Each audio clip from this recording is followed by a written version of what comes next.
Good morning, everyone. My name is Allie Cole, and I'm the Symposium Director for the Journal of Law and Public Policy at the University of St. Thomas School of Law.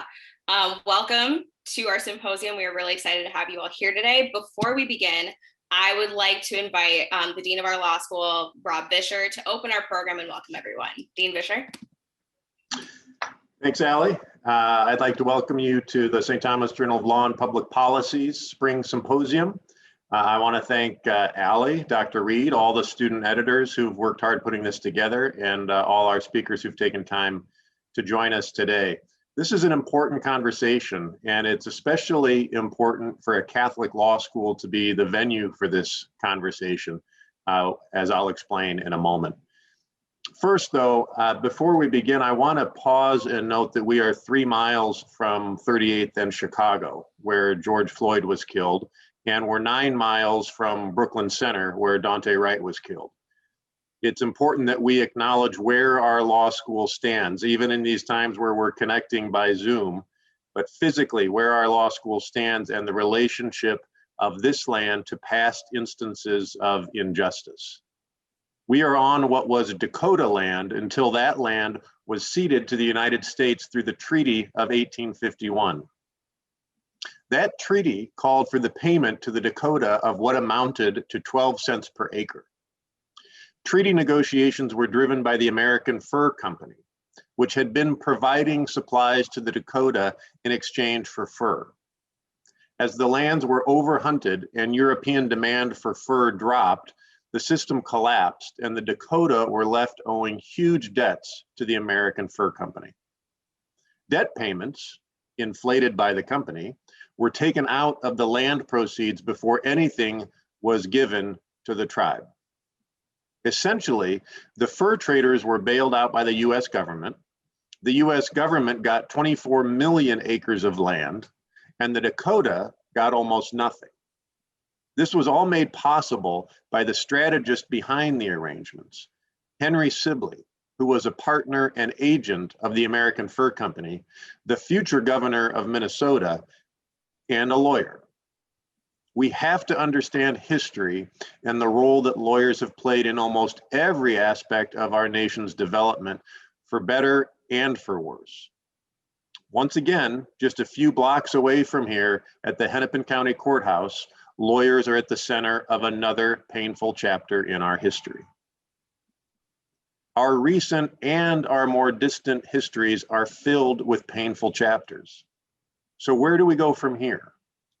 As part of our commitment at St. Thomas to help advance the common good, our law school mission statement dedicates us to the integration of faith and reason.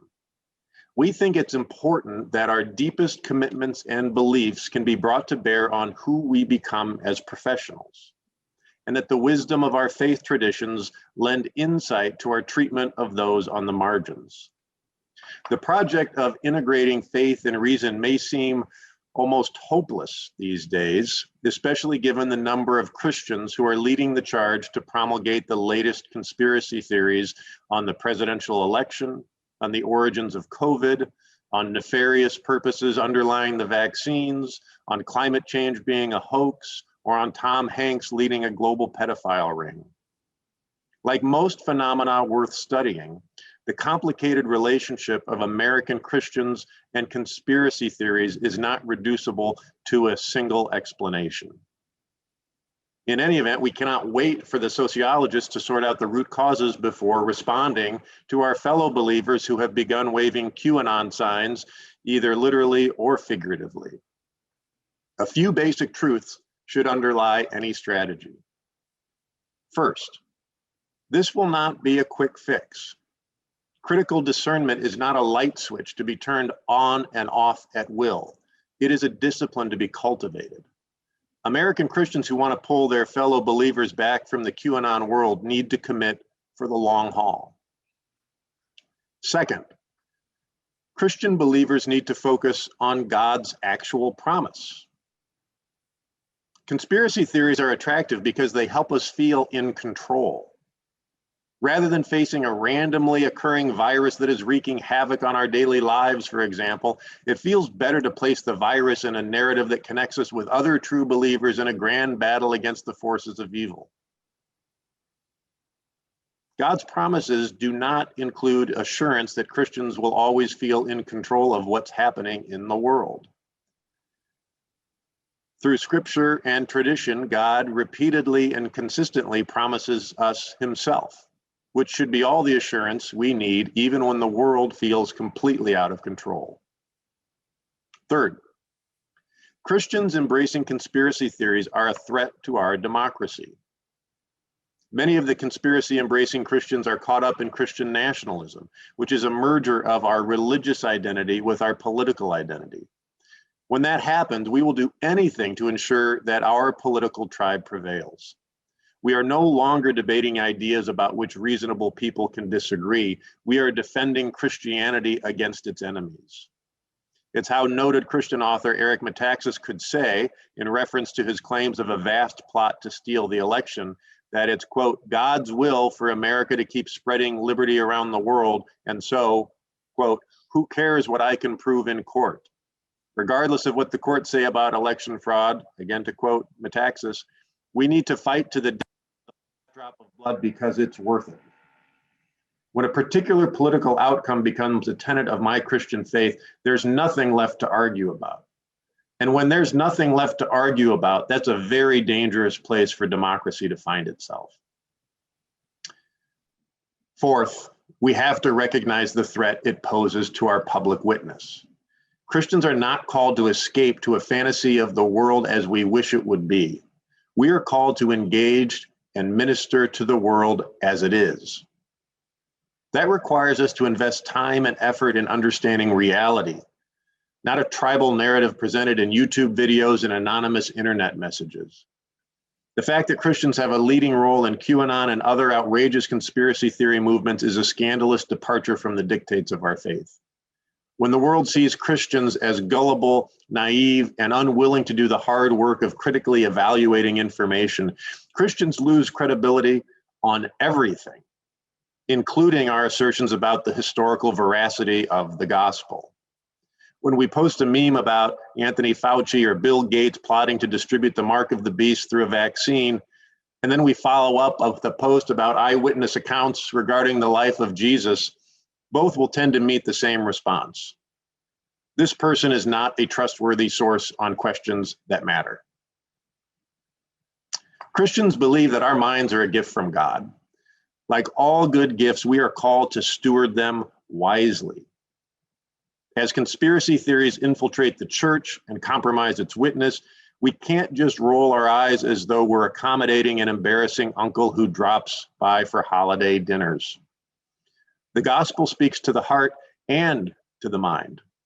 If wild conspiracy theories find fertile ground among Christians, we shouldn't just be scandalized. We should be motivated to reclaim the intellectual rigor of our faith. Faith can never be an excuse to abandon the realm of reason. Today's symposium is part of that reclamation project. Welcome to St. Thomas, and I'll turn it back over to Allie. Thank you, Dean Fisher. That was a wonderful, wonderful introduction to our event today. So I would now like to introduce the members of our journal who will be helping me with introducing our panelists, our editor-in-chief, Jack Buck, our managing editor, Carl Erickson, and our incoming editor-in-chief for next year, Thomas Maygard. We also have two faculty members who will be moderating our panels, our faculty advisor, Dr. Charles Reed, as well as Professor Robert Kahn, who will be joining us later on in the morning. Our first panel is Conspiracy Theory, Psychology, Religion, and Political Science. Our first speaker will be Dr. Daniel Jolly. Dr. Jolly is a senior lecturer at Northumbria University in Newcastle. He's across the pond right now. But he is a chartered psychologist of the British Psychological Society, where he is a member of the executive committee and of the social psychology section. His main area of research is the psychology of conspiracy theories. In his research, he uses experimental methods to examine the social consequences of conspiracy theories. He has also tested tools to address the negative impacts of conspiracy theory. So with that, I will pass it on to Dr. John.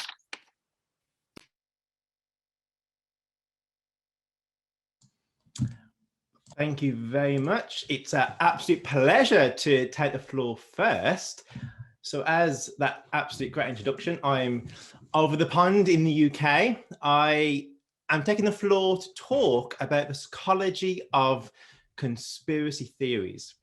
So when I was going back and forth with the organisers on what I should talk about, we decided that I would talk more broadly about the psychology. So I've not focused on a particular paper or a particular study, but instead I've took more of an overarching viewpoint to talk about the field in 15 minutes. So it is going to be quick going through the different ideas that myself and scholars who are psychologists have thought about conspiracy theorizing. Broadly, I'm going to talk about why do people believe in conspiracy theories? What are their consequences? Are they just harmless bits of fun? And then what can we do about them? What can we try and help people kind of come unrooted from conspiracy narratives? As I say, it will be a bit of a whirlwind, but hopefully you'll get a good idea of how we approach these issues. I think it's good just to start with a definition. I'm sure as it's very multidisciplinary, everyone will have a different definition or a different go-to for how they think about a conspiracy theory. This is kind of one that I kind of always go back to. Attempts to explain the ultimate causes of events as secret plots by powerful forces rather than overt activities. So to me, this feels like it contains the key ingredients of a conspiracy theory, that it points the finger at a secret group of powerful people, where it could be powerful in the sense that they're part of the government, or it could be someone who's seen to be threatening, offering to take over something. And what you find is that conspiracy theories, defined in this kind of way, are associated with almost every significant event that we have happening in our society. Some examples are below. So the idea that climate change is a hoax orchestrated by the world's scientists to secure funding. Diana, Princess of Wales, was murdered by the British government.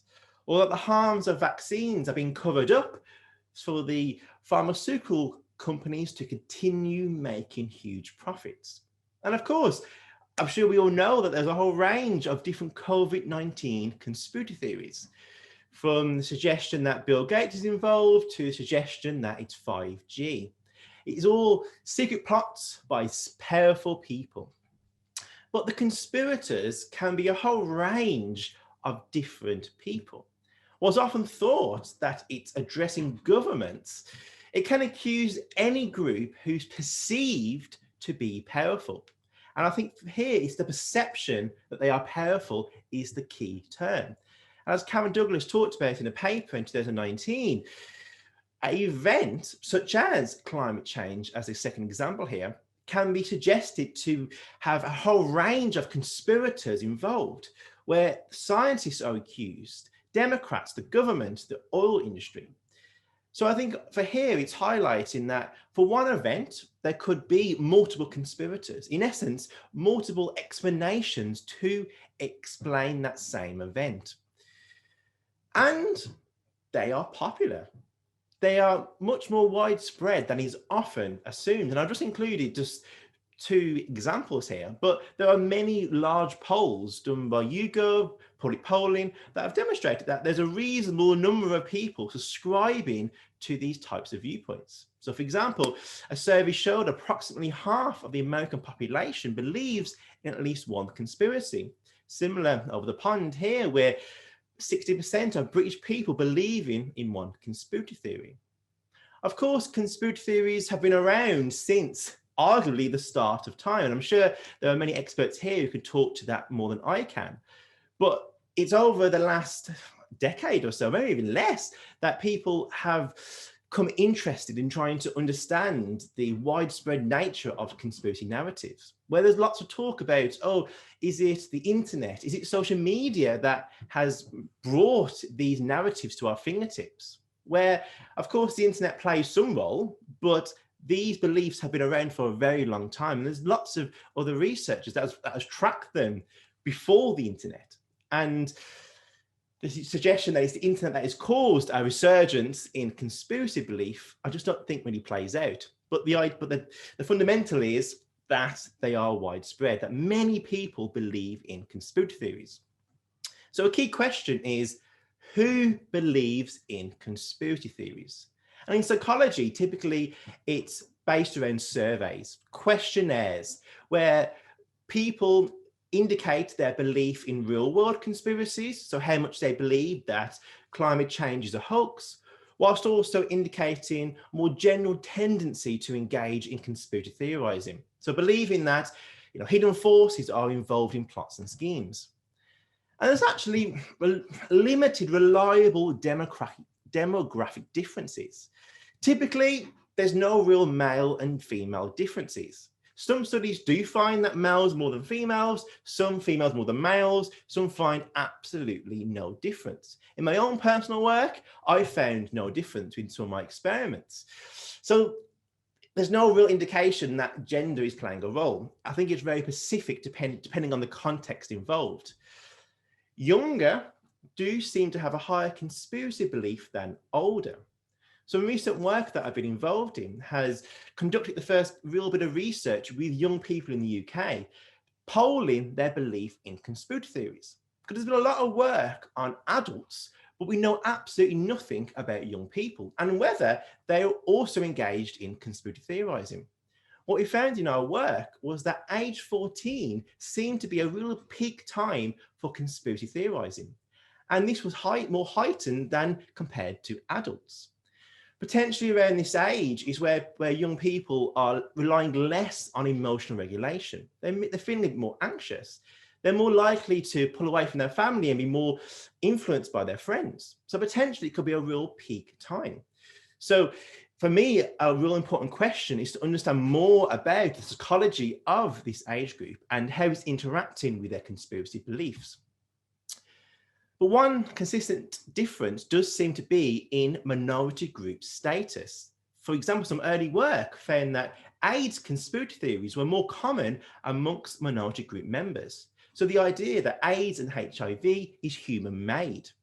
A potential reason that was suggested back then was the fact that minority groups already suffer from discrimination may make them more likely to distrust authorities. In essence, they're using their past experience to govern how they see the future. They've been discriminated against in the past, so that's what they expect in the future. And indeed, I found some empirical evidence recently of that case. We found that discrimination was associated with belief in HIV conspiracy theories. So we're showing that empirical link. And we also found that HIV conspiracy theories were associated with reduced acceptance of PrEP. So PrEP is a medicine that people who are more susceptible to HIV can take. So here we're demonstrating that prior experiences, being part of a minority group who has been discriminated against in the past, may make them more likely to believe in conspiracies that impacts potentially their health behaviors. Well, thinking a bit more about the psychology motives of conspiracy theorizing, Cameron Douglas presented a bit of a framework to explain why people could be drawn to conspiracy theories. They argued that it could be for one of three reasons. Firstly, the desire for understanding and certainty, the desire to feel secure and in control, and to maintain a positive self-image of them and the social group. And potentially these desires could be provoked by prior experience, such as discrimination, but also the environment that we find ourselves in, such as a global pandemic.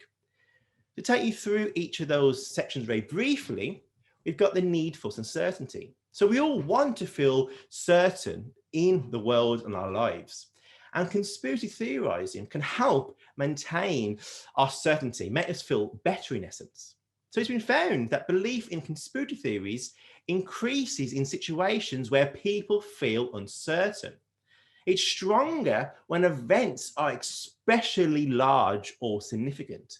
When small scale events that have a more mundane explanation feel unsatisfactory. So explaining a worldwide pandemic as just a simple something to do with bats or something really mundane doesn't really fit the proportionality. Explaining it as a government conspiracy where 5G is involved, where it's all a hoax, maintains that proportionality, which means it's quite appealing for someone who is trying to understand a world that is quite uncertain.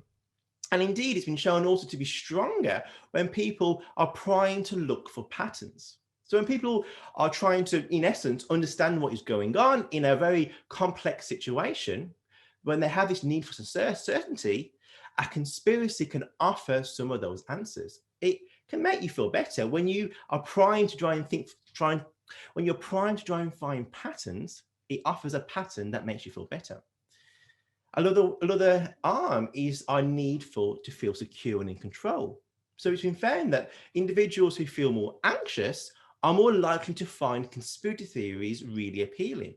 And some other work found that anxious attachment style does also seem to play a role. So potentially our upbringing may make us find conspiracy theories really appealing because of that anxious nature, of that need to try and feeling insecure and control. Again, powerlessness and feeling personal and social political control are also strong predictors of belief in conspiracy theories.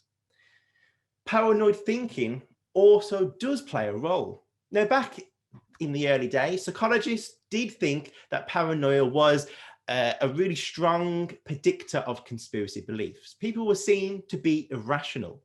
But that does not bring in the nuances of why so many people believe in conspiracy theories, why they seem to address some of our needs that we have. So whilst paranoid thinking is associated, it's not the core reason. Rather, it's a much more complex profile for why someone believes in conspiracy theories. In essence, the need to feel secure and in control is something that arguably we all feel. The final need is the need to have a positive self-image, and a positive image of our group that we belong to. So conspiracy beliefs have been shown to be really heightened with those who are narcissistic. So those who have a real positive image of themselves, who try and maintain that self-esteem, where the conspiracy belief can really highlight the differences between me and another group. In essence, I'm the good person and they're the bad ones. They are trying to do bad things towards me.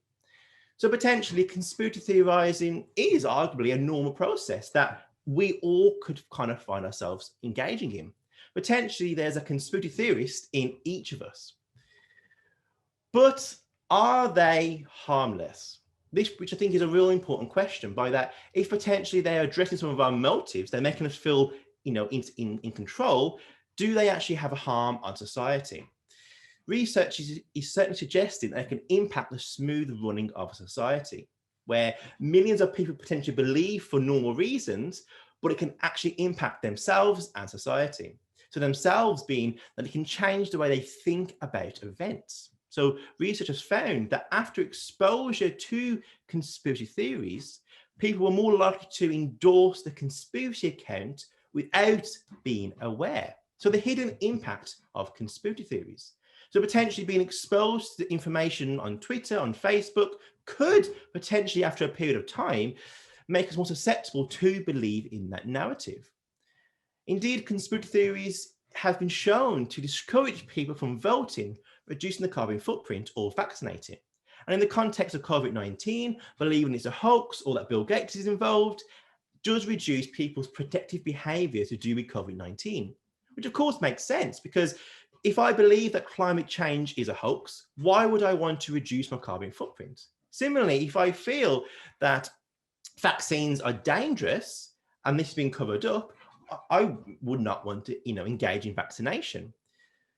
It can also, however, have more of an indirect effect, interfere with intergroup relations, whereby conspiracy theories can increase prejudice towards different powerful groups who are perceived to be conspiring, which could also even generalize to other groups who are seen to be outgroups but not involved in the alleged conspiracy. So potentially the impact of conspiracy theorizing is wide-ranging. I just wanted to touch upon also the link with violence and extremism.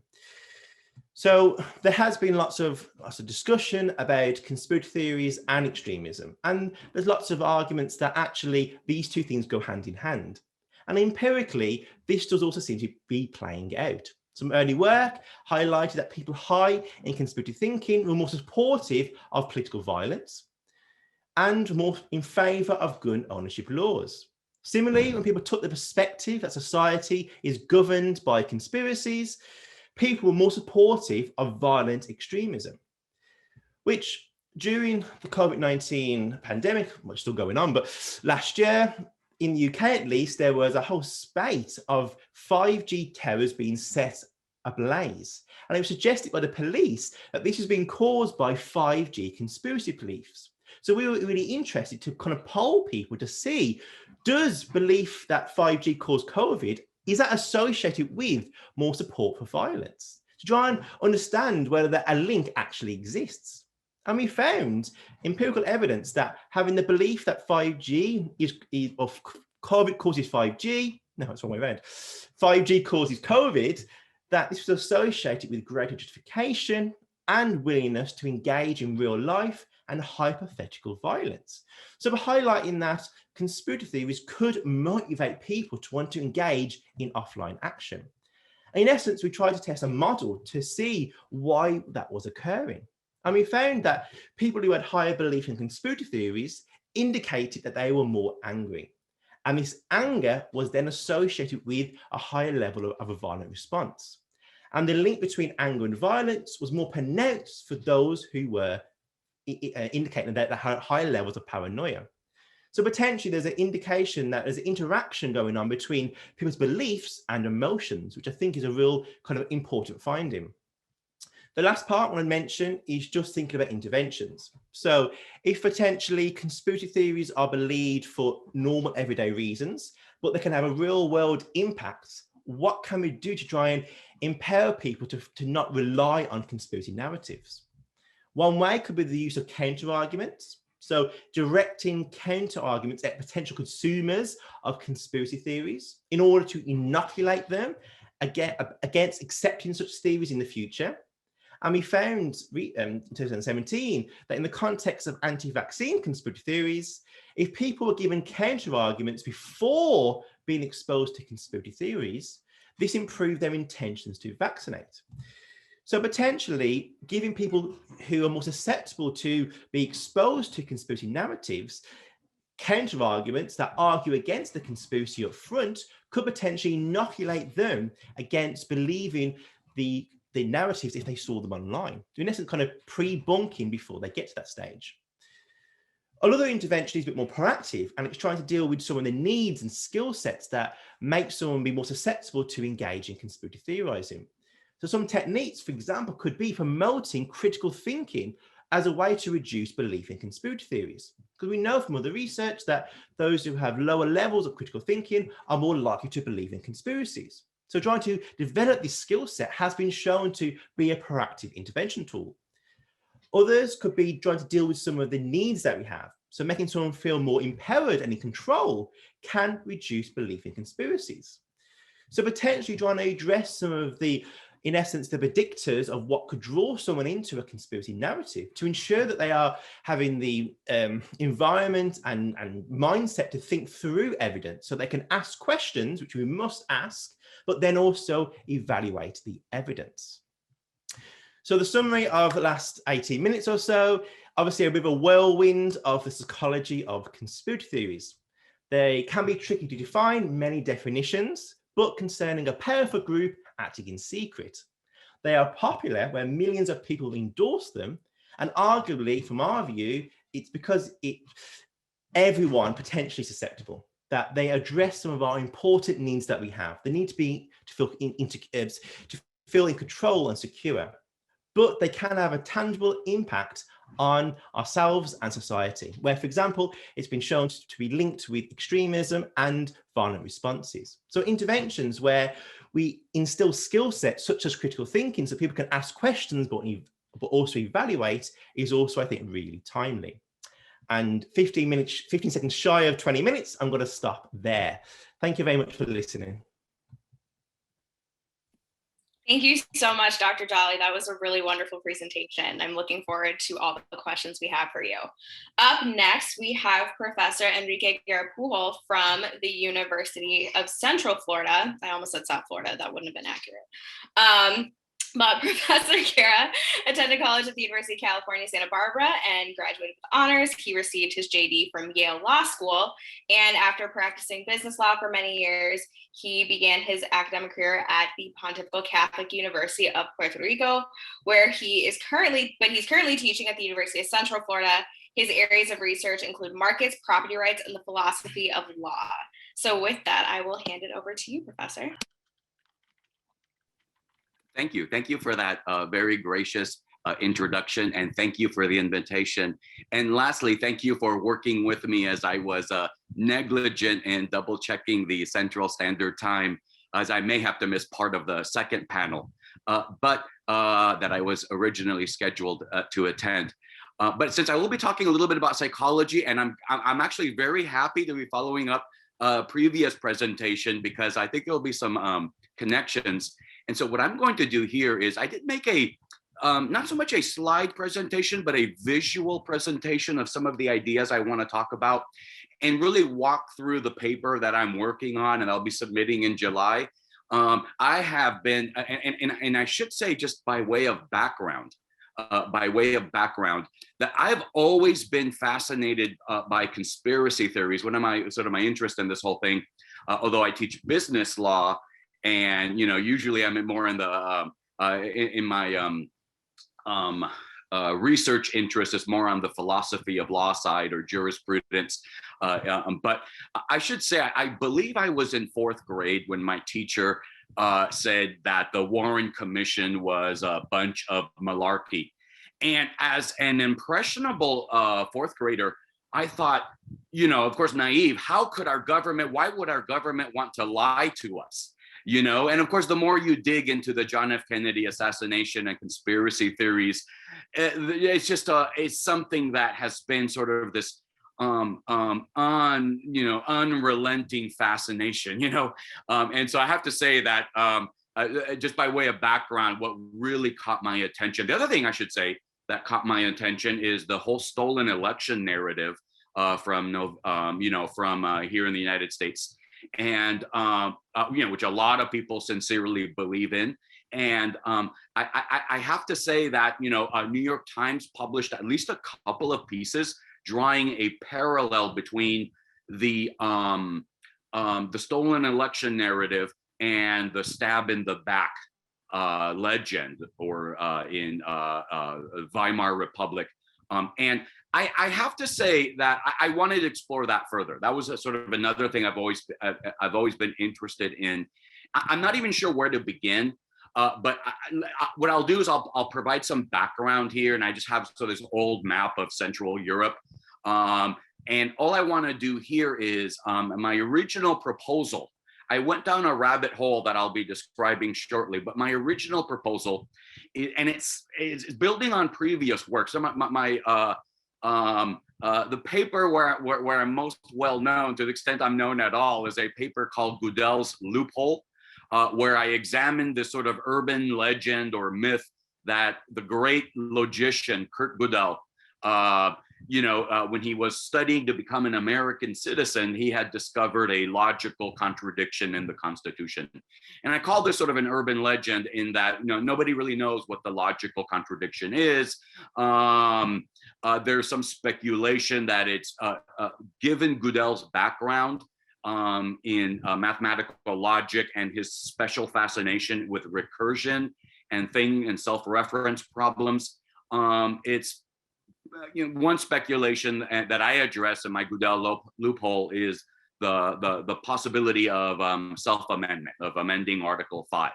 Now, that has, of course, nothing to do with conspiracy theories, but what attracted me here to the stab in the back legend is that Goodell, lived in interwar Europe, interbellum Europe. And in fact, one of the last of the intellectuals who were lucky to leave Central Europe, he didn't leave until December 1939. And what's really remarkable about the history of Central Europe at this time, and we're all familiar with the implosion of the Weimar Republic, Hitler's rise to power, by lawful means in 1933, then the Reichstag fire, with lots of parallels with what occurred in January 6th, stab in the back myth, conspiracy theory, blaming specific subset of groups and anti-Semitic and really racist overtones, leading to the implosion of democracy in Germany. In reality, the story is a lot more complex, but what's really fascinating, and what I originally set out to do is what's going on in interbellum Europe is not just Germany, but really every single country in the Central Europe, with the exception of the then Czechoslovakia. All countries in Central Europe, Austria with the Anschluss, Bulgaria, the Kingdom of Yugoslavia back then, Greece, Turkey, all of these countries, Poland, in the 1920s and 1930s, end up becoming dictatorships. There's short-lived parliamentary democracies. And then a lot of the things going on at the time, swirling in the background, are conspiracy theories. And, putting all this in historical context, you have the Bolsheviks and the rise of, socialist movements. You have all the historical anti-Semitic stuff. And so I kind of wanted to dig deeper, and this is what takes me then to going back to my original proposal, the fall of, I'm trying to put myself in the mindset of a Trump supporter, who believes in the stolen election, or in somebody, German nationalist or rightist who believes in, the stab in the back, which is verifiably false. There was a whole commission, the Reichstag subcommittee. There were lawsuits, defamation lawsuits. All the record shows is that, Germany was going to lose when the Americans intervene, and there was, lack of reserves. There are all kinds of really legitimate explanations for why Germany lost the war. But if we go back to the time, the German press was censored, so there was no news of any defeats. And a lot of things are going on. You have sort of an anomaly. And so building on the previous presentation, how do you explain something that's just unexplicable? How did, a allegedly undefeated army, how did we lose the war? And so, and here I like to really connect. I said I like philosophy of law, I also love philosophy of science and language, as we'll see in a moment. And, many of you may recall, maybe from college or whatever, Thomas Kuhn and the, this theories of scientific revolution. I don't want to get into that debate here with Popper and Lakatos and all that, but I love that idea of anomalies, puzzles, things that we just can't explain.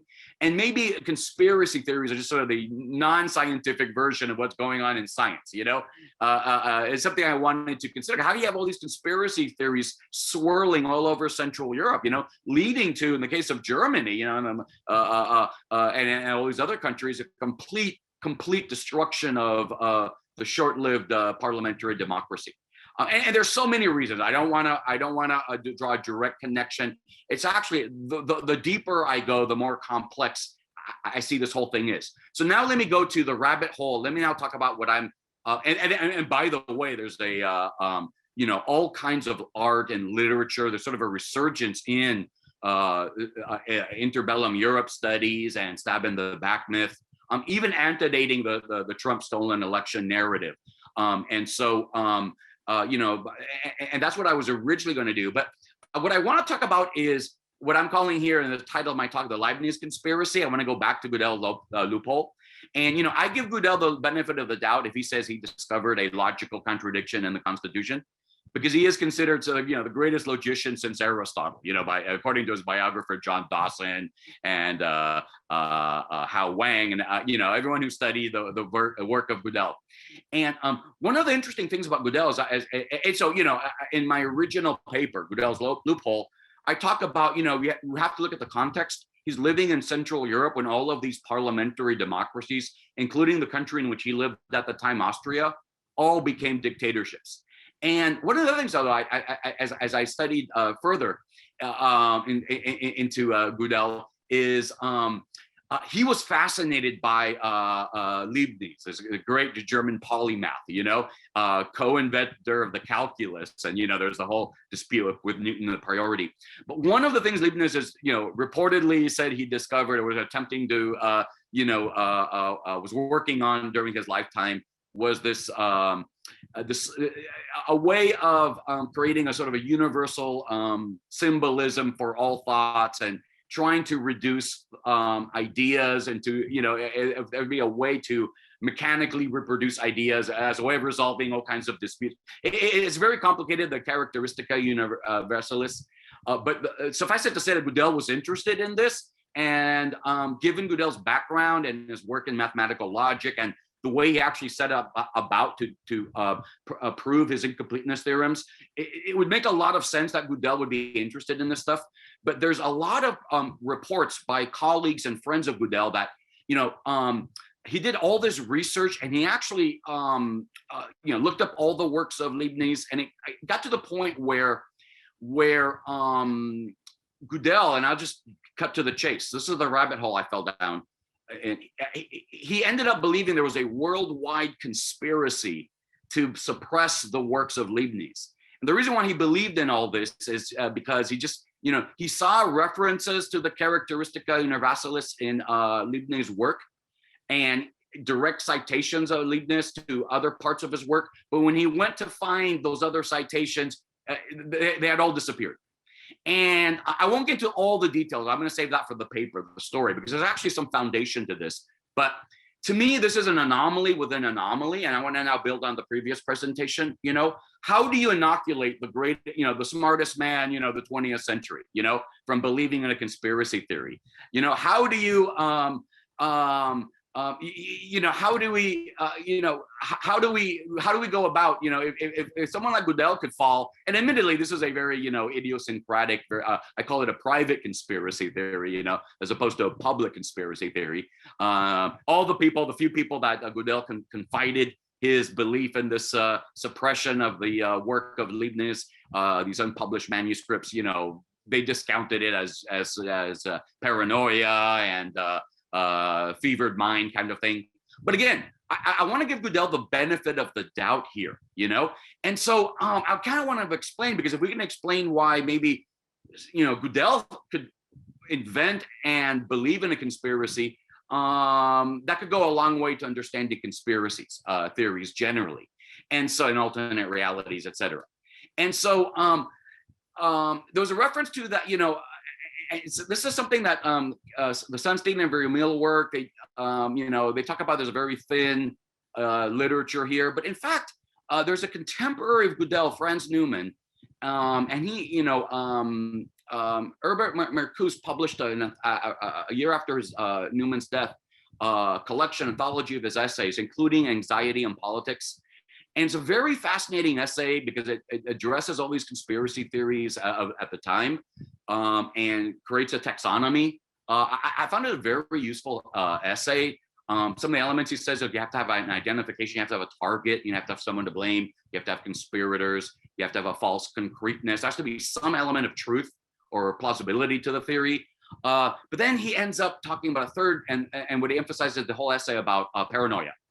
And then I noticed there's a whole literature, sort of psychological explanations of conspiracy theories, and trying to get it that way. And well, I appreciate it. Actually, the previous presentation is a very, very fair presentation. But a lot of the literature, I feel like, it's given how pervasive belief in conspiracy theories are. And given that even someone as you know, as mentally above us as Goodell could fall for a conspiracy theory and create his own, I kind of want to go beyond that. And so what I do is I look at all these different ways of looking at conspiracies. I'll just touch upon it because this will be in the paper. But what if we just say that, you know, and there's some literature on this, what if we say that, you know, conspiracy theories are socially constructed? It's a sort of type of discourse, you know? Let's not judge, you know, the mental acuity or levels of paranoia of conspiracy theory believers. Let's just try to sort of enter the logic of sordid logic of their world. And so this is sort of certainly one way of going, right? And we have, you know, these giants of Derrida and Foucault. We have many others, you know. Certainly we could do a discourse analysis and look at the social construction. I think that would be a really helpful way. Now, of course, you know, oftentimes these theories collapse. They're sort of like, you know, self-refuting. If everything's socially constructed, then so is science, you know, science and social studies. But I find this sort of a very promising avenue. Another thing I look at that I like even more is the idea of a language game. So another, sort of another aspect of discourse theory, going back to the great Wittgenstein, another contemporary of Goodell, you know, and looking at conspiracy theories as a language game. Again, I won't go sort of in all the details. I've already taken up a lot of time, and I'll do a quick time check here. But I look at that possibility. Another possibility I really like, I haven't seen in the literature, is although Dawkins himself walked away from his mimetic theory of culture, but what if conspiracy theories are infectious memes, you know? And there's a whole analysis of this in the selfish gene. That's one way of looking at it. And of course, as was alluded to earlier, there's a whole sort of, there's a strong belief now that maybe the internet plays a big role, you know, social media. And so there's even calls for direct regulation. You may have read that New York Times piece by Kevin Roos, February 2nd, you know, calling, those calls for a reality czar or a minister of truth. Going back to the Sunstein and Vermeule, they don't just talk about inoculating beliefs, but they talk actually about infiltrating, you know, conspiracy theory groups, QAnon, we would say today, you know, and then trying to inoculate on the inside. And that's a lot of troubling, even if that strategy were to be proven to be effective. So I'm going to end here because, and this is now going to have to be a whole second paper. I just submitted a grant application on April 1st. But what I'm thinking here is, what if we just, rather than trying to suppress conspiracy theories or try to understand them, what if we just created a betting market or a prediction market? There's a couple of sites here like the Iowa Electronic Markets. There's a site called Long Bets I invite you to. You know, this is not completely unprecedented, but what if we just allow people to, you know, bet on conspiracy theories and other items of fake news? Now, as you can see, I've gotten well past my initial mandate and my initial proposal, so I'll stop here. But that's going to be a second paper after I submit my JLPP piece on conspiracy theories and, you know, different explanations, and history and a stab in the back myth. But I just wanted to throw that out there because it's what I'm working on now, you know, after I submit this piece. And thank you again. I think I've gone a little bit over. I appreciate your patience and indulgence. Thanks. Thank you so much, Professor. That was wonderful. I'm looking forward to it. Up next, we have Professor David Opterbeck, who is a professor of law at Seton Hall University Law School. He's the co-director of the Gibbons Institute of Law, Science, and Technology. His teaching and legal scholarship focuses on law and technology, including cybersecurity and privacy law and policy, as well as constitutional law. He also earned his PhD in systematic and philosophical theology at the University of Nottingham. And he most recently wrote a book, which I don't know if we'll talk about today, but it is also very interesting, and you can see it in the program, which is listed in our Eventbrite link. So with that said, Dr. Opterbeck. Thank you so much, Allie. And I won't exactly be talking about the book, but I do allude to some of the things I am talking about in the last kind of conclusion of that book. But before I share my screen with some of the slides, I want to say that you know, some of what I'm talking about today is going to be, in a sense, theological. It's delving into a certain theology. So, you know, if you're interested in that, you can delve into the theology. But if you're not sort of part of one of those traditions, I hope it at least gives you a feel for some of the reasons why at least some people are prone to these kind of conspiracy theories. And I'll also say it's a little bit personal. I grew up in the tradition that I'm going to be talking about. It's not my theology today, but I learned a lot from it in sort of an ordinary life. The people in that tradition were like anybody else in a religious community, taking care of each other, taking care of the needy, all of those sorts of things. But there was this other sort of overlay to it. And I'm going to be showing you in my slides, some kind of infamous charts of how folks in this tradition sort of think of history. And I've gotten most of those from this book here, if you can see it on your screen. And I think I have the first edition from 1918. The charts kind of fold out of the book. This is a really precious book to me. It was given to me by my wife's grandfather. She also grew up in this tradition. And he and I used to love sort of at family dinners talking theology. And we never talked about this stuff, but we talked about other things. But so I have sort of an interesting personal relationship, I guess, with this tradition. And with that, let me try and share my screen and get it here and get my slides up. All right. So the theological tradition that I'm going to be talking about, at least at the beginning, and then I'm going to kind of mention some other things toward the end, is called dispensational premillennialism. And that might sound sort of like a strange, wonky, fringe thing, but it's not. It's extremely influential in American Protestant religion, and particularly in American evangelicalism. And I do think it's one of several, but one of the core reasons why so many evangelicals bought into the conspiracy theories around Trump and around the election. And I'll also say it's really deep and long-standing. The ways in which evangelicals were focusing on Trump were sort of a visible tip of a much deeper iceberg. And of course, we're well aware from the news and from other studies and so on about the presence of Christians, and in particular of evangelicals, in Trumpism and even at the Capitol insurrection. And these are just a couple of photos of some of the banners and signs. Excuse me 1 second. Sorry to interrupt. Your slides aren't being shared yet. Oh, I'm sorry. Let me see. Can you see them now? No, not yet. You may have to hit the share button after choosing which application to share. Okay, let me try it again. I'm sorry. Can you see them now? Yep, now we can see your right. screen. Okay, thank you. Thank you very much. All right, so we've all been doing this for a year and I still don't get it right. So here are some pictures of some folks at the insurrection, and some typical sort of signs that you might see in parts of the evangelical world and the like. And there were many people present and many of these symbols present, even at the insurrection. So where is this, kind of theologically, where is some of this coming from?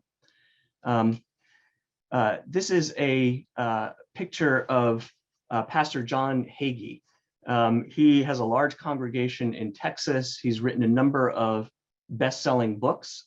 His best-selling books tend to focus on what he calls the blood moons, or certain kinds of full moons that he believes connect to biblical prophecy. And you would think someone like that might be kind of a fringe figure, but he isn't. He was invited by President Trump to give the benediction at the opening of the US Embassy in Jerusalem, which the Trump administration had decided to move from Tel Aviv to Jerusalem. And these are some of the things that Pastor Hagee said at that benediction. Jerusalem is where the Messiah will come and establish a kingdom. Donald Trump acknowledges the truth of the fact of this prophecy.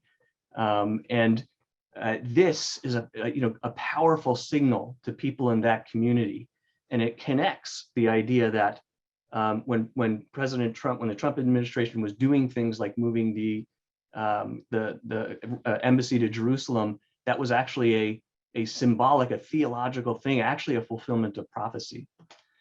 Now, as I said before, and this is just from Hagee's church's website, he's very influential. I don't know if this figure of how many viewers he has on his site is accurate or not, but it certainly is influential. And a lot of what you'll see there is what you see on many other church and Christian organization websites. There's mention of the gospel, their Easter banner is something you'd see on any kind of church's website, I think.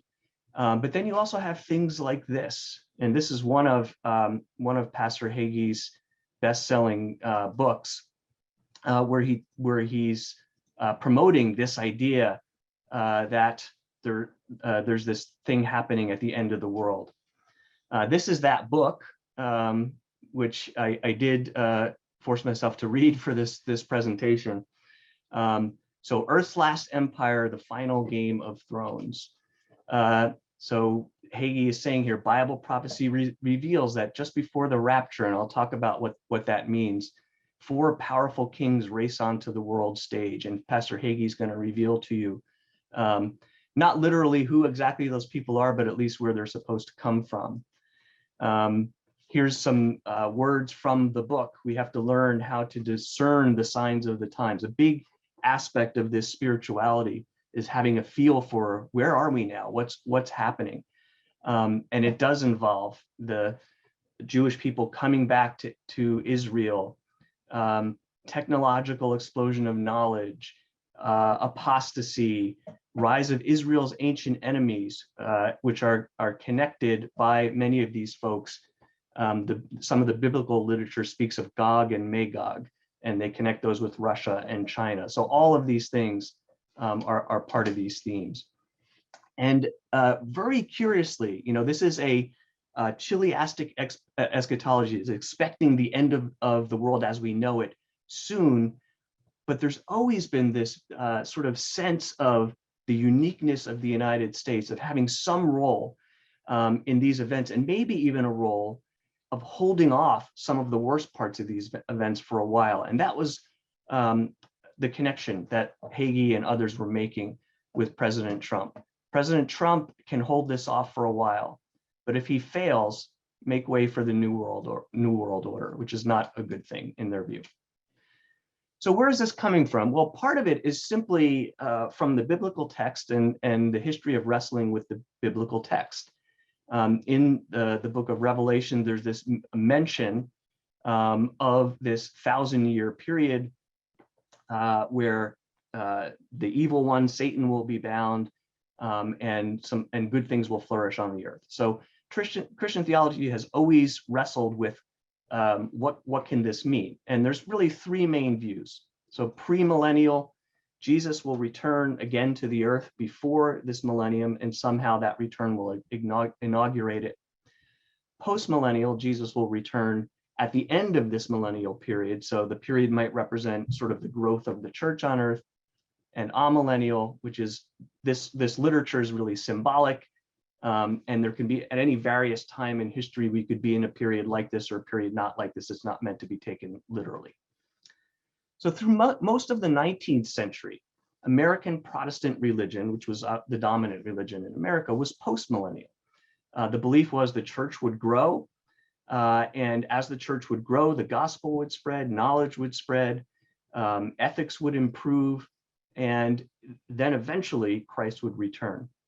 But in the late 19th century into the early 20th century, there was really significant shift in the center of gravity from postmillennialism to premillennialism.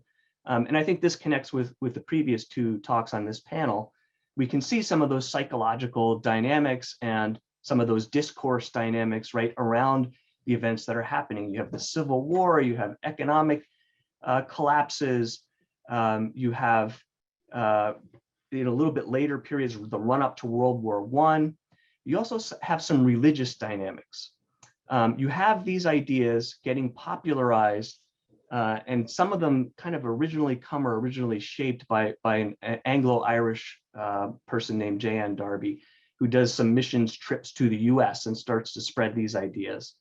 That's also connected with the beginnings of Christian Zionism.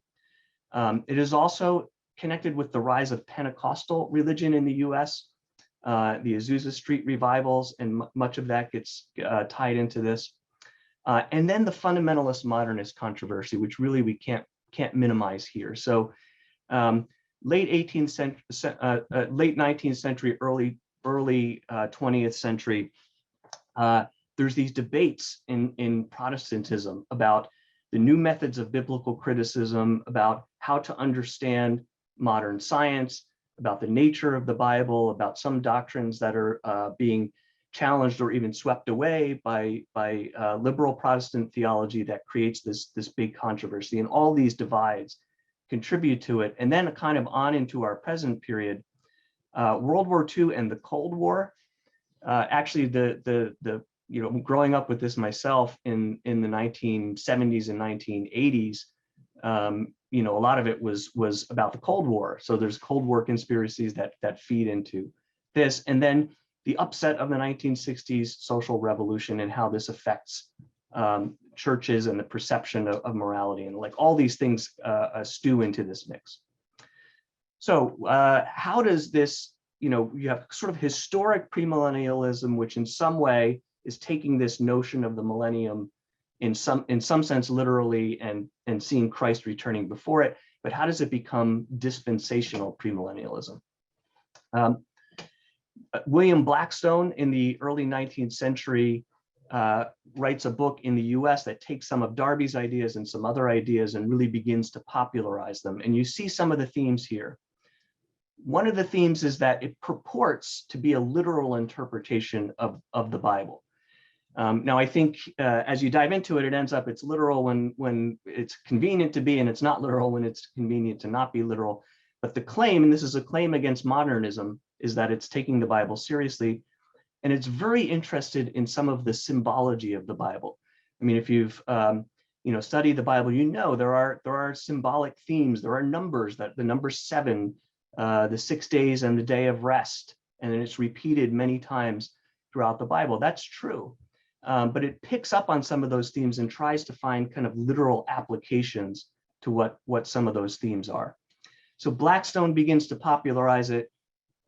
Darby has done these tours that begin to popularize it. It begins to become part of the dynamic of evangelical Protestant religion, in particular as it's resisting modernism. And then people like Clarence Larkin, the book that I mentioned at the beginning, sort of begin to illustrate it graphically. And so now I'm just going to show you a few of the charts from Larkin's book, and it gives you a feel for that psychology. So it is a theology of history. It is a way of making sense of history and of actually trying to define and have some certainty and some control about what's happening in history.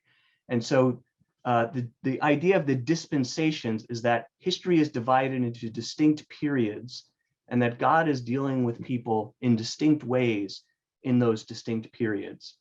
And we can kind of understand where we are in history and how God is dealing with us by looking at the period we're in now. The 7th period in this view is that millennium. And where we are now is the 6th period. And the 6th period is a period of decay leading to a period of extreme trial. And so you're kind of set up for the idea that something dramatic is happening. This is another one of the charts in the book. The other part of the sort of genius of it, but also disingenuity of it, is it's a kind of proof of the Bible. It's taking some of the prophetic texts of the Old Testament, which of course the New Testament and the Gospels in particular do connect in many ways to Jesus, but it's literalizing them and saying we can actually compute the specific years for when Jesus is going to come. When we look back, when Jesus comes in his incarnation the first time, when we look back in the Old Testament, and we can do the same in certain ways when we look into the New Testament. And there's all kinds of computations and things. It does lead to some people in that tradition, trying to predict the actual year of Christ's second coming, although this part of that tradition stands away from that, says we can't really do that exactly. Another aspect of this is it is a sort of catastrophic view of history. Each of these 7 periods concludes in a crisis. And in the conclusion of that crisis, God intervenes and begins a new period. So Adam and Eve are cast out of Eden, the flood. Humanity is scattered at the Tower of Babel. The Israelites are enslaved and then freed from slavery. Christ comes in his first incarnation, and then Christ will come in his second return. But we expect in this theology that there's going to be a crisis, a massive world crisis leading up to that. And so here's one of the charts that kind of zooms in on the second coming of Christ. Now, I mentioned that term, the rapture, and you've probably heard that in some popular literature. If you remember a number of years ago, the Left Behind series of books were bestsellers, extremely popular, and they are this theology, and they're focusing on this idea of the rapture. This is one of the other real innovations in this theology. Traditional premillennial theology understood that, and postmillennial theology and amillennial theology understood that Jesus is born incarnate, he dies, he rises again, he will at some day return and bring about the conclusion of history. And that is one event. But dispensational premillennialism fractures that into 2 events. The first event, when Christ returns, is the rapture of the church. Christ returns and removes true believers who are still living from the earth and raises from the dead true believers who have died before. But that then, at least in this particular version of it, inaugurates this time of terrible tribulation, of crisis. True, and it's using imagery from the book of Revelation and literalizing it. A third or 2/3 of the earth's population ends up dying in plagues and wars and other things like that. And then at the conclusion of that tribulation period, which is 7 years, Jesus returns again for the final time and inaugurates the millennium. So the innovation is to take the rapture and put it in this other context.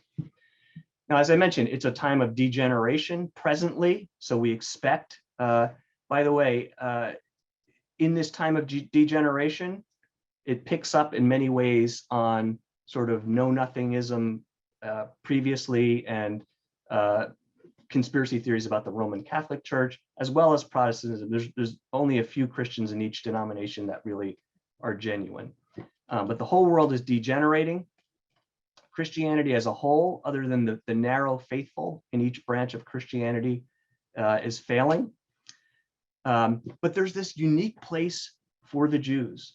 One of the kind of strengths, if I can say it that way, of dispensational premillennialism is that there's a sense in which it is not supersessionist. It recognizes that the Jewish people remain in their own way God's chosen people, but it has a kind of detailed sense of how they return to Jerusalem, how in the tribulation period the Jewish nation is purified, and then as part of this, how nations as a whole are judged. This is one of the places where I think it really moves into political theology. So the judgment is of nations, and the nation of Israel is purified and judged well, and nations that support the nation of Israel are judged well. So you've probably also heard of this idea of the Antichrist, even if you're not part of this domain. But an important piece of this is that in this period of crisis, this mysterious and terrible personage, an individual, will arise to kind of, after Christ's rapture of the church, lead this massive rebellion. And so part of the conspiracy thinking is this Antichrist is present on the earth, and who is this? And the Antichrist will be part of a satanic trinity of the devil, of the Antichrist, and of a false prophet who works with the Antichrist. So both this false prophet and the Antichrist are viewed present on the earth. So, just in the last couple of minutes, how's this factored into some current thinking? There are lots of books about how President Trump is fulfilling some of these prophecies and is holding off some of this disaster of the end times, and how numerology and other things are predicting and are showing all of this. And this is part of how some of these thinking believes that President Trump was raised up as a kind of modern King Cyrus or some other leader to for at least the last bit of time stand against the coming of the Antichrist, even though in the theology ultimately that's going to have to collapse. And here's some more of that. This is getting picked up all over the place. Here's Janine Pirro picking up on Fox News how Trump is King Cyrus. Here is Jim Baker on his telecast talking how he thinks President Trump is fulfilling some of these prophecies and giving this respite from troubled times. Here was Pat Robertson wrongly predicting that Trump would win and is fulfilling some of these prophecies. Now, last minute I have left, I just want to highlight one thing, which I'll talk more about in the paper, but really oddly, there is within Pentecostal Christianity a different thing happening called the Seven Mountain Prophecy. And this idea is that true Christians will take over these areas of cultural influence before the rapture. So it's kind of post-millennial, but it's hard to see what it is. This is really influential because some of the advisors of President Trump, like Paula White, buy heavily into this theology. So it's a strange mix. I'm not sure that everyone who even is into it fully understands it, but I do think it helps explain, or at least highlight, at least some of what's going on in this domain. Thanks. Thank you so much, Dr. Opterbeck. That was a wonderful presentation, and I'm sure there will be plenty of questions for you at the end. Our final panelist for this morning session is a native Minnesotan I came to learn this morning, Dr. Steven Smallpage, who is an assistant professor at Stetson University of political science. His main areas of focus include political psychology, political philosophy, and the way people think about politics. Recently, he's focused his research and scholarly work around what drives people to believe in conspiracy theories, and has concluded that the two main factors are partisanship and political suspicion. And I'm sure he's going to expand on that more this morning. So, Dr. Smallpage, welcome home, yes. Sort of. Welcome home virtually. Yes, thank you. It's I'm very happy to be here. So I'm going to build on the sort of I think the general trend. We started with the kind of the psychology of conspiracy thinking, and Dr. Jolly and I travel in many of the same circles. So I didn't want to necessarily repeat a lot of what Dr. Jolly has said.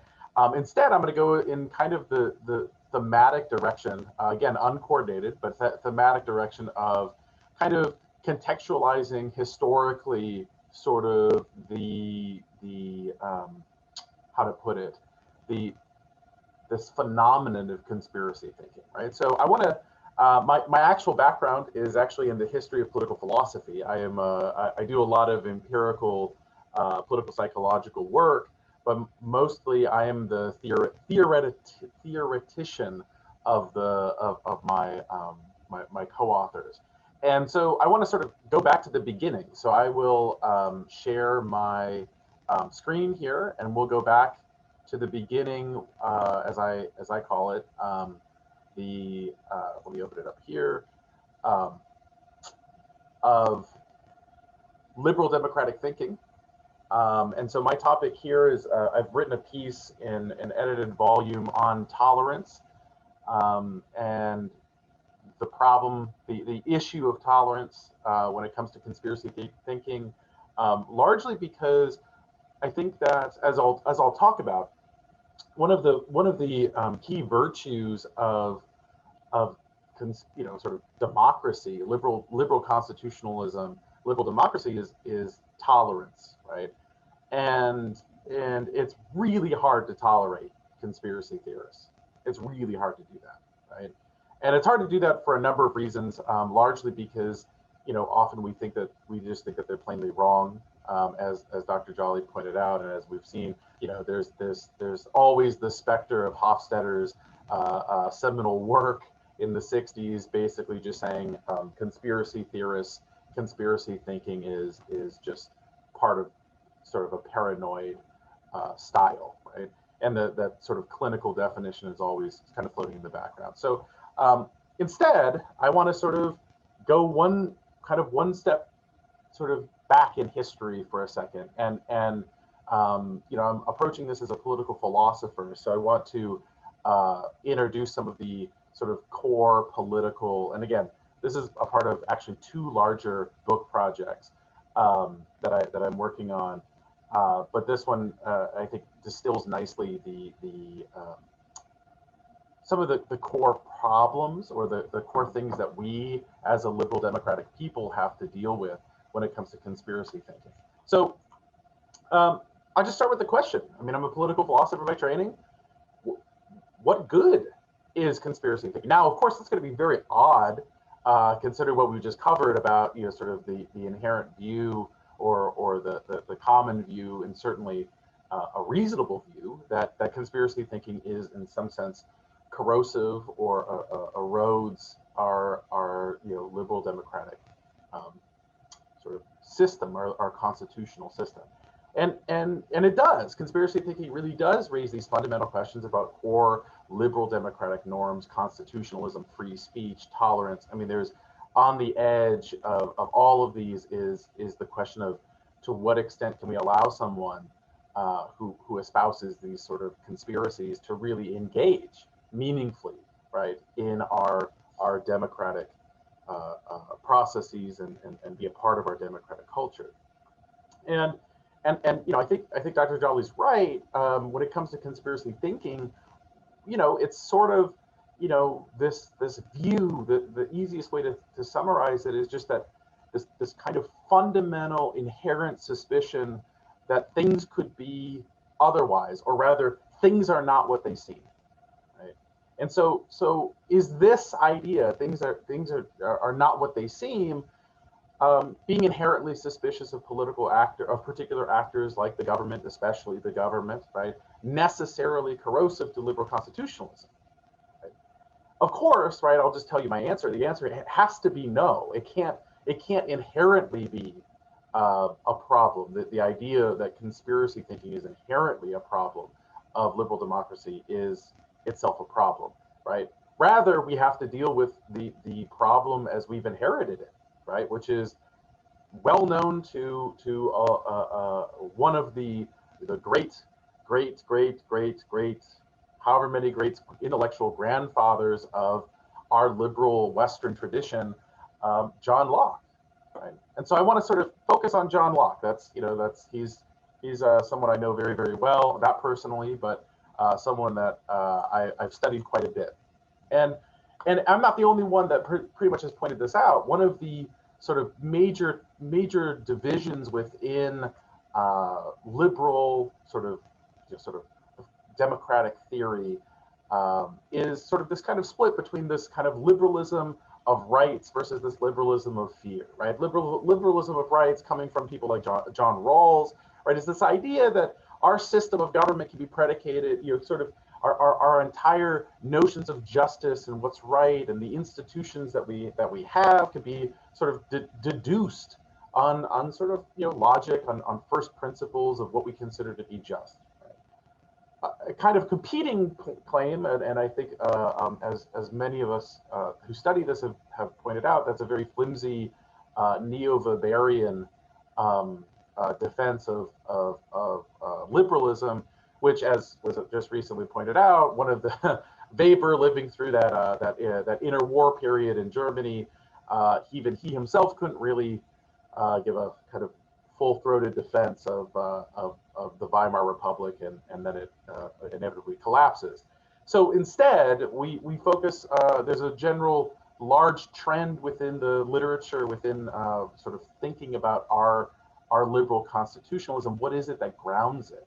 And it's this tradition called the Liberalism of Fear. This is coming from Judith Shklar, her work basically arguing sort of kind of on inductive grounds. Like, the horrors of history are so bad that when you reflect on it these are the things that we agree to. These are the reasons why we have principles of tolerance. These are the reasons why, right? The killing fields are the reasons why we want to respect individual rights, right? And she says point blank in there that, you know, what is it that the liberalism of fear sort of owes, right? What do we owe John Locke? And it's obvious, right? So starting from the beginning of our kind of foundational understanding of our political culture, John Locke and Sklar kind of makes this very blatant, very clear, and I'll outline a little bit as we move by, is that, you know, that governments of this world, with their overwhelming power to kill, maim, indoctrinate, and make war, are not to be trusted unconditionally.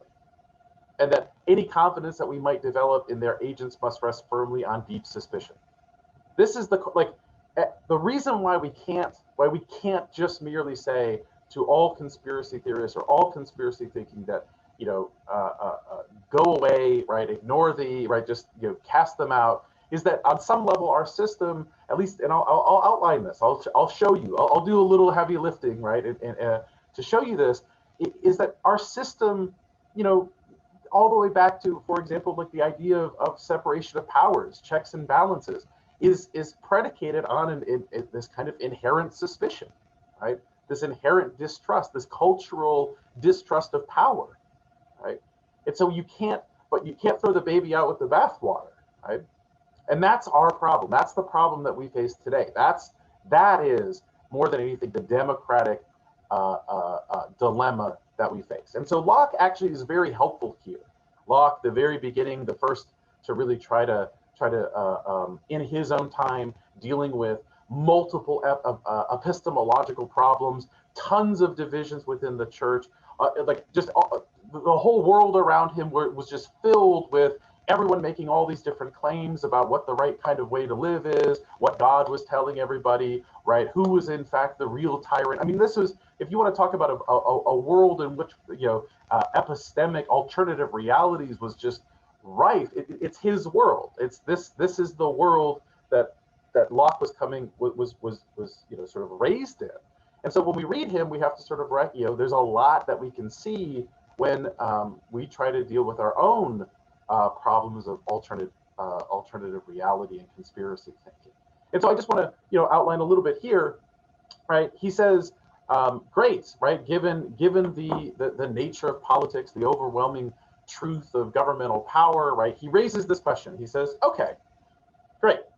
The good of mankind, right, is either, right, to you know, is best going to be found through either the people may forever be exposed to tyranny, or that the rulers must occasionally be oppressed, so opposed by their people, right? And so really it's just this fundamental political question of which one is it better to live under, right? Which one of these two options is the best for us to you know, kind of mind our own business, but then still be exposed, right? Potentially to exposed to tyranny, or to have this sort of disruptive, dirty, you know, mean politics of a people that is trying to, you know, stir the pot, as they say, right? And he says, you know, second treatise 241, 242. If the choice is going to be between giving the power and a claim of what's right based on the prince versus the people, he is going to always choose the people. And I want to highlight this because when we talk about alternative realities, the problem of alternative realities is, you know, even that phrase is to assume that there is a one-to-one, that someone somewhere has a direct connection to what it is, you know, a very postmodern view, oddly placed in the middle of Locke, is that someone somewhere has a direct correspondence to what exactly is reality, right? The beginning here, the problem here, as you can see, is that if Locke is going to say, well, if the political choice is going to be between the government and the people, right, I'm going to choose the people. Not because it's true, not because of anything else, but literally he's just going to take, this is what it means to be democratic. If the choice is between a claim made by the prince or a claim made by the people, I'm going to lean on the people. Well, what does that do to our epistemology? What does that do to the epistemological foundation of democracy? What does that do to the ontological truth of democracy? Well, it's radically problematized here, right? And think about this. This is, I'll just quote it for you. This is in the middle of the second treatise, one of the most important documents, a propaganda tool to initiate, a lot of the revolutionary spirit that happened all throughout the Enlightenment. Here it is. He says, "But if all the world shall observe pretenses of one kind and actions of another, arts used to elude the law and the trust of the prerogative, which is an arbitrary power in some things left in the prince's hands to do good, not harm the people, employ contrary to the end to which it was given. If a long train of actings," which should strike some of us Americans as a very familiar phrase, "if a long train of actings show the counsels all tending that way, how can a man any more hinder himself from being persuaded in his own mind which way things are going, or from casting about to save himself, than he could from believing the captain of the ship he was in was carrying him and the rest of his company to the Algiers, when he," that was the Algiers was a rumored, right, idea that this is where the Muslim Moors were taking Christians to sell them to slaves, right? So this, basically, if the captain was sending us, basically to go to sell us into slavery, when he found him always steering that course through crosswinds, leaks in the ship, and only want of men and provisions did force him to turn his course another way for some time, which he steadily returned to again and again as the wind and weather and circumstances would let him, right? So in other words, if this is actually the way in which you are perceiving reality, right, it's from the beginning, Locke is just like, it's eminently reasonable for you to believe that you are, in fact, that things are otherwise, right? He puts this there. It's not about whether he says, yes, we should have evidence. Yes, you should try to find it. Yes, you should try to look. But let's, at the end of the day, right, if you believe it, right, you are justified. This is Locke. This is the foundation, right, of our sort of democratic thinking.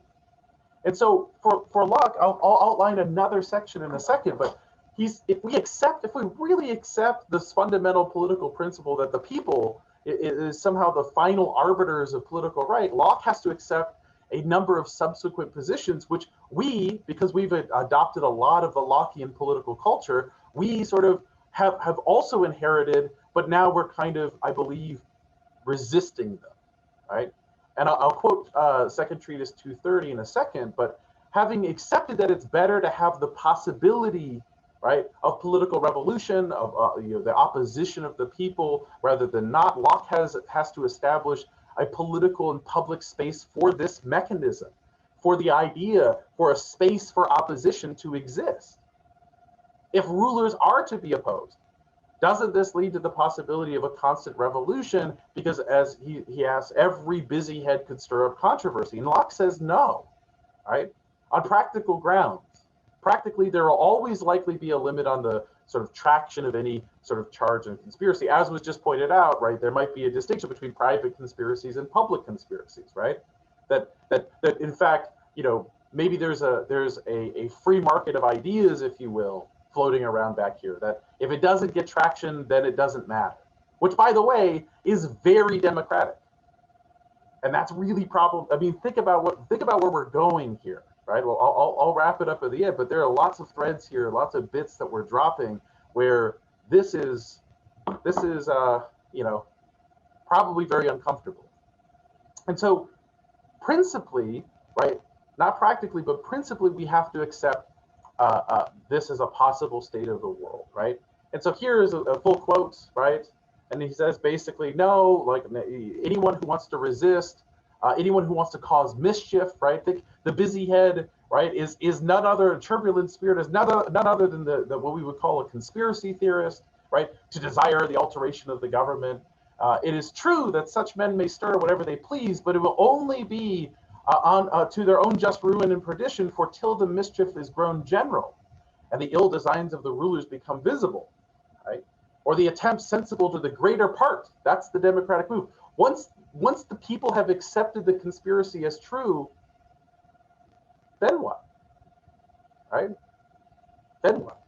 Well, then as we would like to say, well, then it's not a conspiracy because it's true. Well, okay, right? But if they universally have a persuasion grounded upon manifest evidence that designs are carrying out against their liberties and the general course and tendency of things cannot but give them strong suspicions of the evil intention of their governors, who is to be blamed for it? So here, this is the major twist in the middle of this book. Who is to be blamed if, in fact, the general public is led down this conspiratorial path to believe a fundamental conspiracy about the government? Who's to be blamed? Is it to be blamed? Is the conspiracy theorist to be blamed? No, actually, Locke flips it around, right? Are the people to be blamed, right? Who could help it if they, who might avoid it, bring themselves into the system? Who are the people to be blamed? If they have this sense of rational creatures and can think of things no otherwise than as they feel and blame them? And is it not rather their fault who put things in such a posture that they would not have them thought to be as they are? In other words, who's to blame here is the government. If you have a people that are so ready, willing, and able to believe a handful of general conspiracies, if you've created a culture where this is, or where conspiratorial thinking can actually get to that general level and have political power, that's a mark against the government, not a mark against the busy head or the turbulent spirit. And for political science, right, we could talk about it in the simplest way, right? Our entire political liberal democratic system rests on the idea, tolerance toward conspiracy theorists rests on the idea that, for John Locke, he says, well, political science, we talk about type 1, type 2 errors, right? Is it better to have conspiracy theorists, right, to believe something that's not true, a conspiracy theorist in your culture, yet no actual conspiracy exists? Or is it better to eliminate, not have conspiracy theorists in your culture, yet an actual conspiracy does exist? And for Locke, he says it's pretty clear. We have to allow, it's obviously better for us to be, for them to not believe something that's true, right? And actually say, we would rather have conspiracy theorists, even if, and precisely if, there is no actual conspiracy. And so this is where you get this sort of simple, for Locke, this need for tolerance of a public space for conspiracy theorists, right? But it's really hard for us to accept that, right? Because we do inherently understand, and maybe unconsciously, subconsciously, we do understand the power of ideas, because we are in a democracy, because we do recognize that if you start believing things, we can actually get alternate realities. But guess what? We were always already negotiating those lines about what was real and what's not real. We always were already doing that. That's literally that. So when people talk today about, well, Democrats and Republicans have totally different views of reality, yeah, they have this whole time. It's now very clear we're fighting about different aspects of reality, but that was always the case, right? But we should inherently trust a conspiracy theorist, though, right? In fact, there should be strong social ostracization of a conspiracy theorist, but we need to have them, right? We have to tolerate them because they may be right. Now, simple conclusions. I'll wrap up my time here, right? Political philosophy of conspiracy thinking within a constitutional framework, particularly in our Western tradition, is much more complex, much more dynamic than we normally think. We're stuck. We've inherited this system. Maybe we don't understand it. That's fine. Well, John Locke can help us understand it, right? But we're committed, right? And as anyone would point out, it's our culture. Our culture itself emphasizes some of the same virtues of what it means to be a good citizen, right? That mirrors what it means to be what a Democrat, what a conspiracy theorist does, right? Critical thinking, do your own research, be independent, right? These are indeed needed attributes of an effective civic culture, but they also carry with it the sort of dark side of conspiratorial thinking, right? And just because conspiracy theory doesn't mean it, just because it's a conspiracy doesn't mean it's true, nor does it mean that it's false. The line between truth and falsity in our democratic culture is very difficult to sort of draw, right? And Locke, at the end of the day, he tells us, well, it's not even about the merits of the case. Like, if it's a question about political power, about what is real, and that's a political decision, he's just going to lean on the people. And I think a lot of us are just really not comfortable with that. And that's fine. I mean, we could be uncomfortable with it, but let's not deny reality that we're always already in, right? And of course, I don't want to say that, oh, QAnon should be, that they should be prosecuted. They should be prosecuted, right? They should be ostracized, right? Just because it's a conspiracy doesn't mean that it's inherently protected speech and protected actions. There is still a belief action dichotomy that we operate under, right? But it highlights this most important piece, right? Which is why Locke himself wrote so much about it, epistemology, need for education to do it correctly, because the only real answer to stopping this sort of busy head, turbulent spirits, right, of conspiratorial thinking is education. That's it. Critical thinking, proper civic understanding the rules of the game, just being generally educated, funneling that suspicion. Like that's the upshot of his view of education. We're going to be suspicious. We ought to be suspicious. Not a single one of us should ever 100% trust that the federal government does exactly what they should do 100% of the time. That's not the ideal, right? That's not the ideal. The ideal is that we should be good judges of when we should or shouldn't, right? But that's a negotiation, and that's a skill, and that's an education that we just simply don't do very well, and we need to start doing, right? And so I put all this forward because I want us to sort of understand the real political context, the real political problem of conspiracy within a democratic framework that we've inherited. Thank you. Thank you so much, Dr. Smallpage. That was wonderful. I'm now going to hand it over to our moderator, Dr. Reed, who will ask some questions of our panelists, and then hopefully we'll be able to get to some audience questions after that.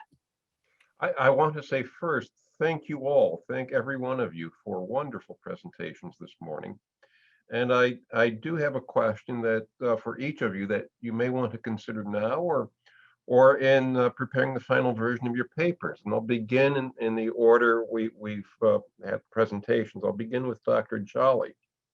And you said something very interesting, Dr. Jolly, and that we are all prone to conspiracy theory. And if that's the case, then why do some go down that rabbit hole and not others? And that leads me to ponder perhaps the social setting of conspiracy theory. Is there something about perhaps economic or personal or social alienation? Is there something about the social setting of those who fall down conspiracy theories that will distinguish one person who is prone to conspiracy theory from another who is prone to conspiracy theory, and lead one in one direction, one in another? Let me just pose then questions to each of our speakers. Professor Garrett Pujol, I'm going to ask you actually two questions. The first pertaining to the European, Central Europe, circa 1925 to 1935, and ask whether conspiracy theory gave rise to the instability we saw throughout Central Europe, or does instability give rise, or is it the other way around? Does the instability give rise to political theory, political instability? And that leads me then to ask you to think about integrating your work with Dr. Jolly's work. Is there a sense of powerlessness that leads people in the direction of the Dolchstab, they stab in the back? Is there a sense of powerlessness, of events spiraling out of control? Professor Opterbeck, and I should mention, Professor Opterbeck, that my wife, when she was very young, also had a premillennial dispensationalist background. She no longer shares that perspective, but I'm very familiar with some aspects of your presentation. And it leads me to ask about Eric Metaxas, who is actually a figure of some real standing. And his call really for a kind of violent resistance. And so let me ask you, how faithful is he to his tradition? How can we logically draw a line from his theological foundations to what has become very extreme, very dangerous positions? And that leads me to ask whether there is a consistency between this kind of traditional theology that's been around since World War I and what we're seeing manifested today. And if so, then how deep does this run, and how shall society respond? Professor Smallpage, I will confess I always lean a bit to the Judith Sklar, Thomas Hobbes camp. I'm always a little bit more suspicious than perhaps you are, and so I'm going to ask whether. Let me ask you this. Let's try to integrate for a moment Sklar and your own view, and perhaps pose the question: does liberalism require a certain type of person, critical, educated, well-informed, interested in civic affairs? And will this kind of background immunize parties from these sorts of dangerous conspiracy theories we see percolating today? I'll pose each of these questions to you all, and we have very little time to answer them here, but we have a few minutes, so please go ahead. Professor Jolly, perhaps you go first. I'll try and be brief so everyone can answer. For me, with that point of everyone's potentially susceptible, it's because some of the needs that we have, need to feel secure, in control, is something that we all possess. The bias that we assume big events need to be explained by big causes is something that we all possess. To me, I think it's maybe the skill sets that can offer some buffer. So for example, if someone has heightened emotional regulation, does it enable them to deal with some of the emotions that are triggered during a big event? So anxiety, feeling threatened. Do they go through education where they develop skill sets to ask questions and think critically?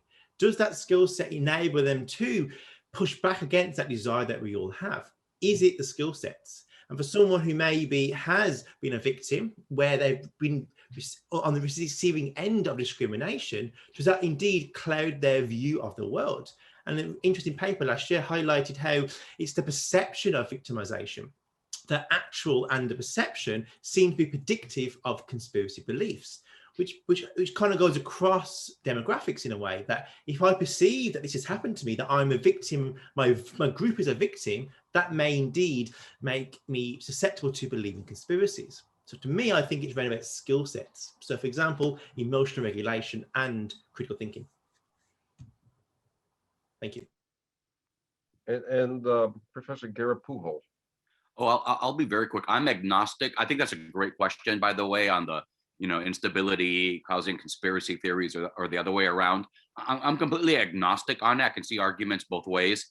Probably it's more like a thermostat, probably a feedback loop where one is going to generate more of the other, and then feedback the other way around. I will say though, I like the idea of skill sets, and the last presentation, Dr. Smallpage, on critical thinking. But again, this is why I kind of like seized on Kurt Goodell.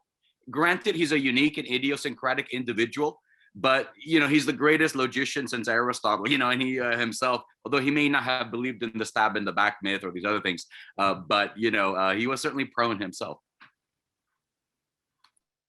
And Professor Opterbeck. Thanks. Yeah. Oh my goodness, Metaxas is particularly troubling, and I didn't get into other streams of this kind of thinking, but there is this reformed reconstructionist stream, which is not dispensational. And you had someone like Chuck Colson, whose a lot of work Metaxas has now succeeded to. who was more in that stream. It's more mainstream initially. But there's actually, and I mentioned in my book, an essay by Chuck Colson in First Things in the 90s, where he effectively says it's getting to the point where we have to have a revolution. And so all those streams come together, as well as that Seven Mountains stream in a big mush that's really hard to tease apart, I think. So this is, in other words, a deep and consistent part of the theology. Well, I think I don't know that Metaxas is a dispensationalist, but I think he's more consistent with the Reformed Reconstructionist kind of theology, which is also picked up in this Pentecostal Seven Mountains theology.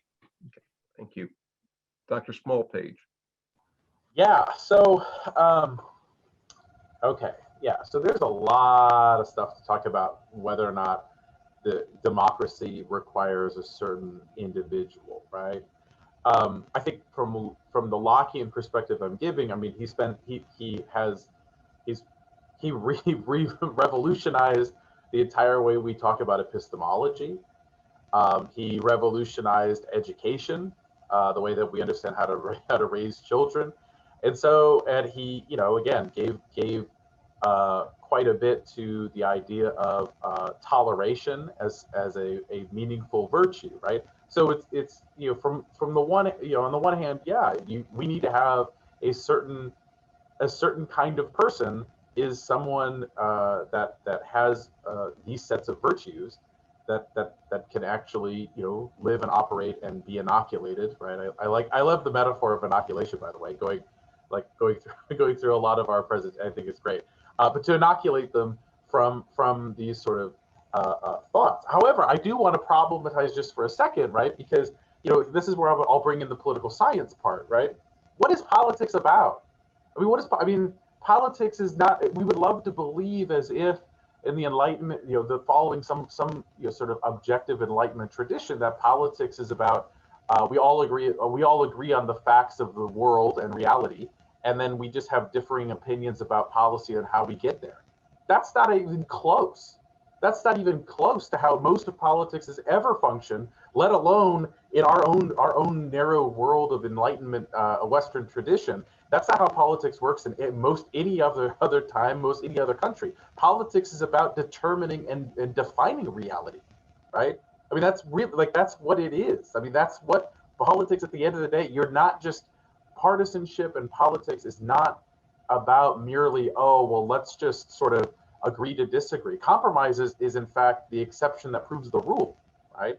And so I think what we just need to take a full step back to kind of the civic education and realize the power of politics is already, right, a battle, as it always has already been, a battle of alternative realities, right?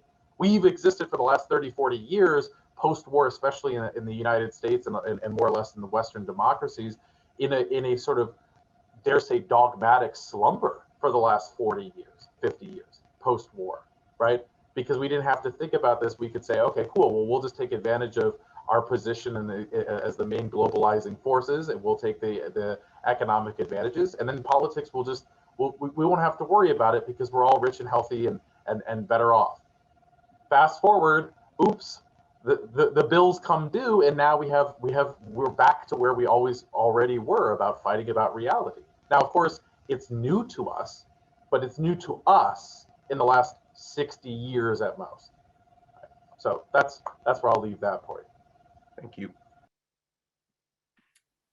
Thank you all so much for your questions. And so we are at time. So I think now we're going to take about a 10-minute break before we start our 10:30 panel.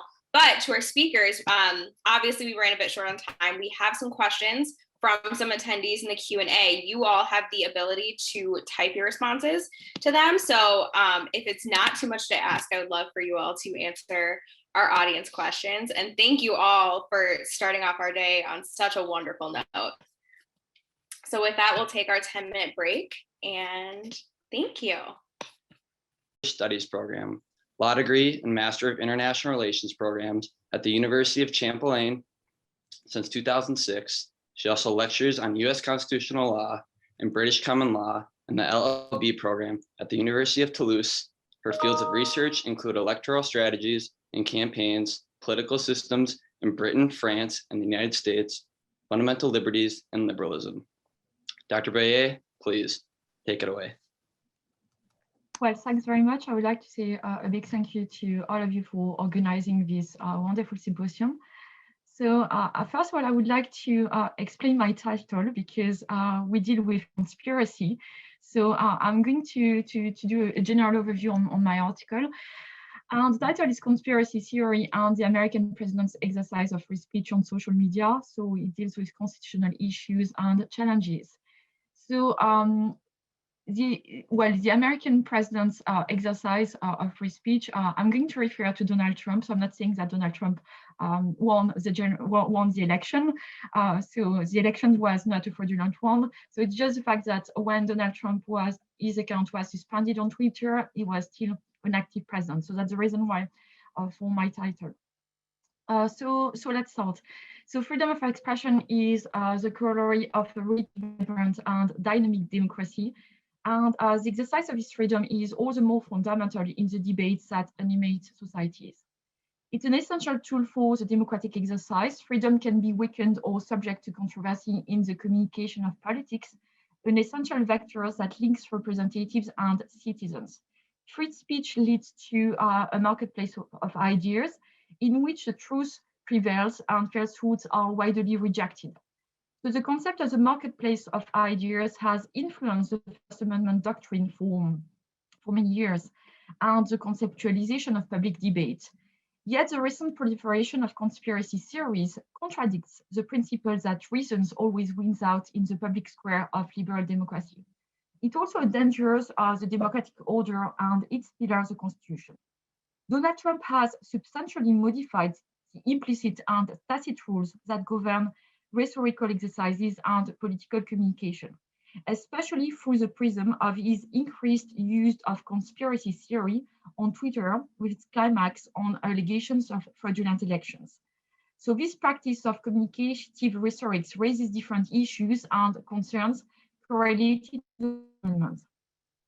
Hannah Arendt, in her classic work on totalitarianism in the early 1950s, asserted that the ideal subject of fascist ideology was a person for whom the distinction between fact and fiction, so that is to say the reality of experience and the distinction between true and false, that is to say the standards of thought, no longer exist.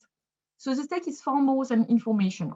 So some social barriers had already cracked in recent months, and by doing so collapsing the constitutional and democratic order. So indeed, with the American president, so the former American president of this new use of this new medium, the constitutional contours of the freedom of expression of the government speech through the prism of social networks are questioned. So this article will first deal with the issue of conspiracy theory correlated to political speech and its constitutional limits.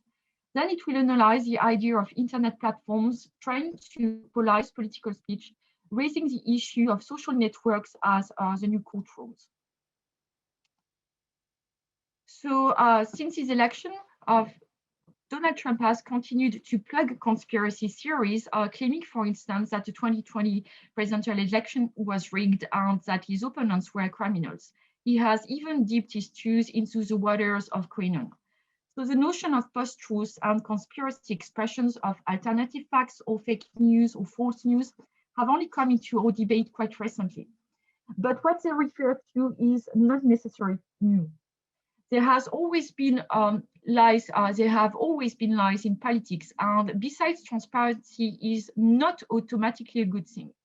George Orwell, in his book 1984, showed what authoritarian power prohibits anyone from hiding anything.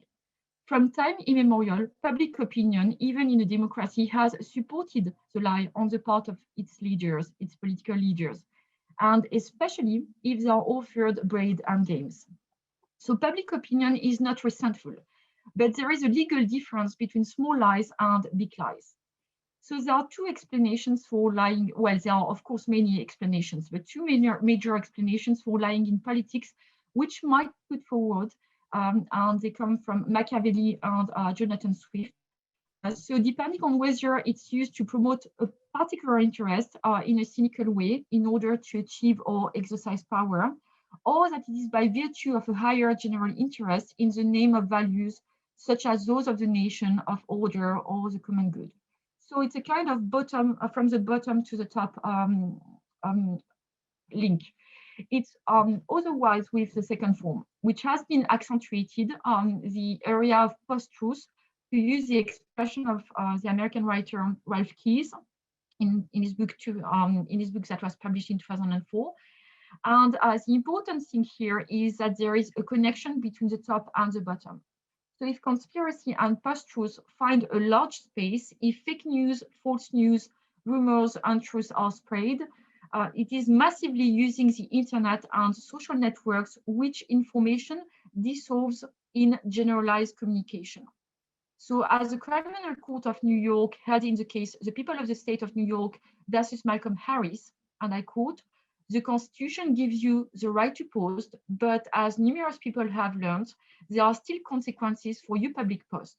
What you give to the public belongs to the public. What you keep to yourself belongs only to you." So the consequences of Donald Trump's account need to be discussed approaching the issue of governmental speech. So the Supreme Court has long considered political and ideological speech to be at the core of the First Amendment doctrine, including speech concerning politics, nationalism, religion, or other matter of opinion. So in different cases. So political speech can take other forms beyond the written or spoken word, as it was announced and enumerated in Buckley versus Velo in 1976, or in Texas versus Johnson in 1989. Legally speaking, the limits of political discourse are wider, and political discourse is the most protected. So indeed, for some scholars, political speech should be the only speech protected by the First Amendment. In this regard, Robert Bork ardently supports the position that, and I quote, "The notion that all valuable types of speech must be protected by the First Amendment confuses the constitutionality of laws with their wisdom. Freedom on non-political speech rests, as does freedom for other valuable forms of behavior, upon the enlightenment of society and its elected representatives." So Twitter has traditionally refused to censor tweets from politicians, citing the fact that these posts are of public interest. So public figures are therefore generally not subject to the terms imposed on other users, creating a double standard, but still something that was really wanted by Twitter for different reasons.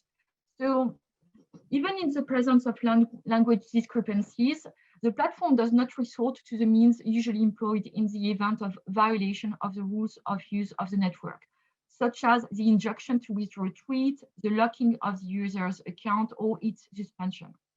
Yet the social network has been led over the past year to change its position in response to the multiple protests that the online activity of some leaders, starting with Donald Trump, does not fail to arouse.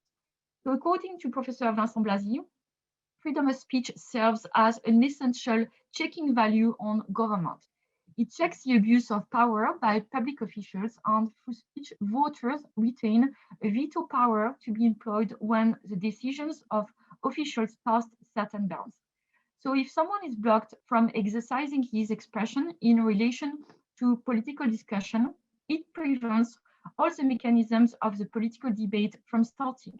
And indeed, self-governments can exist only insofar as the voters acquire the intelligence, integrity, sensitivity, and generous devotion to the general welfare that in theory casting a ballot is assumed to express.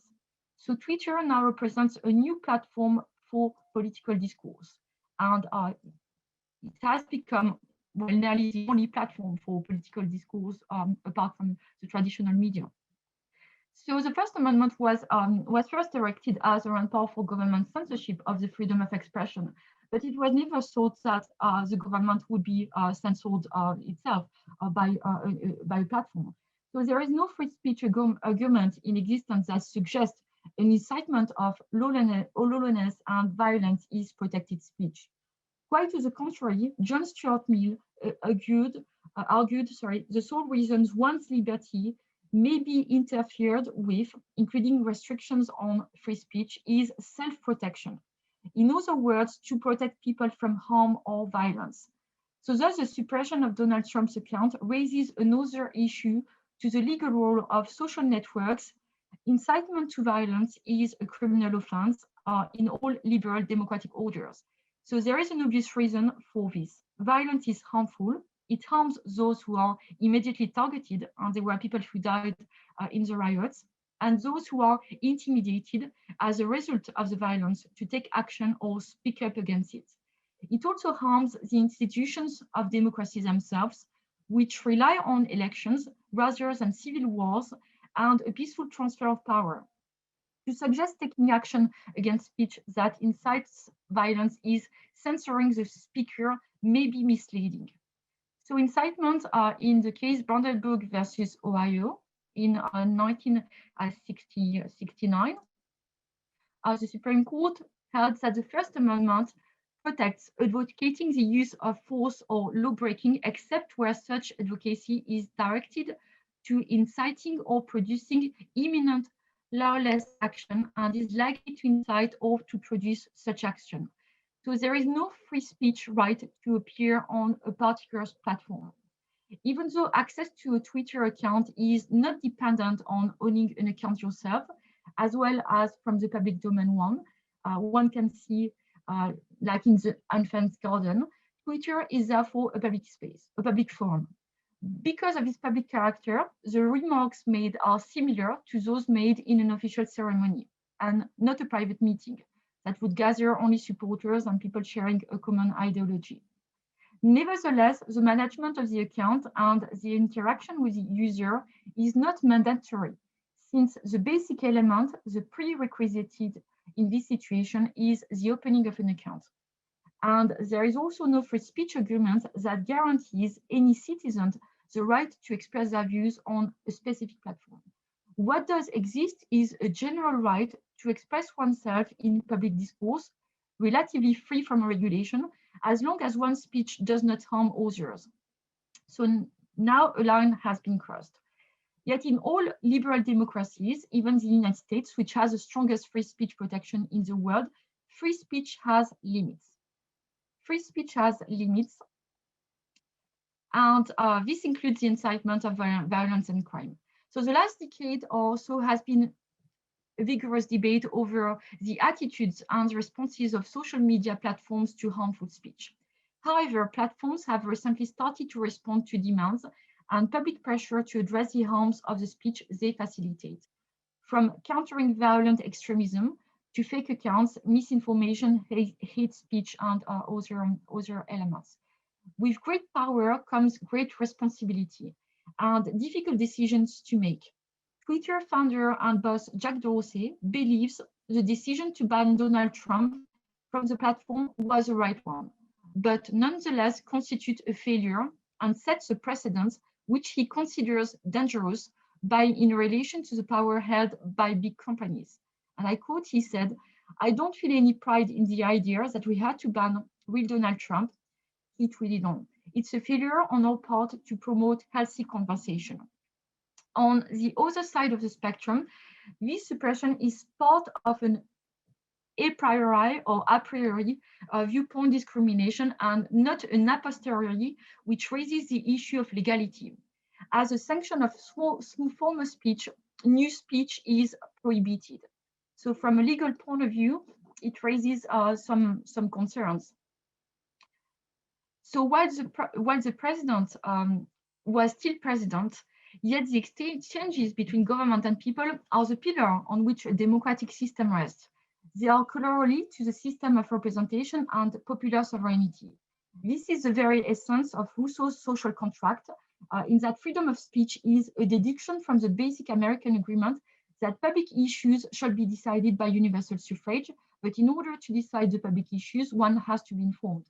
So the issue of blocking exchanges between the former president of the United States and some citizens is beyond the use of social media and is more correlated to the exercise of the First Amendment and the possible restrictions of citizens' freedom of expression in the United States in their exercise of social media. A street or park is a quintessential forum for the exercise of First Amendment rights. It is cyberspace, the vast democratic forum of the internet. So the notion of public space, private space is the key to determining the constitutionality of the practices of the president, former president of the United States, by the prism of his Twitter account.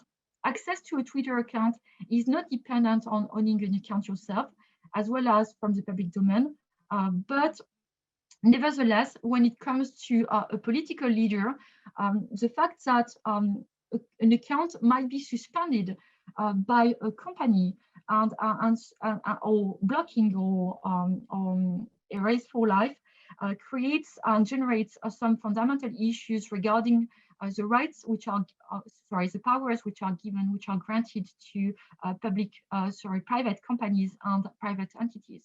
So there are major concerns, not about the content, but about the forms and the actions of these private companies acting as courtrooms and forgetting the legal procedure in censoring free speech. Thanks very much.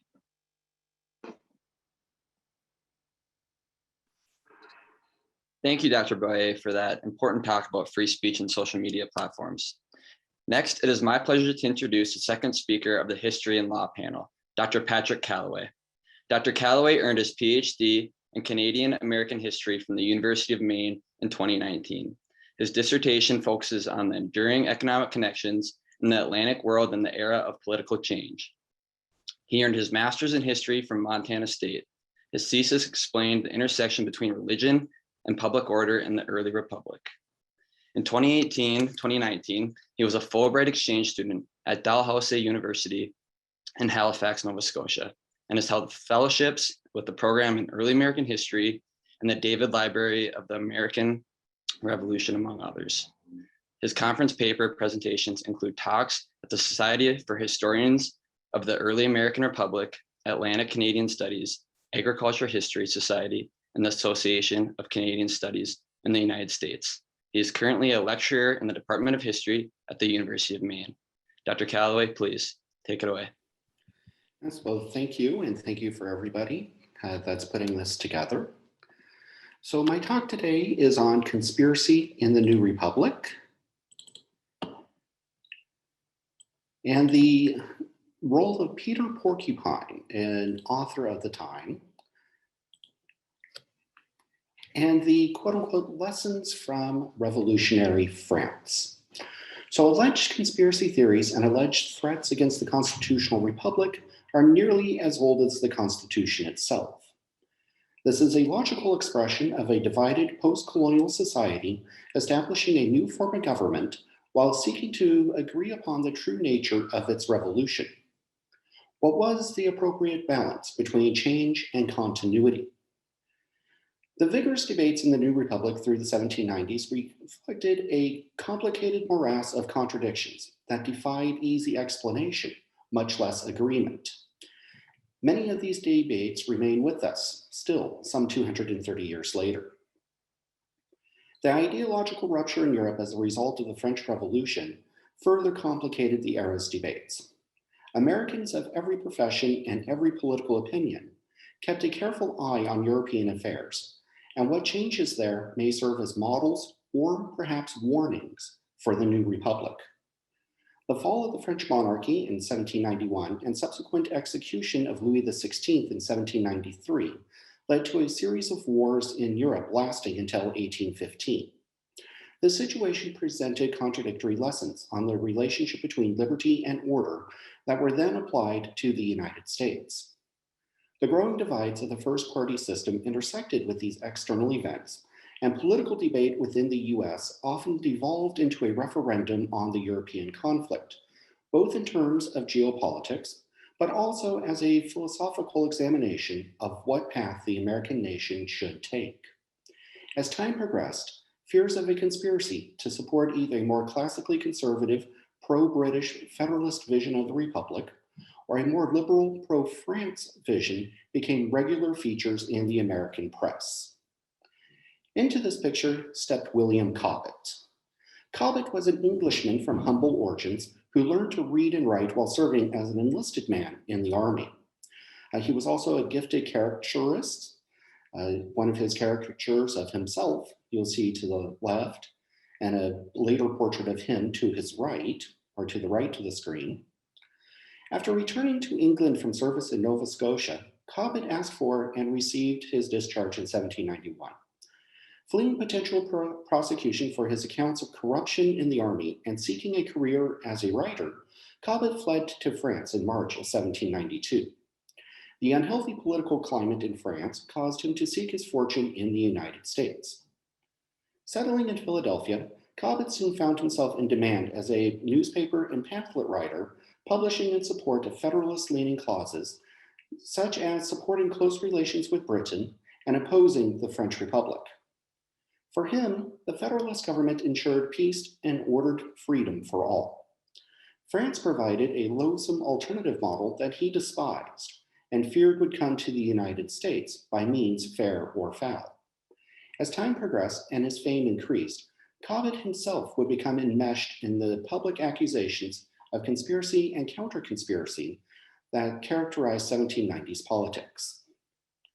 Adopting the pen name Peter Porcupine, Cobbett used his pen to attack the two most dangerous influences encroaching from Europe: irreligion and radicalized political attacks against the existing political order, orchestrated by potentially well-meaning but misguided Americans, or more likely, outright agents of France working behind the scenes through front organizations like the Democratic Republican societies. The first target of his ire was Dr. Joseph Priestley, a well-known but somewhat disreputable British scientist, social reformer, and Unitarian. Priestley, for Porcupine, was a dangerous man whose pamphlet, History of the Corruptions of Christianity, advocated for a reformed religion that was little removed from atheism, and Priestley's embrace of some elements of the French Revolution rankled him. As the New York Democratic Republican Club celebrated Priestley's arrival in the US as a refugee from injustice, Porcupine saw the occasion as proof of a threat against the United States, brought about by the public adulation of a figure with a dark past. This included a celebration of the second anniversary of the fall of the Bastille, so obnoxious that a riot ensued. And on the screen, you'll see an artist rendition of the sacking of Joseph Priestley's house in Birmingham, England in 1791, and a caricature from the British newspapers on the scene as well. Although Priestley sued the city of Birmingham and won a judgment for damages, the case proved to Porcupine that Priestley's celebration indicated that he also approved of political violence in France, which saw the deaths of thousands of suspected enemies of the revolution. Porcupine's opinion of the Democratic Republican clubs was not improved by the Philadelphia chapter. In Philadelphia, citizen Edmond Genet, the French Republic's ambassador to the United States, was so closely connected to the club that it was openly rumored that he was in fact the president. And of course, there's a caricature for that as well. So this is the caricature in Porcupine's rendition of the Anti-Federal Club. And a lot of text, which we can read a little bit later, but this would be very typical of satire and caricatures in the press of the 1790s. In his writings on the Democratic Republican Club, we see the pillars of Porcupine's political ideology: fidelity to a Trinitarian Christianity, support for traditional order, and perhaps most importantly, that any agreement to the ideas in form or in content of the French Revolution automatically meant support for a reign of terror style of revolution in the United States. To him, the Democratic Republican clubs were not social or philosophical in nature. Rather, they represented a threat to the American government in the same way that the Jacobin clubs of France threatened and then eventually helped to collapse the French government.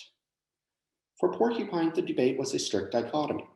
One either supported the nation, church, and ordered liberty, or one conspired against the nation by embracing a French-influenced philosophy in the guise of loyal opposition and free thought. Writing in March of 1796, Porcupine expanded on this analysis in his pamphlet, The Bloody Bowie, which was designed to examine the course of American politics and culture over the previous 4 years. Written in the wake of Thomas Paine's controversial book, The Age of Reason, the pamphlet argued that the French Revolution was predicated on the destruction of the Catholic Church by atheistic or at least deistical thinking philosophers. Thus, American figures associated with the new philosophy, like a Thomas Jefferson or a James Madison, were suspect. So this is another caricature from Paine in his writing and what he sees as the end result of The Age of Reason by Paine. And we see that very interesting interaction between political and social satire here. Even more dangerously, new immigrants representing the, quote, troublers of society of every description, from whining philosophical hypocrite to daring rebel and even more daring blasphemer, found a warm welcome in the United States because of a misguided press and the machinations of the Democratic Republicans. The inevitable conclusion of this was the destruction of, unless the majority of Americans united in imposing these, quote, destructive principles, which Mayday rendered the annals of America as disgraceful as those of the French Revolution. For Federalists, the links were clear. New immigrants, particularly the Irish and Scots-Irish, tended to support the Democratic Republicans politically, while the religious thought of leading figures like Jefferson raised very serious questions about religious fidelity and, by extension, their commitment to public order. Fear for the state of political order was not an idle concern. In 1794, an outbreak of violence in Western Pennsylvania, later labeled the Whiskey Rebellion, broke out. President Washington declared a rebellion and dispatched 12,000 federalized militia to restore order. Jefferson commented that although a rebellion had been proclaimed, the rebellion could not be found. And you'll see on the screen a longer quote by Washington in his proclamation of rebellion, and a letter from, or an extract from a letter from Jefferson to Monroe, providing commentary. Porcupine dismissed the whole affair as an outbreak of, quote, American sans-culottism, and laid blame on the Democratic Republican clubs for encouraging disorder. For their part, many Democratic Republicans detected a possible British influence in the federal government's response to a mostly peaceful public protest against federal tax policy. For Porcupine and his supporters, this looked just like France in 1791, where an alliance between a radicalized intellectual elites combined with lower classes to ferment chaos and ultimately collapse. By 1796, the Democratic Republican writers took notice of Peter Porcupine and started to attack both Porcupine's writings and his motivations. Writing under the pen name of Timothy Tickletoby, the actual name unknown but probably Samuel Bradford, the author confessed to ignore Peter Porcupine until the fact that he was, quote, supported by a British faction in the United States and was made use of as a foreign agent among us, was brought to light. This plot had material consequences, including the breaking of the 1778 alliance with France and the character assassination of, quote, some of the worthiest and best men of the United States in order to facilitate a pro-British foreign policy. Beyond being an enemy agent, Porcupine was also a criminal, a forger, a fugitive from justice, a liar, a rogue, and merely a front for, quote, his old friend Beelzebub. Indeed, Tickletoby speculated that Porcupine and Beelzebub were one and the same person. Porcupine's growing fame, and we'll see another one of Porcupine's responses here, of light shining on the origins of Jacobinism. One of his techniques was that he would use art in a lot of his responses to charges such as this. So Porcupine's growing fame and willingness to attack public figures associated with the Democratic Republican Party eventually led to his downfall in Philadelphia. Dr. Benjamin Rush was a well-known physician as well as a key figure in the party establishment. His role in treating the yellow fever outbreak of 1793 was controversial even at the time, but Porcupine's allegations of outright medical malpractice provoked Rush to file a lawsuit for libel. The legal protection was farcical, if not an outright conspiracy against Porcupine. The Chief Justice of the State Supreme Court in 1798 was Thomas McKean, a friend of Rush and a regular target for Porcupine's political commentary. By the start of the trial in 1799, McKean was governor of the state of Pennsylvania. The judge in the case was Edward Shippen, a longtime associate of McKean, who was appointed Chief Justice of Pennsylvania 4 days after the conclusion of the Porcupine trial. The jury lists were constructed by Shippen's son-in-law, and Rush's counsel was McKean's nephew. Conviction was virtually inevitable, but the fine was an extraordinary sum for the day of $5,000. Frustrated by what he termed democratic justice, Porcupine fled Philadelphia for New York. So Porcupine, as he becomes more famous, and as you'll see on the screen, also regularly appears in the Democratic Republican leaning press. And here we see him as a porcupine being spoken to by the devil, by the lion representing Britain, while Lady Columbia, the symbol of America in the 1790s America, weeps over to the side. After he fled to New York, one unsympathetic observer writing under the name of Henry Hedgehog, most likely James Carey, published a mock heroic poem titled Anticipation, Peter Porcupine's Descent into Hell. The funeral procession included a number of enemies of the Democratic Party associated with Porcupine, priests, aristocrats, kings, despots, Tories, and other foes to fair Columbia's land. One stanza wrote, Peter the friend of king and potentates, Peter the foe of the United States, Peter the friend of the despot's horrid laws, Peter the friend to British frauds and lies, Peter the foe to mankind's liberties, Peter the agent of Lord Pitt, they say. Poor Porcupine, he's gone away, he's gone away. That particular satirical poem runs somewhere over 20 pages. Although the literary merits of Hedgehog's verse may be questionable, the stanza reflects the association made by Democratic Republican writers against Porcupine. The principles espoused could not be the product of honest inquiry or belief. Rather, he was a British spy in the pay of the crown with the goal of reinforcing Anglo-American ties and denigrating Democratic Republicans and the French Republic. By their very nature, Porcupine's beliefs were a conspiracy against the United States and liberty and freedom. Writing on his life adventures in 1798, Porcupine reflected on the meaning of his trial and of his relocation to New York.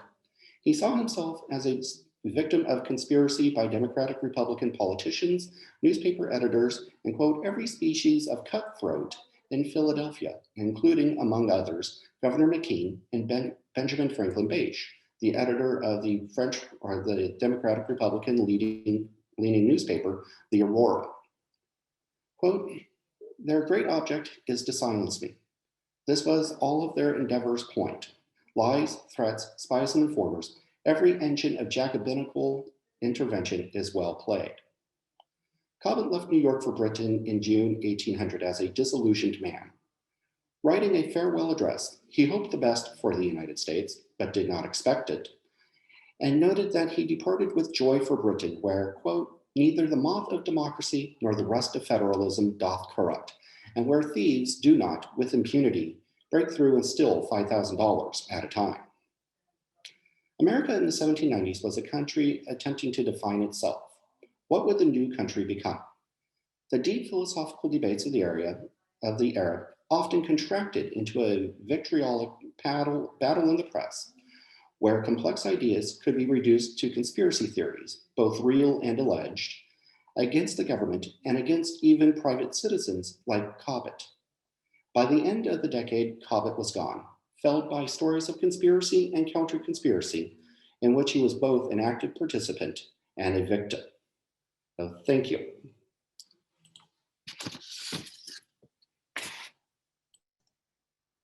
Thank you, Dr. Calloway. That's always interesting to get some historical perspective on conspiracy theories. And I think like your paper really is going to tie in well with this idea we've heard throughout the day about how conspiracies might be a way to think about where our country is and where they're going, a kind of conversation. It's very interesting. I'm excited to read more about it.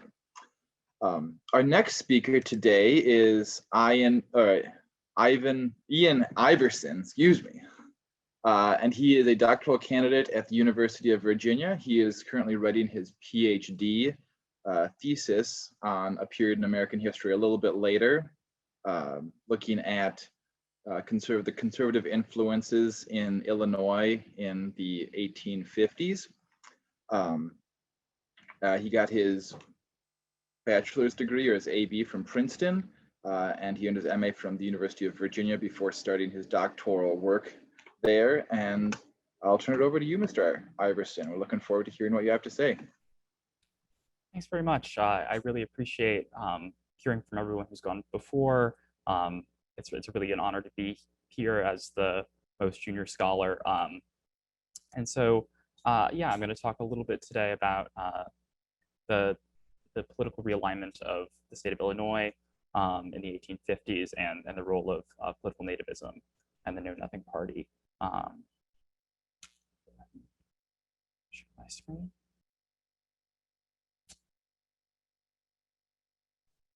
So first, a little background.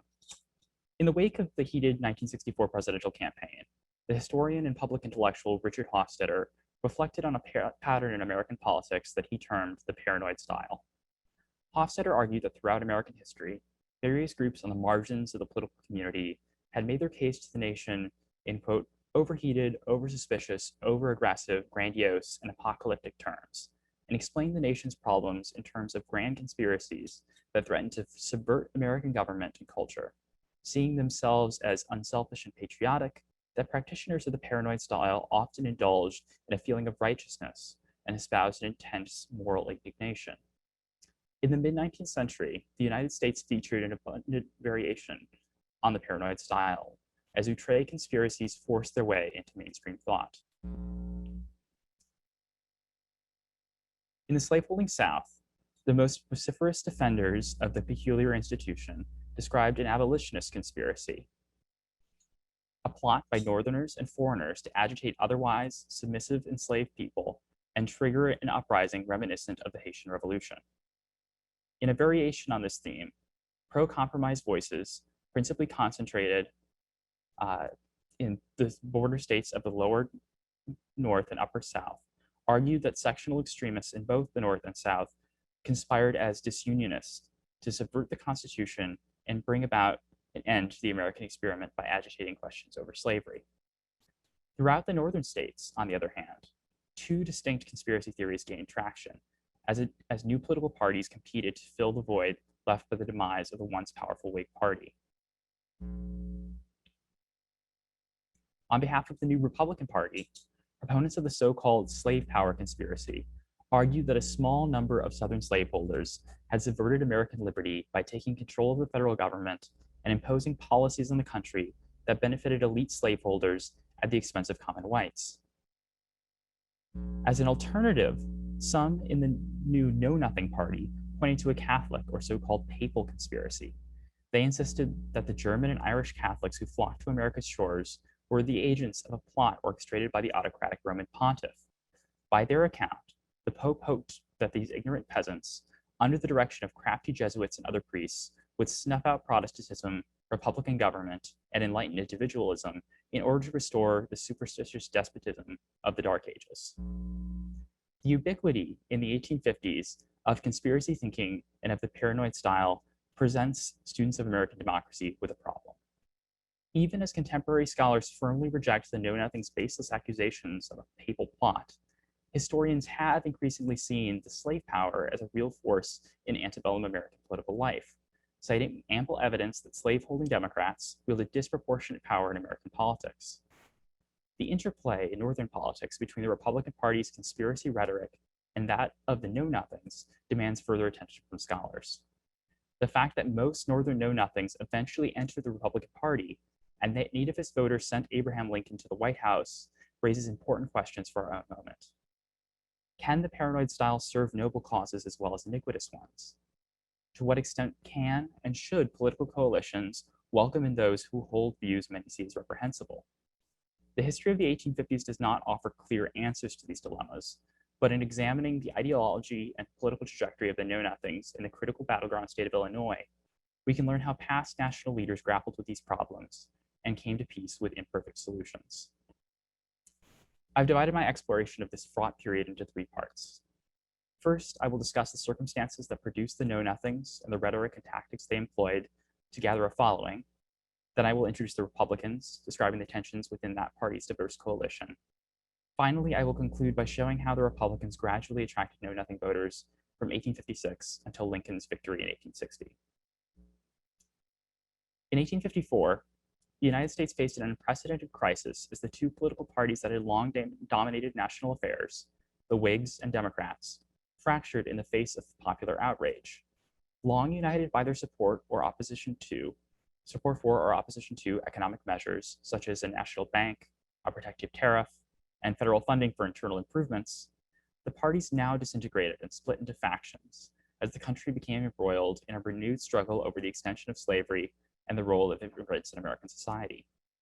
Both issues had produced controversy earlier in the American Republic's brief history, but their combined resurgence at this juncture posed new challenges for the nation. In January, Illinois Senator Stephen A. Douglas had introduced a bill to organize the new territories of Kansas and Nebraska as part of his effort to clear a Midwestern route for a transcontinental railroad. Under pressure from Southern senators in his own Democratic Party, Douglas stipulated in the bill that settlers in these territories would decide for themselves whether or not to allow slavery within their borders. The adoption of this principle, known contemporaneously as popular sovereignty, in these territories marked a repeal of the Missouri Compromise of 1820 that had prohibited slavery north of the line 36 degrees 30 minutes. The bill invoked a swift backlash throughout the free states, as many Northerners denounced the measure as a cowardly surrender to Southern interests and a repudiation of a, quote, sacred national compact. Simultaneously, a new political entity emerged throughout the country. Known to most as the Know-Nothings, this organization had grown out of secret societies such as the Order of the Star-Spangled Banner that had appeared throughout the Northeast in reaction to the swelling tide of immigration to the United States. From 1845 to 1854, an unprecedented 2.9 million immigrants entered the United States.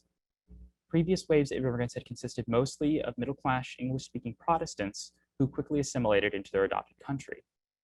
Many of the relatively poor Irish and Catholic newcomers, on the other hand, spoke foreign tongues and practiced Roman Catholicism.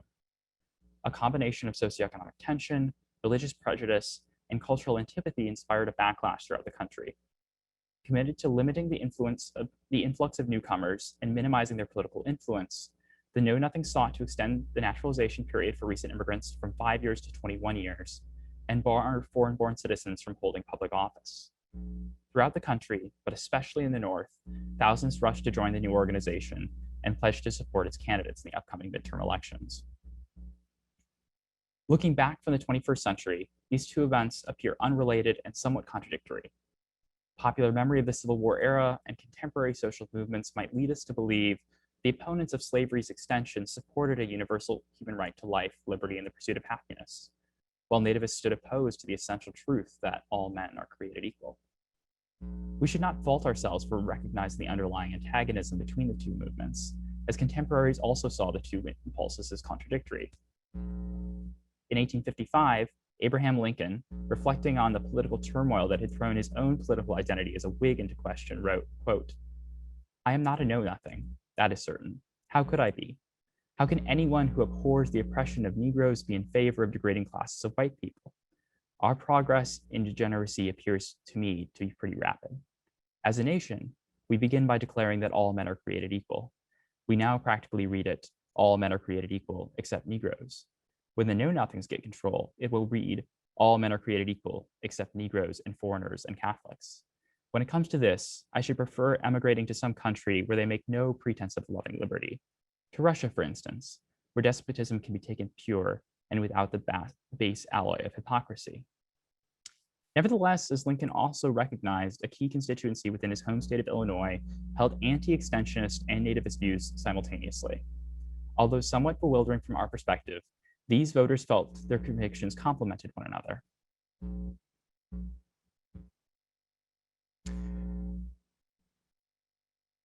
Ideologically committed to maintaining a well-ordered, culturally homogeneous, and progressive society, anti-extensionist nativists perceived aggression from Southern slaveholders and Catholic foreigners as twin threats to Republican liberty. As succinctly captured by the historian Luke Ritter, nativists saw independence, individualism, and Protestantism as historically and inseparably linked. Both slaveholders and Roman Catholics undermined democratic government, free labor capitalism, and public virtue by promoting autocracy, hindering education, and indulging in temperate desires. They believed that slaveholders and their foreign-born lackeys, through the corrupt organ of the Democratic Party, sought to, quote, stop and hinder all manly and religious development, and to plant the whole earth with slavery, ruin, and concubinage. Given to apocalyptic hyperbole, anti-extensionist nativists undoubtedly engaged in the paranoid style, indulging in, as Hofstadter put it, quote, heated exaggeration, suspiciousness, and conspiratorial fantasy. The know-nothings practiced politics of alternative reality that continues to the present day. In their ferocious denunciations of immigrants and Roman Catholics, the know-nothings displayed the bigotry we associate with today's practitioners of the paranoid style. Still, it would be a mistake to dismiss the know-nothings as simply the QAnon of the 1850s. Throughout the North, nativist voters would eventually evolve into Lincoln supporters. Illinois serves as an especially insightful case study. More than just the home of the two most influential Northern politicians of the era, Stephen A. Douglas and Lincoln, the Prairie State also captures the economic dynamism and demographic upheaval of this period throughout the North. Lincoln abhorred nativism as rape prejudice, yet he recognized that he would need to appeal to at least some nativist voters to win a majority in the state. A pivotal battleground state in national elections, Illinois in the mid-1850s sat at the heart of a region rapidly transforming from a homogeneous and locally oriented frontier zone into a heterogeneous and market-oriented heartland.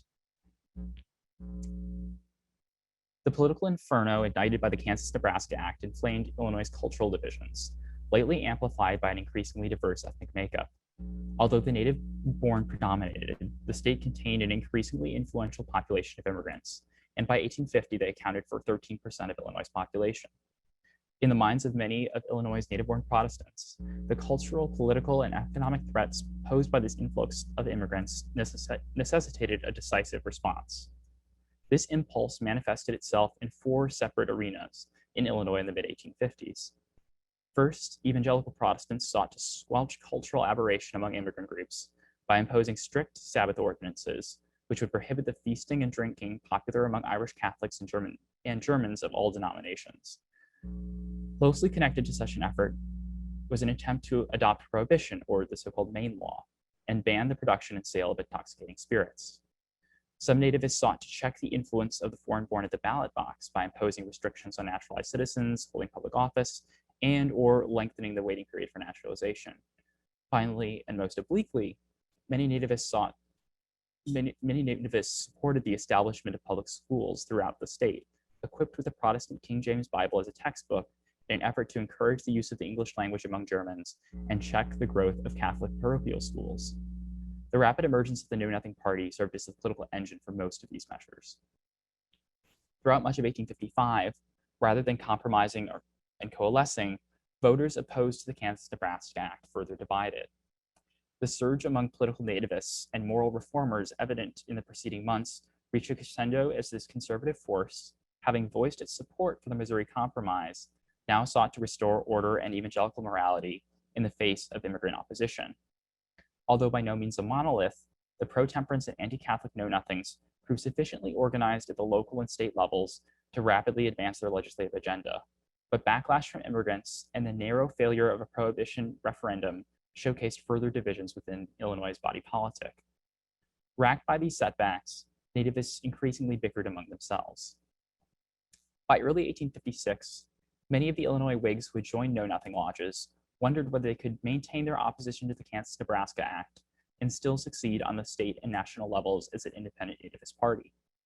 In 1855, the state Know-Nothing Party had called for a restoration of the Missouri Compromise, but in February of 1856, the National Know-Nothing Convention bypassed the slavery question and nominated former President Millard Fillmore, a champion of the Compromise of 1850 and the last Whig to hold the nation's highest office. Fillmore himself had a lukewarm commitment to nativism, and this ambivalence, combined with his failure to call for a repeal of the Kansas-Nebraska Act, led some Northern Know-Nothings to reject his candidacy. Still, for those intensely concerned with the prospect of disunion, including many Know-Nothings in central Illinois, Fillmore's candidacy and his promise of sectional reconciliation proved quite appealing. Meanwhile, despite a year of continuous agitation against the extension of slavery, Illinois' anti-extension forces remained factious and divided along old partisan and sociocultural lines. Recognizing that competing tickets would result in disaster in statewide contests, a group of self-identified conservative leaders began to lead a movement to unite on their mutual antipathy towards slavery's extension into Kansas. Although the majority of actual settlers in Kansas opposed the introduction of slavery, a small pro-slavery minority, aided by aggressive Missourians nicknamed border ruffians or bushwhackers, had fraudulently taken control of the territorial government and suppressed free soil activism. Bolstered by recent attacks on Lawrence, Kansas by border ruffians and an assault in the halls of Congress by a pro-slavery congressman on Massachusetts Senator Charles Sumner, the newly minted Illinois Republicans took a defensive posture against Southern aggression at their state convention in Bloomington in May of 1856. By framing themselves as conservative defenders of the rights of free white citizens, Republicans attracted those know-nothings who distrusted Fillmore's indifference to the slave power. Douglas and his Democratic supporters, for their part, rejected the Republicans as incendiaries willing to risk disunion for free soil, and maintained that popular sovereignty provided a reasonable anti-slavery solution. Exposed to both arguments, undecided voters in Illinois, wavering Democrats, know-nothings, and ex-Whigs alike, balanced their genuine dislike of slavery with a suspicion of abolitionist agitation and a fear of disunion. Unfortunately for the Illinois Republicans, suspicions surrounded the party's presidential nominee, former Army explorer John C. Fremont. Although both were American-born Protestants, John Fremont and his wife Jessie had eloped in 1841 with the help of a Roman Catholic priest, and that fact, along with John Fremont's French-Canadian heritage, rang alarm bells in the ears of anti-Catholic nativists. The Democrats took advantage of Fremont's relative obscurity to tar him with a variety of blatantly false and contradictory charges. Recognizing the tenuous and sometimes conflicting elements of the Republican coalition, they hoped to alienate at least one of the party's key constituencies through a campaign of misinformation. Thus, Democrats accused the Republicans of a plot to, quote, degrade the alien-born white man, and also lambasted them for, quote, laying drunk in beer saloons to fool the ignorant laboring Dutchman. As a result, Republican organs found themselves in the strange position of simultaneously denying Fremont's status as, quote, a know-nothing or Catholic, an abolitionist, or a slaveholder. In the end, while Democrat James Buchanan secured only 44.1% of the state's vote, the opposition split between Fremont with 40.2% and Fillmore with 15.7%. Lincoln and other state leaders recognized that for the Republicans to win Illinois in a presidential race, they would need to secure this cohort of Fillmore voters. The party had already managed to draw in most of these voters at the local and state level, as the Republicans elected their nominee for governor and state treasurer by comfortable margins. In the coming two election cycles, Lincoln employed his considerable power of persuasion to convince know-nothing voters that the Republicans best reflected their worldview without personally himself engaging in nativist harangues. In the months following the election of 1856, two critical developments increased the credibility of the slave power conspiracy, and Lincoln used these events to reframe his message in terms reminiscent of the paranoid style. In early 1857, the Dred Scott decision, which declared congressional prohibition of slavery in any national territory unconstitutional, outraged those who had worked to restore the Missouri Compromise. Amid a rumor that President-elect James Buchanan had pressured the justices to rule in favor of slaveholder interests, a speculation subsequently confirmed by historians, the Republicans denounced both Buchanan and Chief Justice Roger B. Taney and declared the decision non-binding obiter dicta. Several months later, Buchanan pressured Democratic majorities in Congress to admit Kansas into the Union as a slave state, despite massive electoral irregularities and overwhelming evidence that the majority of actual settlers favored a free soil policy. Though this measure proved to be too far for Stephen A. Douglas, ever the champion of popular sovereignty, Lincoln used these developments to frame Douglas and his Democratic allies in Illinois as either co-conspirators or dupes in a grand plot to undermine freedom and install slavery nationally. In his famous debates against Douglas during the 1858 Illinois Senate race, Lincoln framed the issue through the metaphor of building a house. Quote, "We cannot absolutely know that all these exact adaptations are the result of free concert. But when we see a lot of frame timbers, different portions of which we know have been gotten out at different times and places by different workmen, Stephen, Franklin, Roger, and James, for instance, and when we see these timbers joined together and see that they make the frame of a house or a mill, all the tenons and mortises exactly fitting, and all the lengths and proportions of the different pieces exactly adapted to their respective places, we find it impossible not to believe that Stephen and Franklin and Roger and James all understood one another from the beginning and all worked upon a common plan or draft drawn up before the first lick was struck." Intimating a conspiracy between Douglas, former President Franklin Pierce, Chief Justice Taney, and President Buchanan, Lincoln hoped to convince the public that the slave power and its agents bore responsibility for dividing the nation. This argument countered the claim advanced by Douglas that Lincoln was an abolitionist fellow traveler and would assist Southern radicals in tearing the Union apart. Although neither case had much merit on a factual basis, by appealing to the slave power and disunion conspiracies, both Lincoln and Douglas appealed to the worldview of know-nothings, who, left without an independent party after 1856, represented Illinois' key swing vote. Although Lincoln never publicly linked the slave power conspiracy to Catholicism, this did not prevent his allies from doing so. In Springfield, Lincoln's political organ, the Illinois State Journal, claimed during the 1858 campaign that, quote, "Popery and slavery have been the hard masters of the American people." And they argued that this insidious force would, quote, "prescribe and beat down Americans because they were born on American soil and because they would not yield allegiance to those of Rome." This anti-Catholic baiting continued after the election, as the widely read Republican paper, the Chicago Tribune, added a measure of anti-Semitism to the mix by condemning, quote, "the Catholicized slavocratic party that led the Hebrew Democrat to be ruled at the ballot box by the Pope's minions." Although this vitriol likely offended some Republican voters, it appealed to many who saw the Democratic Party as a corrupt organization headed by slaveholders and intent on perpetuating its own power through fraudulent immigrant votes.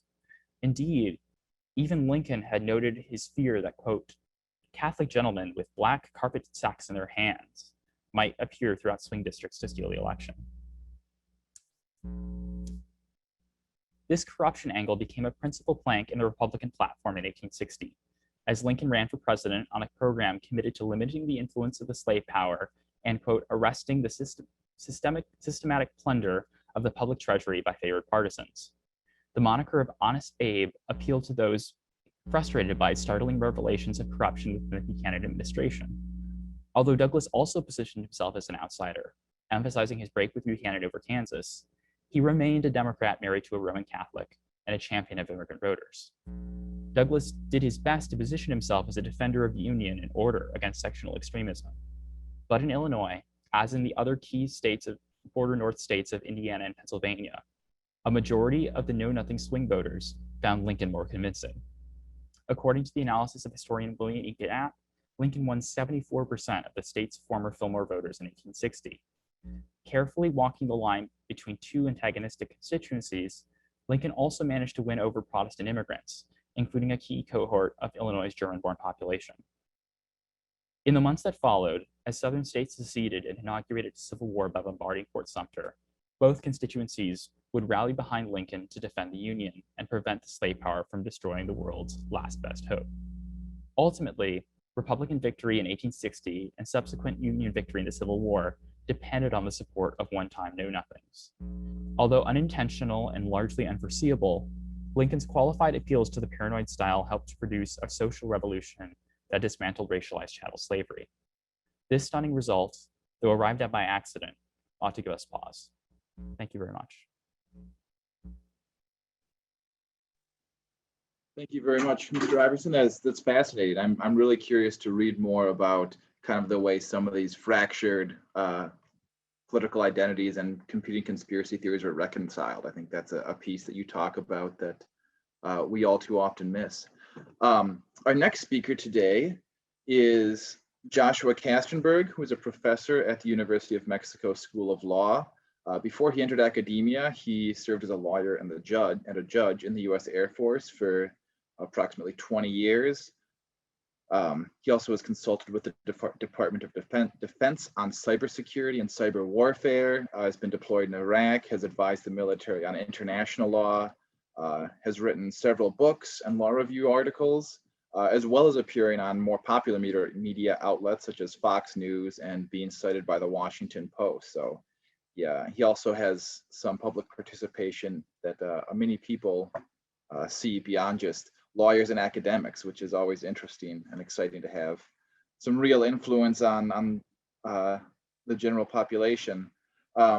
His interests are mainly in the areas of criminal law and procedure, evidence, legal history, and judicial ethics. And I will hand it over to you, Professor Kastenberg. We look forward to hearing your talk.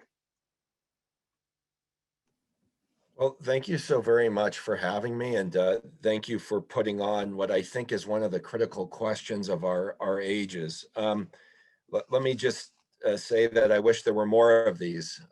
And in addition to that,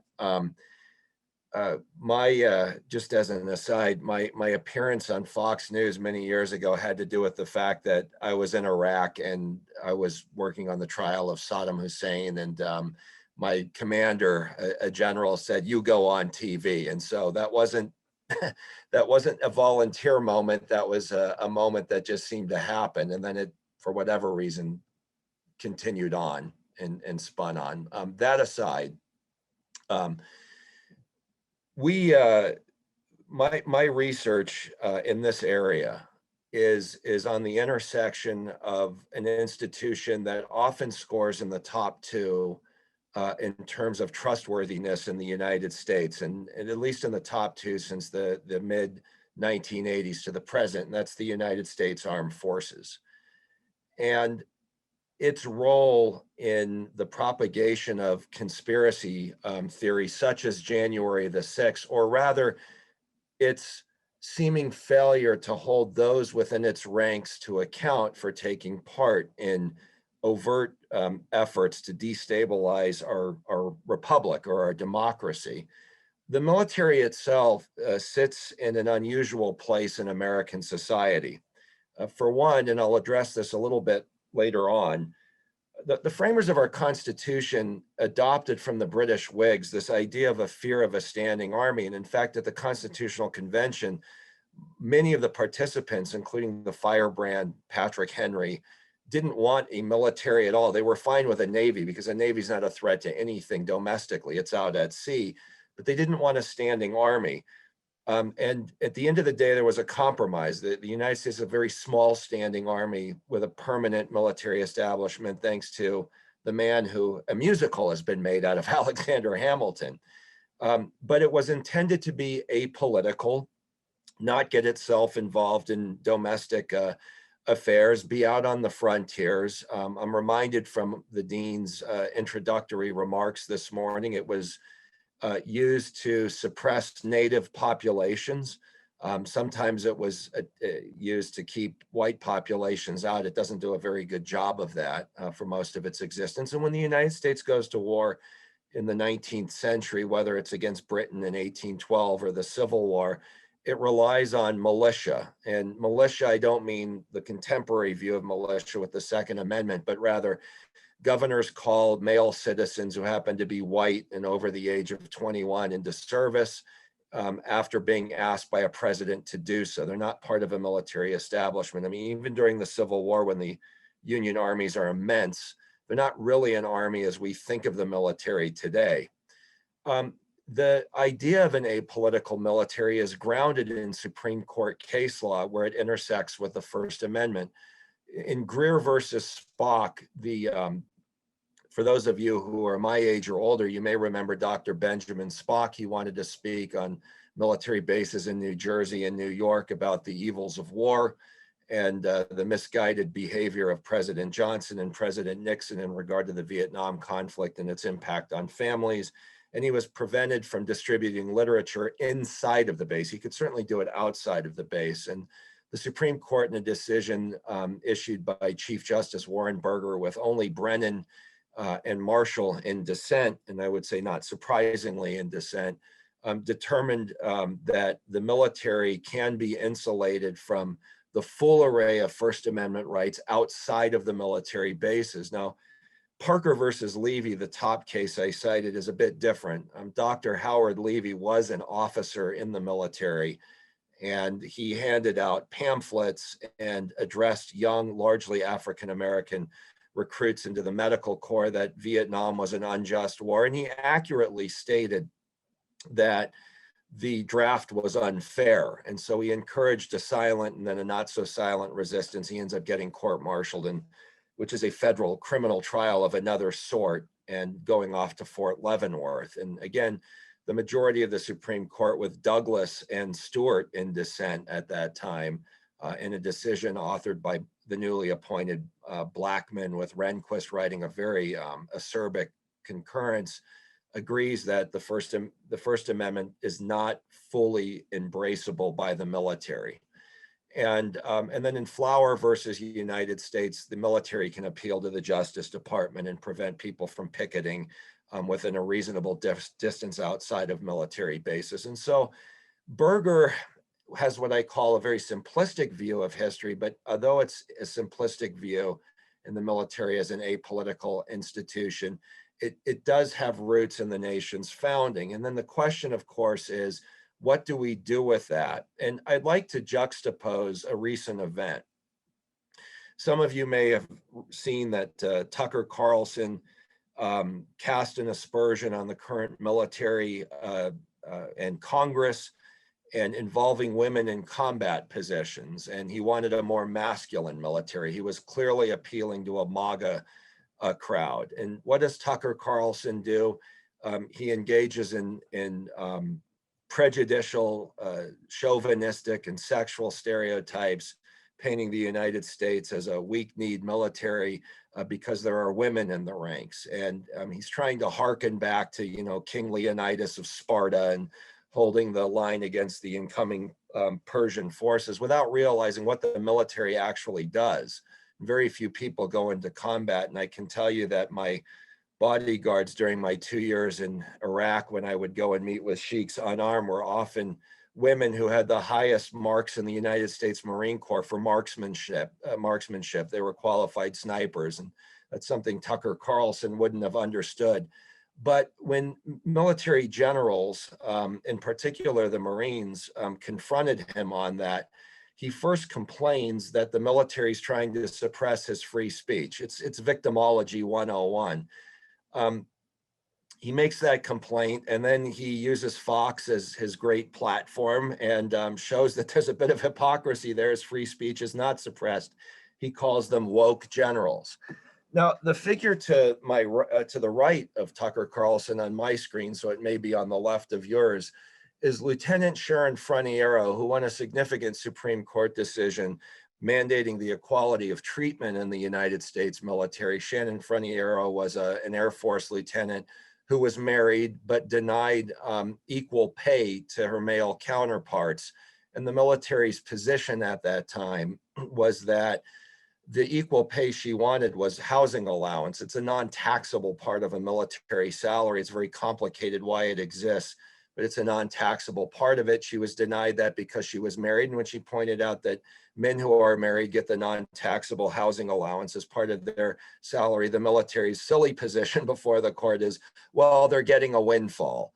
So imagine you're the Solicitor General of the United States and you're arguing in favor of fraud, which is what they did. And again, with only Rehnquist dissenting, the court sides with Sharon Franiero on the eve of the Equal Rights Amendment defeat in Congress. But the military's response to Tucker Carlson is deeper than an advocacy for reality and for equal rights for women, for people of color, for religion in the military. It's also an attempt within the military to try to diffuse and minimize conspiracy theories such as QAnon in the broader picture. And I think I wanted to begin with this to explain what the constraints are within the United States' first or second most trusted institution without advocating that the military ought to be a trusted institution. I want to make that clear up front. I think parenting ought to be a trusted institution, but the military is more trusted than other government agencies, than the police, than the church, and a number of other institutions that we know of. But let's begin with this proposition, and this is the focus of my research. It's both historic and contemporary. And my question is, what do these individuals here have in common? What is it that the soldiers on the left and the men on the right have in common? Well, they all have in common that they've served in the military. They're part of the military establishment. These are veterans who are retired. And the man who's speaking to the January the 6th crowd is no less than retired Lieutenant General Michael Flynn, who commanded the military's primary intelligence agency. The National Security Agency and the CIA are not really a part of the military. They're a part of Title 50 US Code. They're civilian in nature, even though you'll find military members assigned in there and occasionally leading it. But the Defense Intelligence Agency is the United States military's intelligence agency, and Michael Flynn, who was convicted and then pardoned and now under investigation, is making this speech to the Proud Boys. And the man you see at the very bottom of the screen is a military veteran collecting a retirement. Another thing that they've had in common, these young recruits and these retired veterans as being part of the military establishment, is that during the course of their career, they've served at a military base named for a Confederate general. Now, this is not the topic of my discussion today, but I would say that when we talk about the military as an institution and conspiracy theories, one of the things we should think about is, why is there a tolerance for conspiracies that favor a ethnically or racially majoritarian focus, i.e. the Proud Boys, a greater tolerance than there would be for, say, a jihadist movement within the military, or earlier, if you look back to the 1970s, a Black Panther movement. And I would say that in the mindset, and this is difficult for me to say, but I believe it to be the case as another research project, that part of that tolerance has to do with entitlement, white entitlement. And, you know, the South has its military leaders. Some of them may have been good in the field, some not so, but they were good politicians. And then you have 11 Army bases alone named after them. And now there's a movement to change the names. And one would wonder, well, it's not a good analogy, I think, to draw. Why would you have permit an army base in Germany to this day named the Field Marshal Gerhard von Rundstedt base, or worse? But rather, why would you have an American military base named after a general who led a treasonous movement against the Union? And it goes back to my comment, but what does that do to the subconscious? And, you know, that's a good discussion, I think, for another project that I'm focused on.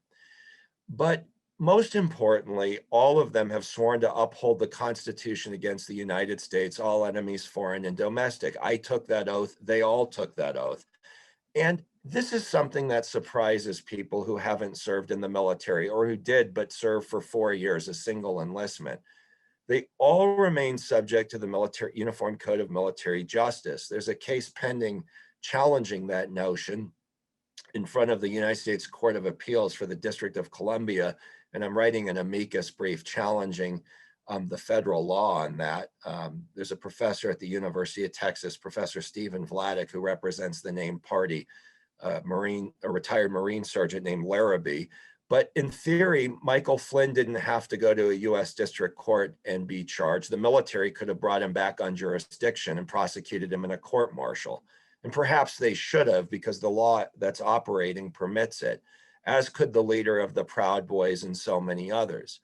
And with that in mind, why isn't the military prosecuting individuals who are seeking to devalue and undermine the duly elected, the constitutionally elected incoming administration of President Joe Biden at the time. Because certainly if there's ever a crime that could be prosecuted under Article 133, better known as conduct unbecoming an officer and gentleman, disregarding for a moment its Victorian antiquity in the name, it's Michael Flynn's conduct as well as that of the Proud Boys. And if they're retired enlisted, there's an analog article within the Uniform Code of Military Justice that could do so. Why does the military recall somebody who deals drugs outside of the base and happens to be an African-American man like Larrabee to do a court-martial, but not Michael Flynn? They both have an impact on military readiness. That's what I'm focusing on in regard to the conspiracy theories. Why give a green light to those individuals? And by the way, as we're in history right now, this isn't new. I'm not casting aspersion on Caspar Weinberger. Caspar Weinberger lasted for almost all 8 years of the Reagan presidency as Secretary of Defense. In fact, it was pointed out to Secretary of Defense Weinberger in the first year of the Reagan administration that the Ku Klux Klan was actively recruiting young white Marines in North Carolina at Cherry Point, Camp Lejeune, and the Marine Corps basic training facility out there. And they were getting away with it. In fact, the Grand Wizard of the North Carolina chapter of the Ku Klux Klan was a Marine sergeant. So Caspar Weinberger did a balancing test based on the case law, and he issued an order, better known as a Department of Defense instruction, which is criminally binding on all members of the military, that sought to balance First Amendment rights of freedom, free speech, freedom of association, with the needs of the military. And what that instruction entailed is that no person in uniform or a civilian within the military establishment, and there are quite a few civilians who are GS employees in the Department of Defense, may be a member of a hate group, and let it be known to the general public that they are part of the military. Now, they cannot participate in movements that are designed contrary to military policy or US law. But they can, say, be a paid member in the Ku Klux Klan as long as they don't show up to rallies and prevent the functions of state government and federal government and law enforcement and the like. Now, Michael Flynn, as a general, clearly violated that instruction, as did a young Army captain out of Fort Bragg, and has been in the news and has argued she had First Amendment rights. And my counter to that is, of course, you have First Amendment rights, but not while you're in uniform to do what you did, which is charter a bus of other North Carolina citizens, including enlisted members, to take part in the January 6th demonstrations. They did have the good sense not to take part in the storming of the Capitol building, but America was surprised, as was the world. I went on the BBC and on Canadian television, Global News, to explain why perhaps we shouldn't be surprised about this, but the world was surprised to see the overrepresentation of retired, active, and reserve military members, all of whom are subject to the Uniform Code of Military Justice, and none of them have been charged with a court-martial, but have been charged under, some of them have been charged under the federal law, in spite of the fact that Caspar Weinberger did issue this order back in 1981, which has gone through several renditions and machinations. Secretary of Defense Chuck Hagel reaffirmed it, but actually tightened it and made it harder to do so. And so it's a more unforgiving regulation today than it was when Cap Weinberger signed it in. Now, I said why we shouldn't be surprised is this is not all that new. And I have two figures here that I'd like to go into for a little bit of time. But before I do, I would note that this country, and the speakers before me did an excellent job, particularly my predecessor, in discussing the Know Nothing Party. And I compliment him on that.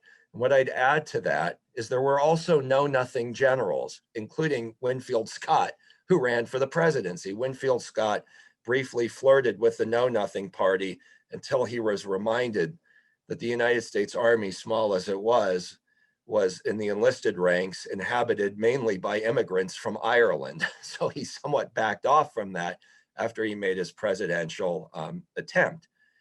There were someone who didn't get much traction was a member of the anti-Masonic party back in the late 1820s and attempted to run for the presidency, but settled on the governorship of Vermont, which as a secondary prize behind him.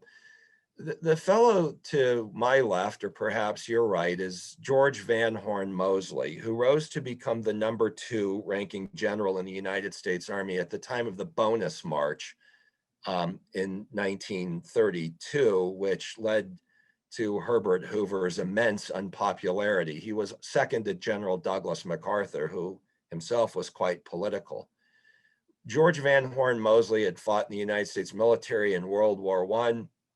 He was quite politically connected to President Calvin Coolidge and then President Herbert Hoover. His correspondences are now in the Library of Congress Manuscripts Division and also in the Herbert Hoover Library, which belongs to the National Archives. And he commanded the forces on the ground during the Bonus Army insurrection. And now he's forced into retirement by Franklin Roosevelt in 1936.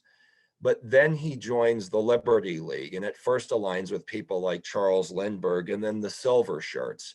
And he begins speaking in Atlanta in 1938, where he makes his home to crowds of the Deutsche American Bund and how Hitler has gotten it right and how, you know, the real dictator in the world is Franklin Roosevelt along with his communist wife, Eleanor. And he really goes off the deep end by trying to produce an American version of the British Union of fascism. And so interestingly enough, there's the descendant of the Duke of Wellington, who is more or less a British Nazi at this time. And there's some correspondence between the two of them.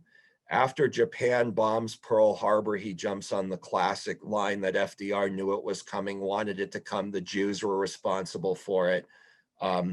The United States military shouldn't allow African Americans in its ranks other than being, you know, road construction crews because they can't fight. Just about every horrible stereotype with that is easily puncturable. He advocated for. He advocated for the captured Nazis at the Nuremberg trial. He wrote letters in support of Albert Speer. Why didn't Roosevelt recall him to active duty? I think Roosevelt was one of the and court-martial him. I think Roosevelt was probably the shrewdest man and may very well be the shrewdest human being ever to serve as a president. He didn't want to give Van Horn Moseley a floor on the court, on a court-martial like Billy Mitchell had gotten in 1925 over air power. So he just decided to allow George Van Horn Moseley to make a fool out of himself. And even Van Horn Moseley's son turned on him. Before George Van Horn Moseley's son, who was an Army colonel, turned on him, after World War II, he became an advocate for UFOs existing in New Mexico. So the son took on a conspiracy from the father, but not quite a conspiracy to topple the United States government. One of George Van Horn Moseley's proteges, though, was Edwin Walker. And for people my age and older who remember the movie Dr. Strangelove, the crazy Air Force general who sent the B-52s flying into the Soviet Union is modeled after Edwin Walker. Edwin Walker was appalled at the integration of the military in the 1950s. President Eisenhower ordered him to Little Rock, Arkansas. He didn't want to go, but where he enforced the integration of the schools. And then he went off to Germany, joined the John Birch Society, railed against President Kennedy. He left the military, retired from the military. And in 1962, he led white students at Mississippi, at Ole Miss, to prevent integration of Mississippi. He stood with Ross Barnett and threatened that a tyranny was taking over the country. He became a hero to a Protestant minister named Billy James Hargis. He got a number of other retired generals like George Alfred Wiedemeyer and Bonner Fellers, basically Douglas MacArthur's staff during World War II, to join him and to campaign that the military was being taken over by communists. He even went so far as to call Robert McNamara, a general who more or less plotted the course in the Vietnam conflict, and though before that helped Kennedy get through the Cuban Missile Crisis, as being the leading communist in the United States. If ever there were two men who deserve to be court-martialed for undermining the President of the United States, their commander-in-chief. It was these two. Now, the military law is based on the Constitution. It's based on statute, and that shouldn't surprise anyone. That's what the American criminal law is based on. But it's also, and regulation, but it's also based on lex non scripta, which you don't find in the United States, but you still might, unless you turn the clock back over 100 years, but you still might find in Great Britain. And lex non scripta means that the past practices and past institutions have an effect on present law. And I bring this up where I think the military is not good at quelling conspiracy in its ranks is because there remains a shadow of the decisions not to prosecute yesterday or yesteryear's leading white conspiracists, generals of who have been proven themselves meritorious in the field of conflict, and given perhaps a tenure type, a professorial tenure type break, and then making the argument, well, they had First Amendment rights. Although prior to the UCMJ, there were no First Amendment rights for a guy like Van Horn Mosley. He was simply let go because Roosevelt and then later Robert Kennedy realized they would be more dangerous in a court-martial of their peers with the media looking in than making fools of themselves outside. Now, Robert Kennedy did quite a dirty thing to Edwin Walker, and it was shrewd, but what Attorney General Robert Kennedy did for the Kennedy administration was he had Edwin Walker arrested and confined to a sanitarium where he was tested by Justice Department psychiatrists. So if you think about in 1962, they were sending a message to the general public, yes, he may be a criminal, but he's really crazy, so don't listen to him. And Edwin Walker then ran for governor of Texas and came in 7th in the Democratic primary.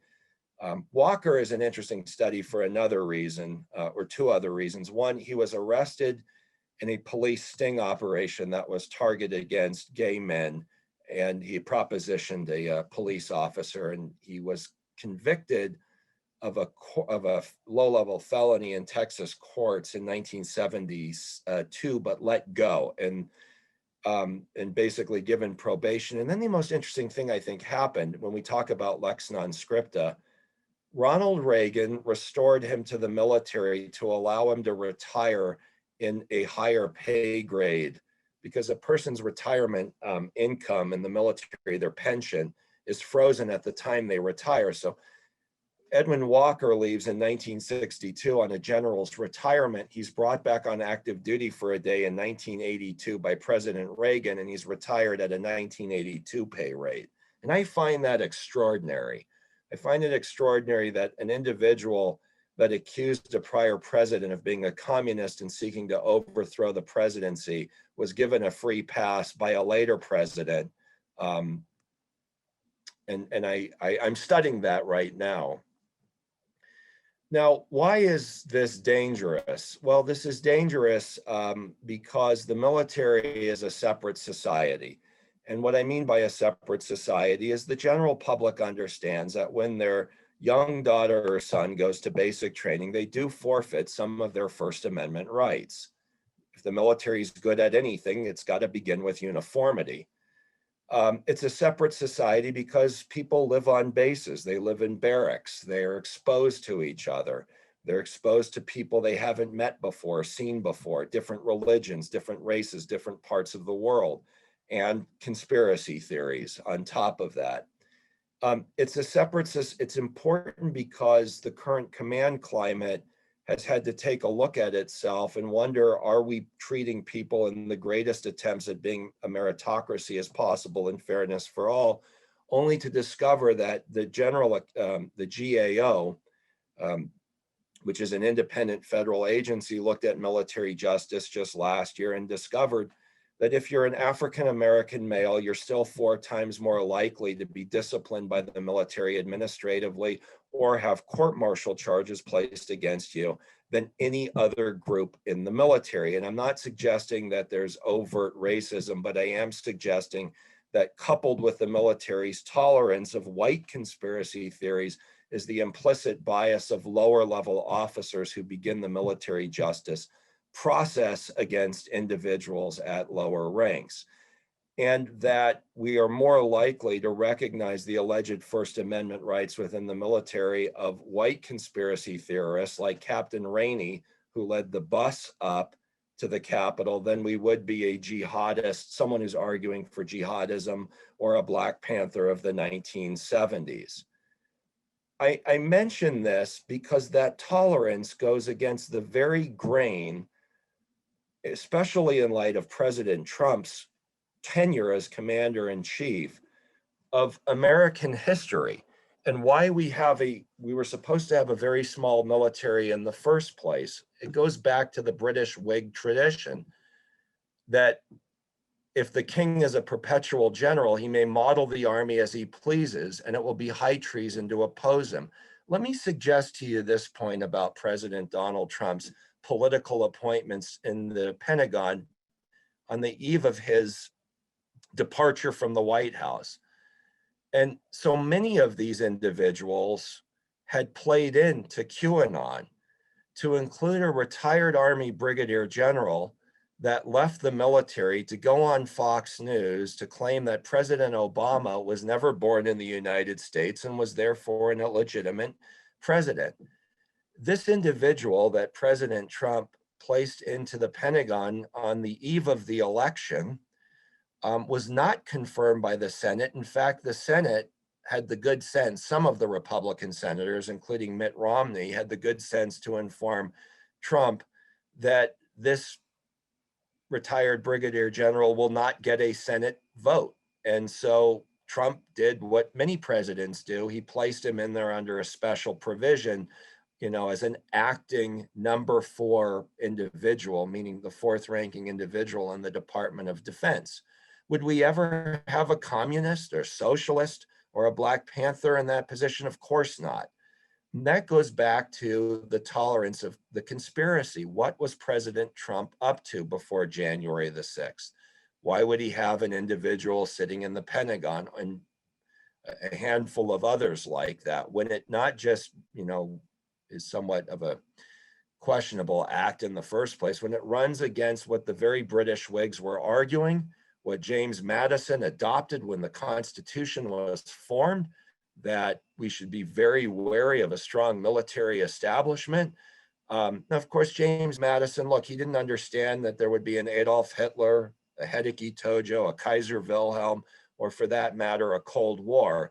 But that doesn't mean that the basic underpinnings of the fear of a standing army have no merit to them. And yet, as I conclude on this part, the road for Trump to do what he did, the road for Proud Boys serving in the ranks of the military, the ability of General Michael Flynn to believe he can act with impunity rests with the lex non scripta of history. It rests with the idea that Zachary Taylor would run for president in uniform. Ulysses Grant would run for president in uniform. Winfield Scott would. George McClellan would. Leonard Wood would do so. Alexander Haig, who probably had the less chance of any, would. Douglas MacArthur toyed with it while in uniform. And someone I happen to think rather highly of, Wesley Clark, did. It also has allowed generals, and I've given you the 2 worst of the individuals in my historic analysis, to work with impunity. Charles Willoughby claimed that Martin Luther King and anyone who supported him was a communist. Edward Almond, who served as a corps commander in World War II and in the Korean War, likewise accused John F. Kennedy of being both a papist and a communist, as though those are compatible. I'm still scratching my head on that one. Bonner Fellers, who caused, through his carelessness, a defeat of the British Eighth Army in North Africa while he was an observer. The Germans loved to read his transcripts because he had inadvertently failed to keep the War Department's code secret. Prior to the US entering into the war, he was an observer in the British Eighth Army, and the Germans read his transcripts back to the military as to how the British were doing and where their forces were employed. In fact, Erwin Rommel called them his little fellers. He was never prosecuted for his carelessness. He became Douglas MacArthur's chief of intelligence during World War II and fighting the Japanese. And then he claimed after the war that NATO, Harry Truman, Eleanor Roosevelt, Kennedy, and even Dwight Eisenhower were communists and got away with it, as did Albert Wiedemeyer. All white men, all powerful white men, all white men who were given a free pass to engage in conspiracy theories. And to be fair, there have been generals and retired generals who spoke out on things that we might agree with today, such as the Vietnam War was a conflict. David Shoup was a retired Marine general who earned the Medal of Honor at Tarawa. And after he retired as the commandant of the Marine Corps, he gave a speech at UCLA and he said, look, President Johnson and those supporting the war in Vietnam and escalation in 1964 are lying to you. You came out against the Gulf of Tonkin Bay as a terrible mistake, as did some others. But the preponderant conduct of generals and others who've engaged in conspiracy to undermine the government and then were were given a free pass is this, that they're white and they're powerful men. And my point in all of this, that they were white and they were powerful men, is that the military has to this day an unfortunate tolerance for allowing it to depart from the two basic things that it was premised on, being apolitical and also being small, maybe not small in size, but small in terms of being a threat to the Constitution, as Madison warned. And whose responsibility is it to fix this? Well, for one, the military itself, establishment, has an internal responsibility, and I'm working on that. But in my scholarship partly, but also Congress and also the people of the United States do. And it's very tough to campaign on. It's very tough to criticize the military. President Biden and President Obama promised to do something about the sexual assault plague in the military, and they've seemed to have both run into a brick wall on that. But in terms of the conspiracy, issues, and particularly January the 6th, there is a golden opportunity for the first time in history for the new Secretary of Defense to do something about it internally and thereby protect the Constitution and what the military is supposed to stand for in the first place. And with that, I think I'm running out of time and I don't want to deprive our audience of any questions. And so once again, I thank you and I thank the speakers before me for having a very compelling set of discussions and educating me and everyone else. And so with that, I will cease. Thank you so much, Professor Kastenberg. That was really a wonderful and thorough presentation. And I'll hand it over to Dr. Reed, who will now moderate the Q&A.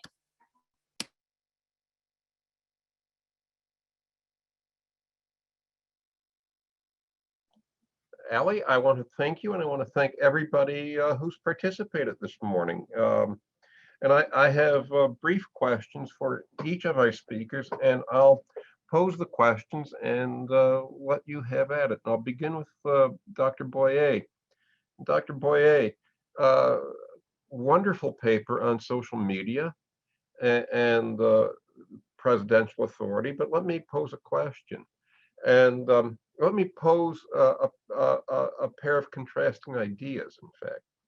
We see Oliver Wendell Holmes and the classic, Holmes's ideas about free speech, and we see this liberal idea, the marketplace of ideas.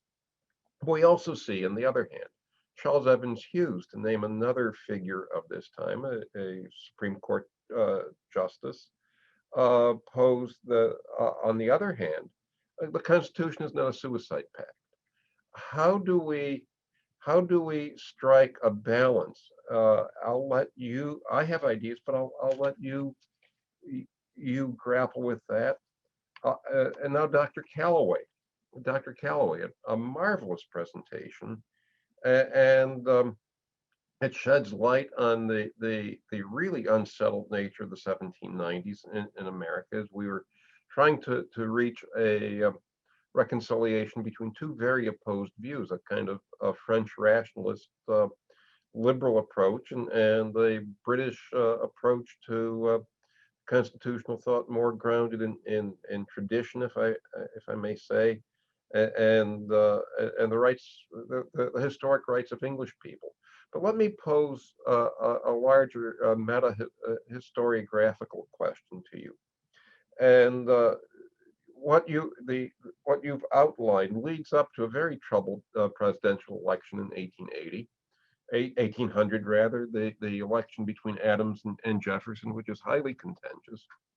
We see John Adams packing lower courts. That's what Marbury versus Madison is the result of. We see Adams. I do not believe. I believe Adams, like Donald Trump, did not attend Jefferson's inauguration. We see a great deal of contentiousness there. And let me pose the historiographical question to you. What historians, you see this Doris Kearns Goodwin and others, you see this consensualist historiography where everything is harmony and peace and reconcilable all the way down. To what extent does your work unsettle that historiographical tradition? And Mr. Iverson, again, a very good presentation. Thank you so much. I'm going to pose the same sort of historiographical question to you. You point out that that times of instability really give rise to conspiratorial thinking, and we see this, proliferate in the 1840s and 1850s. But and then we also see channeling going on. We see a leadership that channels this. Actually, I have, as I think about it, two questions for you. One is, what is the responsibility of elites and leadership in dealing with conspiracy theory? And you look at Lincoln in this regard. And then the bigger historiographical question is Richard Hofstadter. You began with Hofstadter, and Hofstadter wants to see, Hofstadter is Manichaean. He sees light and dark. Conspiracy theory is dark, and he's a prophet of the light. But let me ask you rather, to take on Hofstadter, it's always a mixture, isn't it? And I challenge you to write something on Hofstadter and revise his thinking. It was a very good presentation. One other aside, you also made me think, with all the caricatures you put forward, of caricatures as a 19th century form of meme. Wonderful job there too. And same with Dr. Calloway, you did the same thing. And finally, Professor Kastenberg, let me ask, we do see this deeply ingrained from Van Horn Mosley through Edwin Walker, 7 Days in May, if I may drop that reference in there. It's a deeply ingrained way of thinking about the Constitution. What is it about the military that gives rise to, I won't say this dominant tradition, not at all, but gives rise to this aberrant tradition of viewing the Constitution as authorization for an extreme right-wing view of society and military officers' responsibility to society and the Constitution? I'll pose those questions to all of you. Thank you. Dr. Boyer? Yes, well, thanks very much for your very interesting question. This is a very difficult, it's very difficult to answer because this is a delicate balance to reach between freedom of expression on one side and restricting freedom of expression.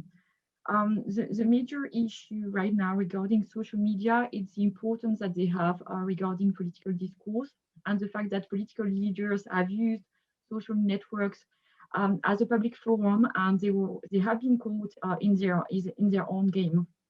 So one aspect, first of all, is the fact that social networks are private companies. So probably creating a public forum and a public, I know it's impossible. I mean, it will be very, very difficult, but creating an international public platform in order for political leaders not to be dependent on private companies could be a solution.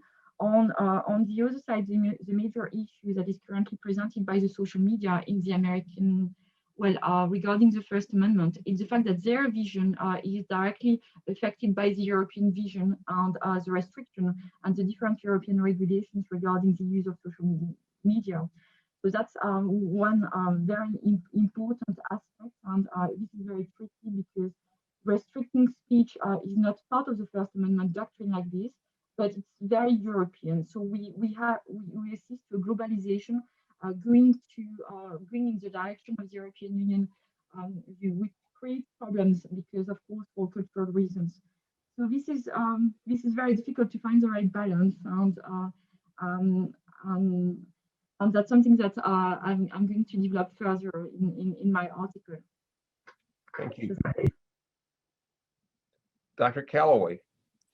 So in my question, there's a couple of different ways to look at it from the historical perspective.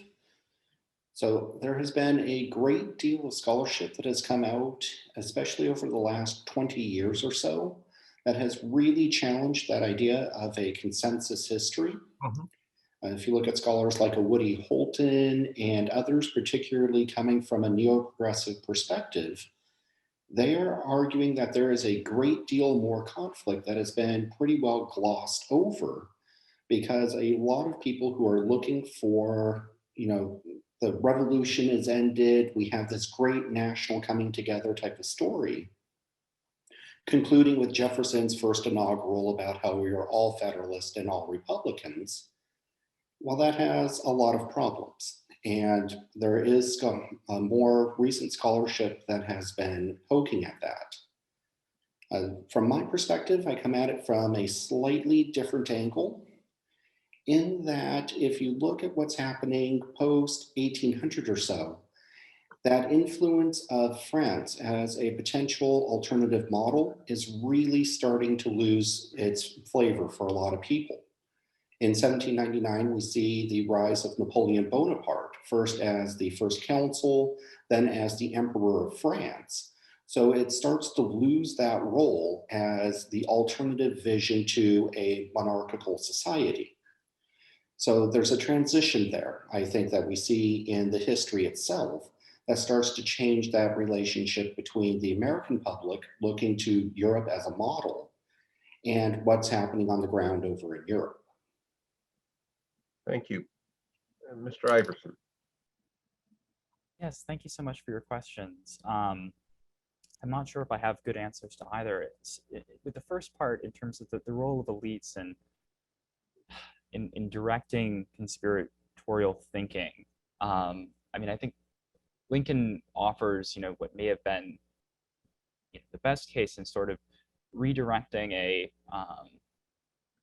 conspiracy, a group of voters that were, kind of taken with conspiratorial thinking and directing it towards a conspiracy that had more, there was more real substance to the slave power conspiracy than there ever was to the papal conspiracy.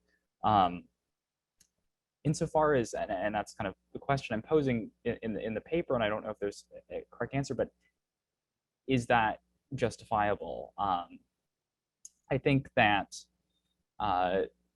given the realities of politics in antebellum America, it's probably the best case scenario. But then again, Lincoln isn't a perfect figure, and he and is positioning himself, and this is something I get into in some of my other work, but is constantly positioning himself as a figure promoting, as a conservative figure promoting stability, promoting the Union, distancing himself from abolitionism. He's doing that for pragmatic reasons, but it's also reflecting kind of his underlying belief, and he does see abolitionists in kind of the William Lloyd Garrison school as being agitators who are going to destroy the country. Of course, Southerners see him in much of the same light. So far as Hofstadter goes, I'm rather sympathetic to Hofstadter, given the moment that he was writing, kind of having lived through the Red Scare and seeing conspiratorial thinking as bad. I can understand why he would come to that conclusion. At the same time, I think you're right in that there ought to be some deeper engagement with this idea of the paranoid style, and without it being necessarily pejorative. The one work that I would point to is kind of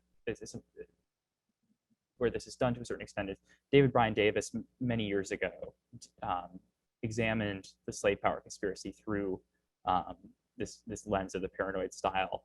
I think it's a rather short work, and it can really be expanded upon, and it's something that I hope to build off of going forward. I look forward to it. Thank you. Thank you, everybody. And Allie, are you? Professor Kassenberg needs to answer your question. Oh yes, Professor Kassenberg. That's okay. Your question about the tendency of the military to vector right rather than in the center, and why you said thinking of the Constitution and military tradition of viewing as for some to view it as an authorization to embrace right-wing movements. I think it's complex, but I try to boil it down to a few things. In the modern era, one is that when the army was small prior to World War II, and the military was small, but it's really focused on the army. The Navy doesn't usually have this issue. One is, you go to West Point at the age of 17 as an officer, you retire from the Army at the age of 58, and the world changes, but you don't want it to. And if you look at George Van Horn Mosley, I can share with you that he thought the airplane would have no use in warfare. And we know that that's somewhat anecdotal, but his view was that you had, in order for harmony and order, you had to have exclusion of racism, of the races rather, and the like. Interestingly enough, he headed the US military mission to discover if there had been an Armenian genocide, and he concluded there was a genocide by the Ottoman Empire against the Armenians, but then he roundly pinned it on the Jews and fired off a letter on that effect to actually fired it off to President Wilson and insisted that it was a Jewish undertaking, and it's in the War Department's files. It was ignored. So he had his prejudices all along, but the military would embrace him where they wouldn't embrace someone from the far left. And I think it's because culture perpetuates. Interestingly enough,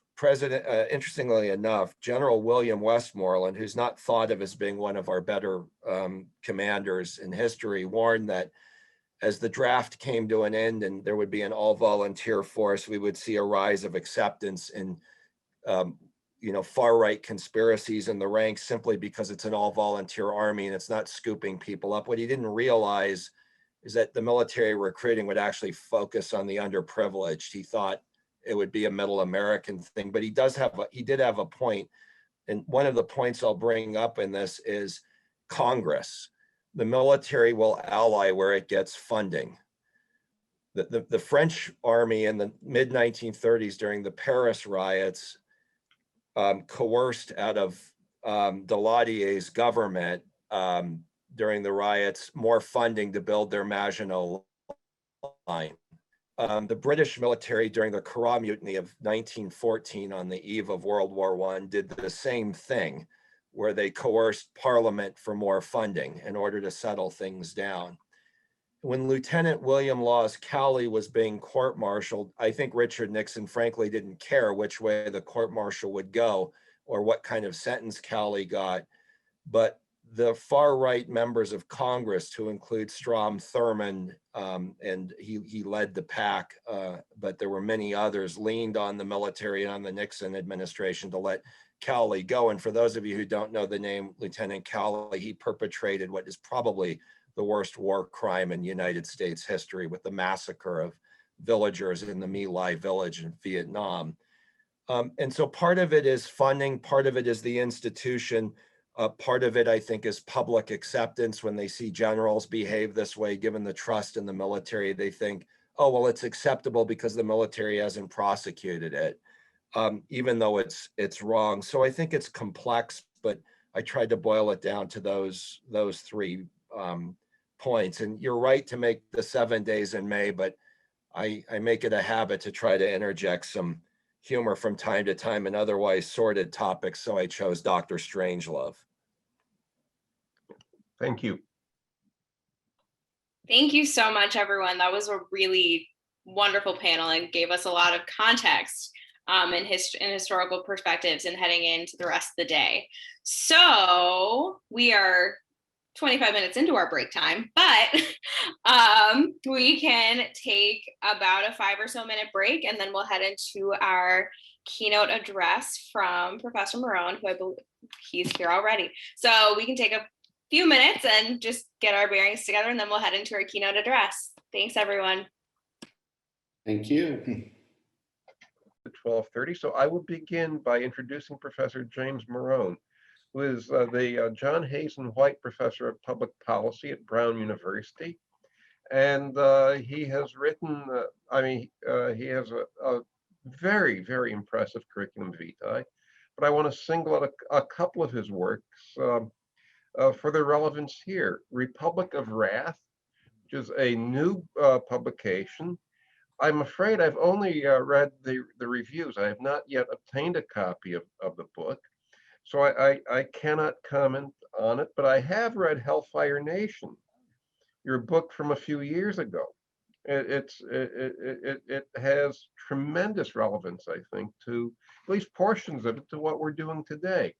I just want to call attention, the audience's attention to a couple of paragraphs that appear on page 2 in that book in your introduction, and that is your discussion of the rise of so-called white slavery and the enactment of the Mann Act in 1910 in response to this, and this is all driven, you point out, by conspiracy theory, by this fear that immigrants in particular are kidnapping innocent white girls and marketing them in brothels, and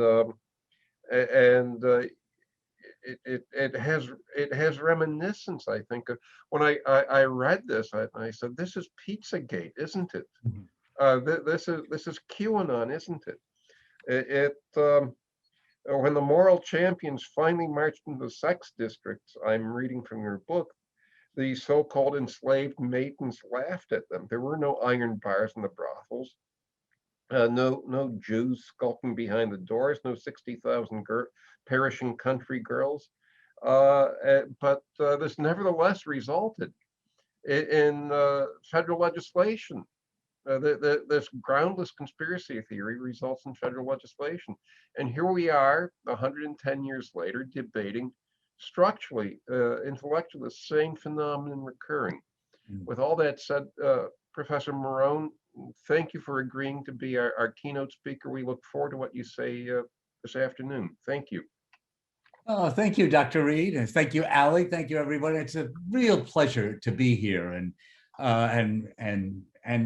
get a chance to think out loud with you about. And I'm just going to repeat what Dr. Reed just said. Only it's going to take me a little longer to say what you were just saying. I want to connect what's going on today. And after all, it seems like a unprecedented and a frightening time. A president springs into the White House waving a absolutely undocumented by anything birther theory with no evidence whatsoever, and leaves the White House denying the election results of an election they lost by 7 million votes. The party rallies around him and appears to struggle to do nothing less than subvert democracy, as if winning elections is more important than preserving the republic, as if defeating them is more important than preserving the republic. We seem today to be thick, and this is the point of your conference, of course, with alternative realities and conspiracies, the birthers, Comet Ping Pong, of which I'll talk quite a bit, COVID as a deep state hoax, Stop the Steal. And I want to think today with you about what's new in all this and what's not. And lots is not. The vote has always been shaky, especially around the race line. Conspiracy and fear, of course, runs right through the United States history. And well, let's just take a couple of quick examples. Oh, the witch trials are famous. There were the early colonists worried that somehow Satan was slipping into their community through the weakness of women. And these agents of Satan would prey on innocent individuals. And that fit along neatly with the Indian captivity narratives, as they were called at the time. The idea of some 60 women who had gone off during Puritan New England, had gone off to live with the Native Americans. That was unimaginable. They must have been stolen. And just as in the witch trials, an unreliable other had taken our innocence, our weakest innocence, as they saw it, and stole them away from the good community. And notice what these two images have in common, because I want to suggest we'll see a lot of it. First, imperiled innocence, vulnerable women, vulnerable children. The evil, second, the evil demonic other, whether Satan himself, Satan itself, or Native Americans, Satan operating through witches. This evil threatens the good land. There's an image of a beleaguered Eden that's now being lost. And under these conditions, good people have no choice but to throw aside their rules and forget whatever constitutional frames and ideas they have previously agreed to, and defeat the threat to their own innocence, to the innocent people among them. What makes a witch trial, after all, is not the existence of witches. There were witches in Salem Village. There were people who were trying to practice witchcraft. What really makes it a witch trial is when you take the rules, as they did in Salem Village, and throw them aside because of your fear about what the malevolent other is going to do to them. Today, I think are conspiracies, this great vast set of conspiracies that have sprung up. And I should say the latest round of conspiracy is like previous conspiracies, rooted in our ideas of us versus them, and always with enormous implications for our constitutional order. Well, here's the roadmap of what I want to tell you about. I want to look at why the United States, of course, conspiracies are familiar all over the world, but I think there are some qualities of the United States that make us particularly open to conspiracies, and they're not all bad qualities. I think it's the very aspiration to be a city on a hill, and also a sort of us and them quality. And after I suggest first why the United States is home to so many conspiracies, I want to look at a couple, and they've been mentioned, of course. The last panel was talking to some extent about the great Irish Catholic peril, and here I'm stealing, as Dr. Reed suggested, from Hellfire Nation, my book, the white slave scare. I want to talk about that a little bit. I want to unpack what went on in 1910. Then I want to, having gone into a little more detail in two of our great conspiracies and scares, I want to look at the craziness today. What is it about today that have conspiracies flying so wild, and what's at stake, and what might we do about it? And then I want to suggest some thoughts, some brief thoughts about the future, because I do think the United States is at a particular moment today. Okay, part one. Why is the United States vulnerable to conspiracies? And as you can see here, I've got two different things I want to refer to. One, the idea that the United States is an exceptional nation.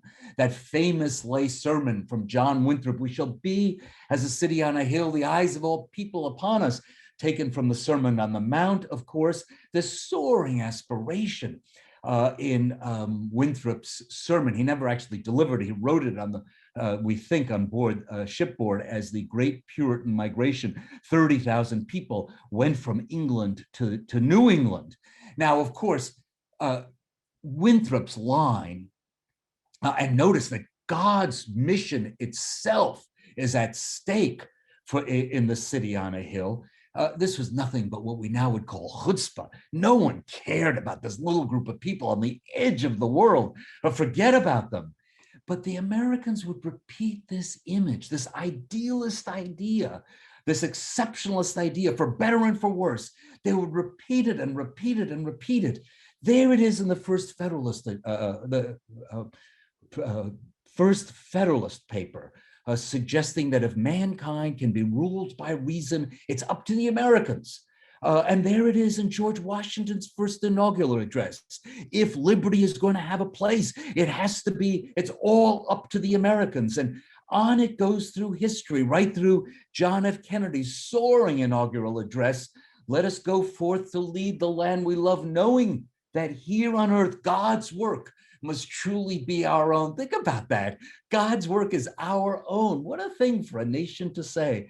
All the way more recently to Newt Gingrich, who writes in his 2011 book, "There is a determined group of radicals," he writes, with Barack Obama very much in mind, who outright oppose American exceptionalism and are convinced America is a brutal, racist, malevolent country. This is a sanitized form of birtherism.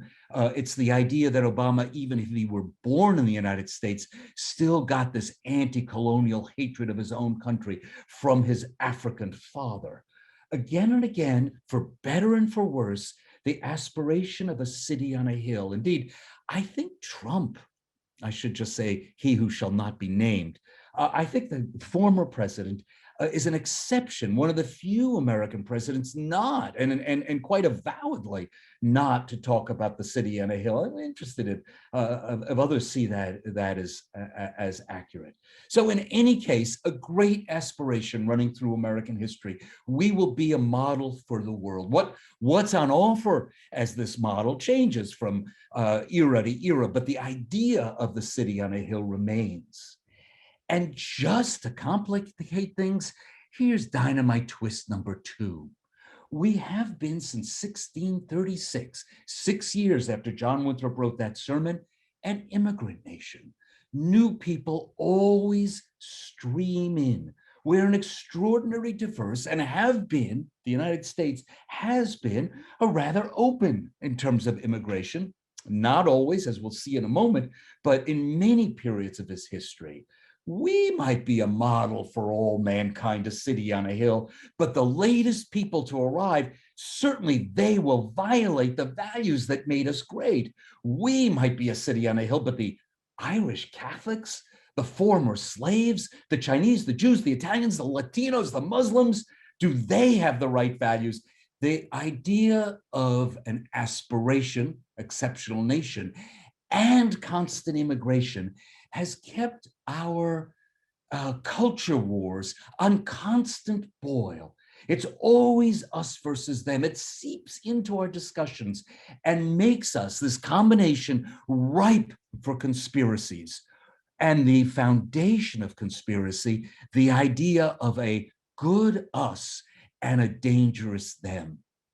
Let me take a slight moment to just illustrate how deeply this seeps into our common day discourse, this us versus them, and then we'll get to a series of conspiracies in the past and the future and watch us and them play in that conspiracy. I want to give you an example of how deep us and them goes. It's just a silly example, really, from the healthcare debates. Back in the 1990s, President Bill Clinton proposed a health reform. And this fellow pictured here, Senator John Chafee of Rhode Island, had proposed an alternative turns out his alternative included a mandate for people to buy private health insurance, later called Romney Care and then Obamacare. But never mind that. At the time, it seemed like a much more modest proposal than Clinton's. And he looked around. He thought it would be good to educate the public, to have a series of debates in Rhode Island about his plan versus Clinton plan. And Rhode Island being a very small state, he asked me to be the Clinton person. And so I agreed, and we had a series of debates, a lot of fun, at community colleges across Rhode Island. And in the very first one at Rhode Island Community College, we had this debate in front of about 150 people in a long, narrow auditorium. And it is not at all bragging to say I was destroying the good senator. We were steps from socialized medicine, not, as you'll see in a moment, because I was a better debater, but rather because the audience was absolutely in my corner. And every time the senator would talk, you could see all the students, about 150 strong, sighing and rolling their eyes. But my ace in the hole was the president of the Rhode Island chapter of the Gray Panthers. This is an organization of old people patterned on the Black Panthers, and they do radical politics to lobby for things, to champion things that might be good for people over 65. And this fellow, has since become my friend, standing in the back next to a political science professor, he was a bit, no nice way to say this, he was hard of hearing. And so he kept turning when the senator was talking to the political scientist next to him, and he would say in what he thought was a normal voice, "That's bull!" Although he made it a 2-syllable word, it was bull, and then the other syllable that often follows. And so the senator was talking into the storm of screams, and that made it rather difficult to get his points across. So in sum, a nice liberal audience charging towards national health insurance. And right near the end of the debate, the senator looked at me and sadly shook his head. And he said, "Professor," some of you will know when they call you professor, you're in trouble. As long as it's Jim or Charles, you're okay. But when it's professor, they're about to lower the boom. He shook his head and he said, "Professor, this isn't going to work. You can't ask the hardworking people in Cook County to go into the same insurance pool, same healthcare alliance, as the crackheads in the city of Chicago. That's not going to work." Well, that seemed like a fatuous dichotomy, so I turned to my people, and they were all thunderstruck. They were suddenly staring very concerned, and I'm afraid I didn't come up with a good answer. I simply yelped. Well, everybody in Chicago is not a crackhead. There are single moms holding down 2 jobs, and Chafee sadly shook his head and said, "Yes, unwed motherhood, that's something else we have to worry about." After the debate, all any of these liberals wanted to talk about was, what is Clinton going to do about crackheads? What Chafee had so effectively done was he had taken the idea that we're all in this together, that it's us, that the system is broken, and we must fix it for the good of the community. And he flipped, without saying anything, about race. He flipped the race card and he said, "It's not us, it's us versus them. And you liberals know it." And sure enough, that's all anybody could think of after the debate. And as hard as I tried to suggest that it's still us, it's still a community, they weren't buying it. To them, it had become us versus them, hardworking people versus drug abusers. And I want to suggest the constant American culture wars, and those of you who are old enough will remember that the 1990s were a period of terrific culture war, for reasons I'll get to. They always create a sense of us and them. So in short, 2 dynamite twists, one aspirational, for better and for worse, that we are a city on a hill, and the other that we have culture wars because we're a country so full of both immigration and the idea that people from the margins are constantly bidding to come into the center of our politics, that very openness makes us prone to us versus them, and that makes us prone to conspiracy theory. Well, let's get us, not conspiracy theories, sorry, conspiracies. Let's get to our first conspiracy. This has been mentioned already this morning, but let me suggest to you this wonderful book by Maria Monk, wonderful in quotes, I guess I have to say, The Awful Disclosures of Maria Monk. It's a book allegedly written by a former nun. It was probably ghostwritten for her, in which she describes, the literature on this book will tell you that it's a really quite boring book, but don't believe them. It is quite something. Enter the convents, forswearing marriage, and they have to pledge obedience. And to their utter astonishment, writes Maria Monk, and to their horror, what this leads to is forced criminal intercourse with priests. The children who result from the unions are baptized, strangled, and thrown into a pit. Nuns who resist are stomped to death, forced under a mattress, and the other nuns stomp them to death. Every confessor has a concubine whom he flagellates and abuses. The imprisoned are in bars beneath basements where there are special tunnels for priests. Now, of course, this nonsense became the best-selling book in American history up till 1852, up until Uncle Tom's Cabin. It's really quite around. For example, if you were forced to read Ulysses, James Joyce's Ulysses in college, there's Leopold Bloom in a bookstore. And what does he pick up? He picks up Maria Monk, infants cuddled in a ball and blood-red wombs, as he says. He does not buy the book. Instead, he buys Sweets of Sin, which the bookseller tells him is a much more interesting book if you're looking for a little pornography. But just suggest that to give you a sense of how far Maria Monk's voice reached. The most famous anti-Catholic riot of the period might have been a source for the people who wrote the Maria Monk book. The famous Charlestown riot, it's the exact same story. A prominent Catholic school for girls, which drew on wealthy families, and somehow the Boston newspapers got the story that a music teacher, Elizabeth Harrison, had escaped. In fact, she had left the school. She wasn't sure she wanted to remain a teacher. She left the school for a while and then came back. But in the newspaper account, she'd been recaptured and was now being held in a basement dungeon.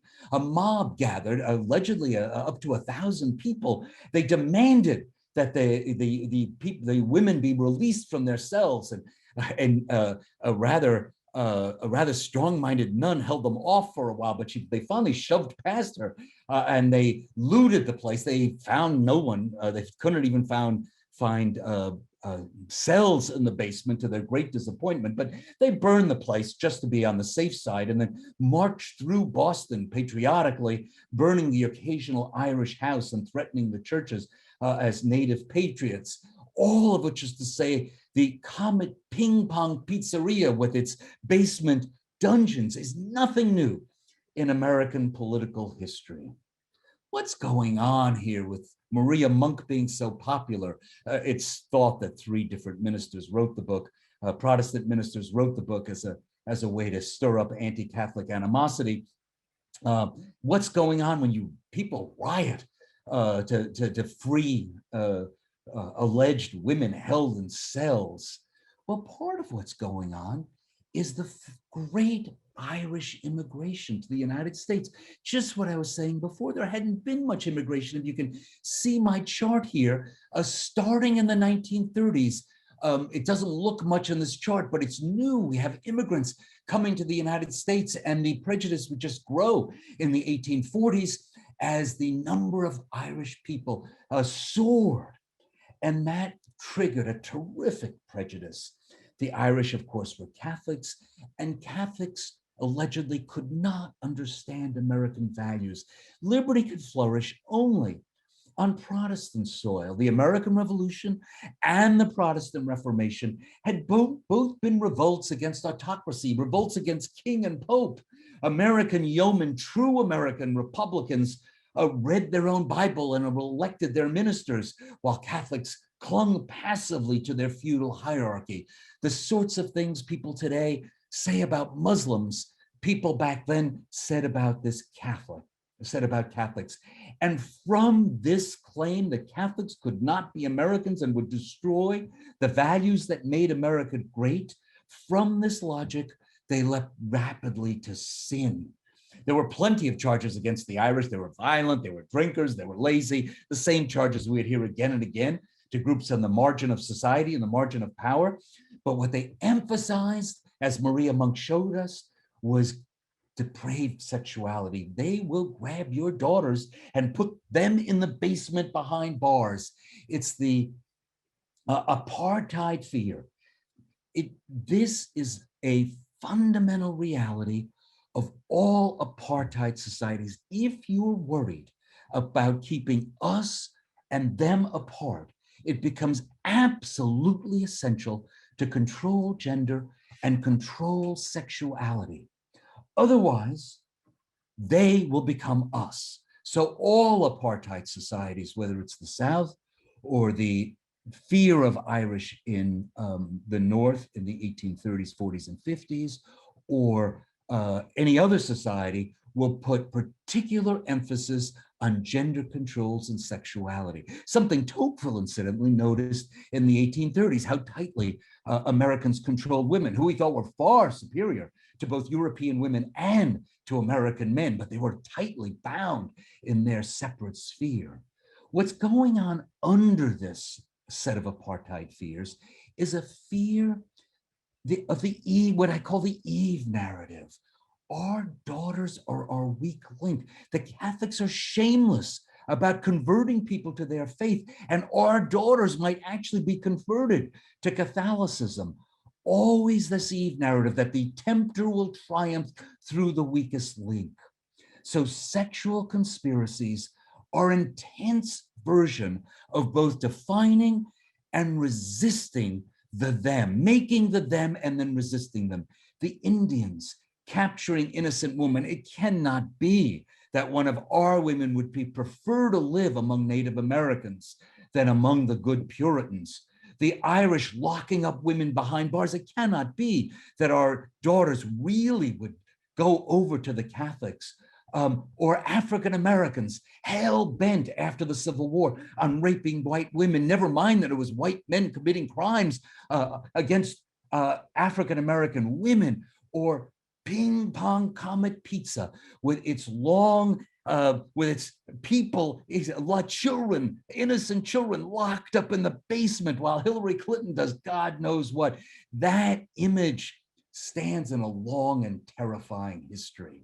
So we have this history of fear of others created into a conspiracy, often defined as sin. And we have a political rebound, fierce efforts to create political defenses. And this is what I'm particularly interested in as a political scientist, to keep them away from our politics. In the 1830s, the Whigs, the more conservative party, the forerunners of the Republicans, hit upon a political tactic. Let's require registration. That'll keep us, those people, those Irish people, from the polls. The Whigs introduced registration in 1836, the same year we're talking about, Maria Monk year, but only in Philadelphia, where there's lots of Irish people. In New York, when Whigs come to power, there's registration. When Democrats take power back, they abolish it. And we get an anti-immigrant party that rises up and builds its entire platform on keeping the immigrants away from power. The Know Nothings, this anti-immigrant party at the time, has an agenda basically of abolishing naturalization and deporting foreign paupers and criminals. They have terrific success in the 1850s. They elect 51 members to Congress, actually choose the Speaker of the House. They eventually fade into history. But notice the combination: bigotry, rooted in conspiracy, and sexualized, leads to institutional changes like political registration, or a party hell-bent on keeping foreigners from political power. Well, there's one example. Let me go to another example. It's the very one Dr. Reed mention at the start of this talk, these white slave scare. I'm going to tell the same story in other words, this one from 1909, and then I want to get to current times. In 1909, McClure's broke the shocking story that Jews, particularly Jews, from the slums, the racial slums of Europe, but also the Chinese and the French, they would go to the small New England towns, dressed in fancy dress, distributing lots of cash, boarding in the best hotels, and they would meet innocent farm girls in ice cream parlors. There's the most famous book of all, Fighting the Traffic in Young Girls. Again, a book you won't be able to put down. Lots and lots of copies. Go to a used bookstore, you may well find one. And there's a picture from it. There's a nefarious guy. We know he's Jewish, although it's hard to tell from this picture. And what he tells her in this ice cream parlor, and we're warned, stay away from fruit stores, ice cream parlors, a spider web of entanglement. Fruit stores are run by foreigners, Chinese laundries, German skating rinks, always the foreigner involved. And what this sweet talking man will do is he'll say, I'm a millionaire and I'm in love with you. Come live in my mansion. And then under some pretext, he takes her to a boarding house while he prepares the family mansion for her. Let's not tell anybody, we'll spring a surprise when you are married to a millionaire, and slam. The door slams behind the innocent. She's trapped. It is a brothel, of course. Eventually she succumbs to sex and drink and drugs, but she can't survive this life. 60,000 young girls a year die having been pulled into this greatest crime in world history. It's a variation of all the other sexual panics we've seen. On the surface, of course, it's silly, but it represents a deeper truth that social changes are creating panic, are creating social crisis.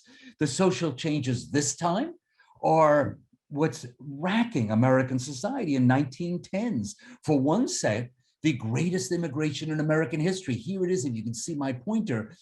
This is when the white slave scare is, when more immigrants as percentage of the population have come to the United States than at any other point in history, though we're approaching something similar now. And the automobile, 8,000 automobiles, that's all were produced in 1900. But by 1915, there were 2.5 million. Now, as a famous commentator of the day said, now people could leave their little villages and go to places where they were anonymous. This made sin possible. And of course, we were in the middle of this great immigration. Shall we defend our American civilization? They say in one of the books about the white slave scare, or lower our flag to the most despicable foreigners, the French, the Irish, the Italians, the Mongolians, and the worst of all, the Jews. Well, we have to take action. President Taft sets aside money, and as Professor Reed was mentioning in the introduction, Representative James Mann of Illinois drafts legislation to stop this traffic in white girls. A few people in Congress get up and say, wait a minute, you're going to give the feds power, police power? That's always been left to states and local. And everybody says, what are you kidding? We have like a white slave scare. There's 60,000 innocent girls even the Southerners who are always so worried about federal power, even they go along. Panics dissolve constitutional scruples. The Mann Act uses interstate commerce to sail right through Congress. You can't cross state lines for an immoral purpose. Now, we knew the language, the vague crossing for immoral purposes, but we knew what it was about. They were perfectly explicit. If you read the debate, it was about stealing women from family farms, particularly in New England, and locking them in brothels in the big cities.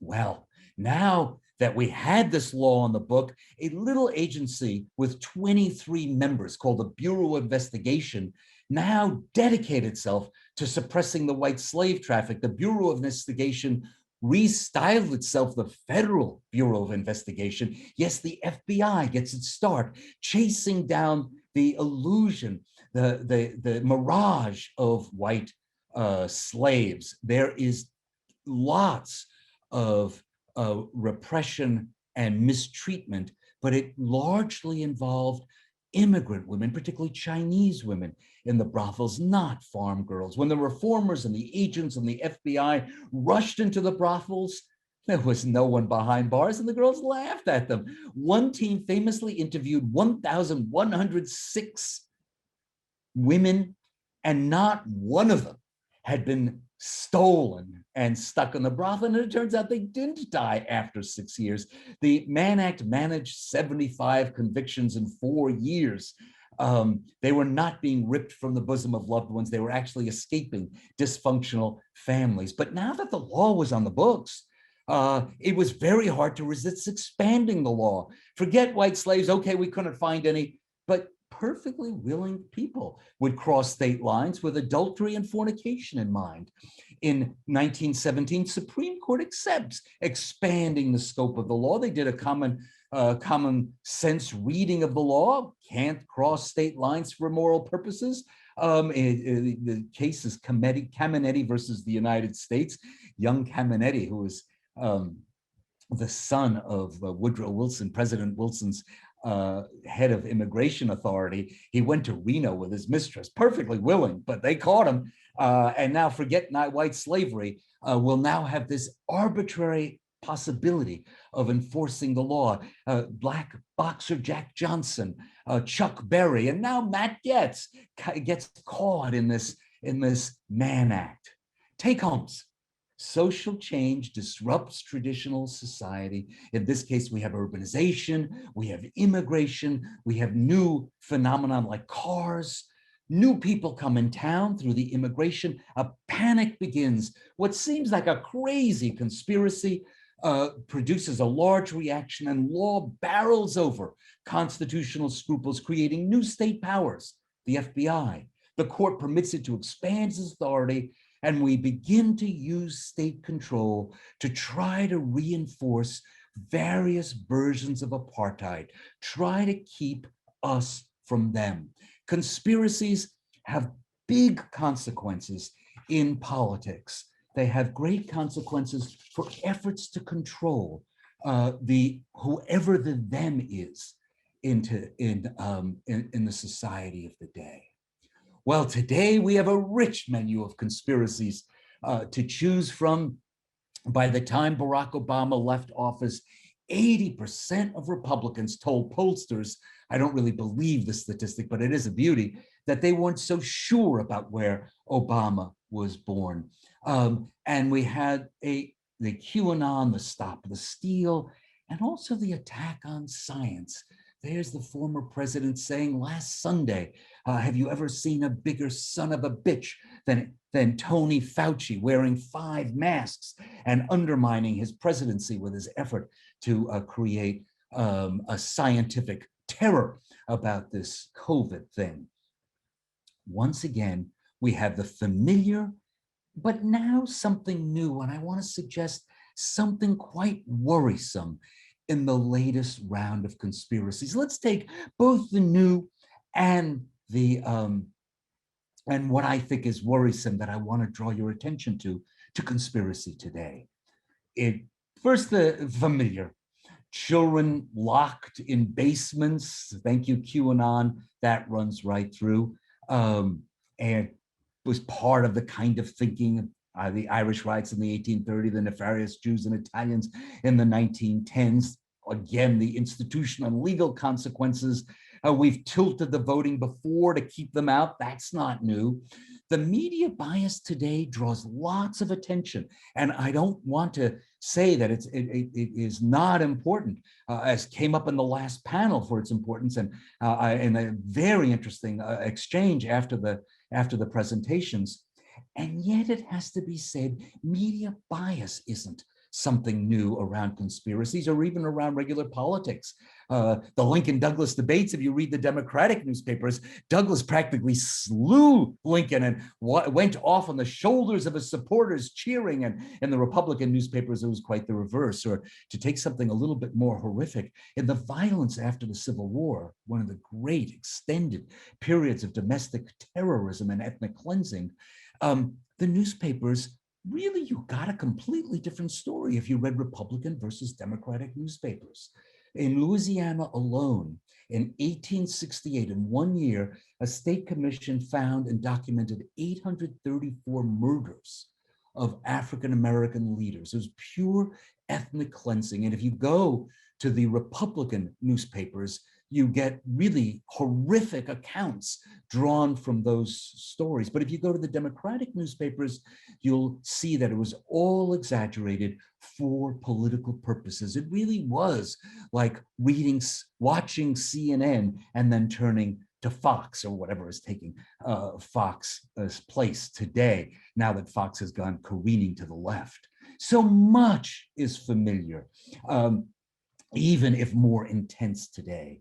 And the roots of the conspiracy also look at first quite familiar. One of the changes today is just the great change in immigration. I've got a couple of charts here. Let's see if we can see them. Yeah, a couple of charts here. The United States closed the immigration door, closed the Golden Gates in 1921 during pogroms in Eastern and Central Europe. The Jews, now homeless, Congress feared that they would come pouring into America, and we didn't want them. So they shut down immigration in 1924, made the shutdown permanent. And you can see here on the charts how immigration simply, the number of people born abroad or the number of immigrants coming into the country completely went way down from over 1.5 million a year to about 30,000 a year. Tiny trickle of people coming into the United States. In 1965, the United States, part of Lyndon Johnson's Great Society and Civil Rights push, reopened the immigrant door, thinking not much would happen. And you can see now we've had 59 million newcomers to the United States, a great immigration. And that immigration got a particular fillip when the Census Bureau, crunching the numbers from the 2000 census, announced, it's a very controversial announcement, that we would be a majority minority nation by the year 2045. So that what we have is something very traditional, lots of new immigrants. My mother is an immigrant to this country, so I fit the profile of a second generation American with at least one parent as an immigrant. All the traditional culture war that comes out of that, and this time with a particular force that maybe people who identify as white will be a minority, that the United States will look like, my gosh, New York or California in the year 2045. There's something new about this majority-minority prediction and about the politics, the way it hits our politics. And that's this. Traditionally, race, immigration, and gender were split up among the parties. Republicans were, for the standards of the day, very liberal, the party of Lincoln, on race, and very reactionary. They were really the party of the know-nothings. They were very reactionary about immigrants. The Democrats were just the opposite. The result was to diffuse the culture war between the parties. It's not that the culture wars weren't very, very strong. It's that the parties did not drive them straight into politics because they split up the most intense issues. One side embracing one liminal group, one marginal group, Republicans embracing African Americans by the standards of the day, and the other party, generally the Democrats, embracing immigrants, often getting them to vote before they had recovered from the sea voyage. Today, however, something new has happened. One by one, across the late 20th century, the different groups who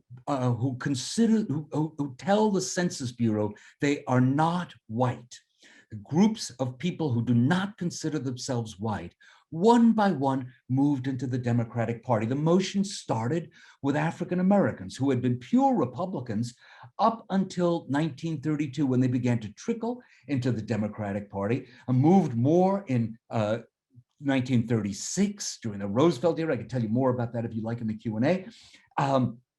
And by 1964 had become 90% Democratic. The last group to come in were Asian Americans. Asian American voters were staunch Republicans.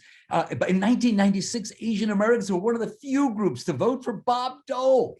Who else voted for Bob Dole? Probably no one of an age in this audience did. You probably don't even remember Bob Dole. But Asian Americans stuck with him. It was the war on terror that drove them from the Republican Party. Now Asian Americans are 65% Democratic. So we now have the anomalous and unprecedented situation, not of a great immigration, but one of an immigration that now the Census Bureau suggests will create a majority minority. A lot of demographers think this is total nonsense, but never mind that, it's out there. And two, the parties have split on this very issue. All the so-called minorities are in the Democratic Party. And beginning in 1968, as a direct and explicit result, the Republican Party became the party of white people. Between 1968 and 2020, 1968 and 2020, the average white vote for a Democratic candidate for president, 39%. Joe Biden broke through, 41%. Hillary Clinton got only 36%, but it's around that line.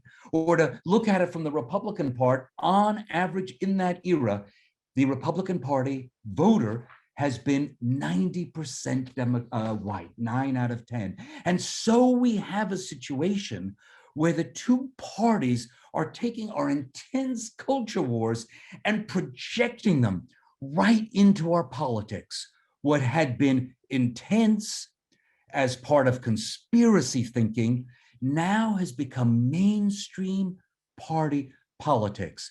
That one party is mainly white and one party gathers with it white liberals inside it, and every group that defines itself as not white. It's an unprecedented turn in American politics that takes the same old thing, our cultural terror and our conspiracy imaginings around new groups coming in, and injects them right into politics. A whole party has gone the way of the know-nothings. And that injects something new, led by a president who will not accept an election result. And perhaps this unprecedented move, incidentally, this is the subject of my latest book, Republic of Wrath, as a story I tell, so it strikes you as interesting, or even as not, you'd find the details in that book. But let me just quickly say, I think today there are two more things exacerbating this. Let me note what they are and get to my conclusion, so we have a little time for Q&A.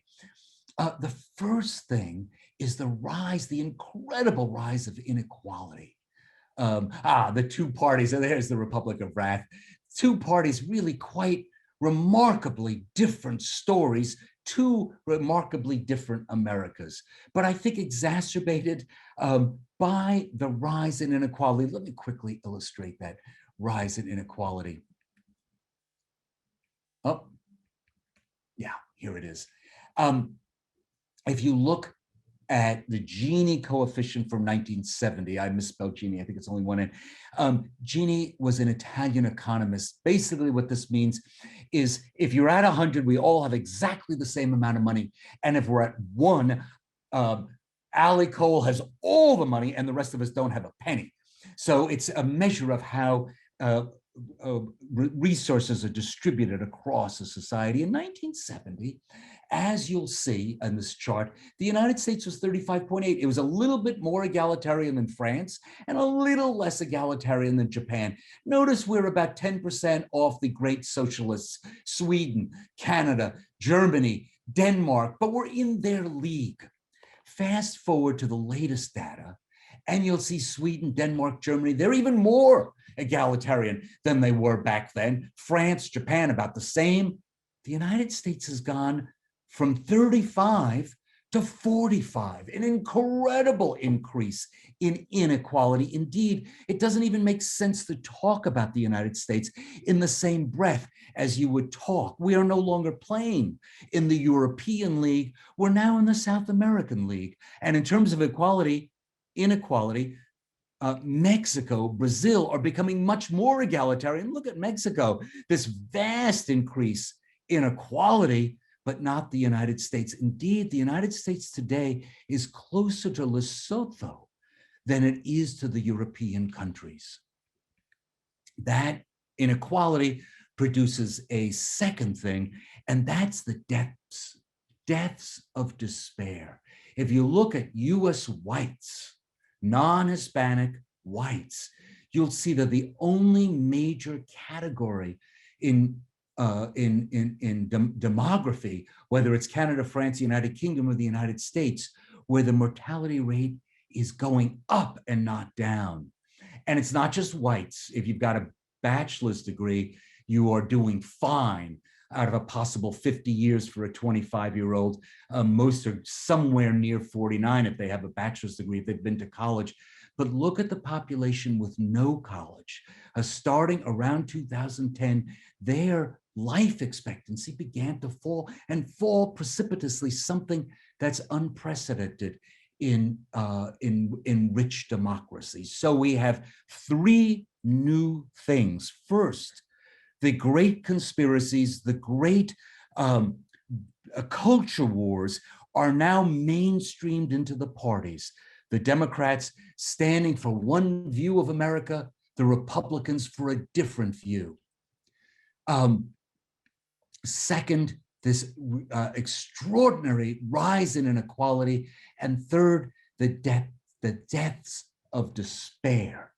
Let me finish up by looking at the future for a second and suggesting there are three great things we need to address, or these conspiracies, these culture wars and their political ramifications will get worse and worse. Number one, we need to worry about the crack up in democracy. I'll put that up for a second longer. Second, we have to do something about the rise of inequality. It's just cheap talk if that inequality keeps rising. And third, the loss of mobility for non-college grads. I think those are huge problems we face. The future. Seems to me I see three different futures. You might see others. But coming out of these problems, I see three futures. First, the majority, the Democratic majority, well, you call it a majority minority, if you will, but the Democratic Party builds a majority that grows and prevails. Hillary Clinton won by 3 million votes. Joe Biden won by 7 million votes. There is a growing margin. And if we stop with trying to end majority vote, if we find ways to address all the way a frightened minority clings to power, we will have a majority. And when there's a clear majority, a lot of this partisan wildness and conspiracy theory will decline somewhat. I'm glad to talk about that further if you like. Second possibility, the Republicans hone a message that speaks to minorities. After all, African Americans were Republican voters once. Asian Americans were Republican voters once. Latinx voters were close to 50% Republican once. There were very interesting moves in this direction in the last election. If you are a young Republican, like some of my students, you implore the party to begin to speak to the new demographics, and that will put at least the culture war to rest if the Republican Party decides not to be a white party. And by the way, the number of people who identify as white declines 2% in each presidential election. That's a losing proposition, and many young Republicans know it. Can the Republican Party hone a message to different groups than they've been messaging? And finally, the third possibility, which I fear, is that the Republican minority simply dispenses with fair elections. It's more important to keep them out of power than it is to have a republic at all. Three completely different possibilities in our future. You can no doubt think of others, but those to me are the three most plausible. I'd actually love to see possibility number 2 come to pass, but I'll leave it to you to think about which seems most plausible. But I think what I've described as something new really raises that third possibility in ways none of us could have imagined 5, 6, 7 years ago. Finally, last word I have to say, optimism or pessimism as you look at these possibilities.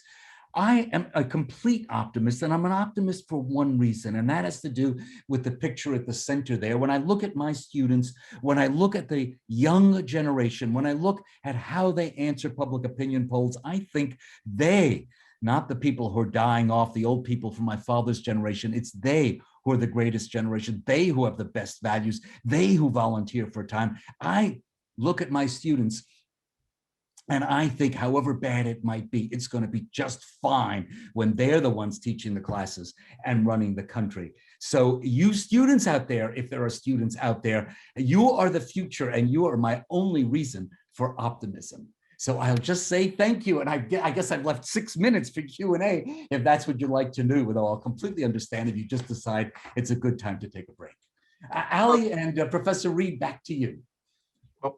Professor Marone, I want to say thank you so much for that presentation. And let me pose a question that you've prompted, and that is, you've done a great job, a wonderful job, describing us versus them.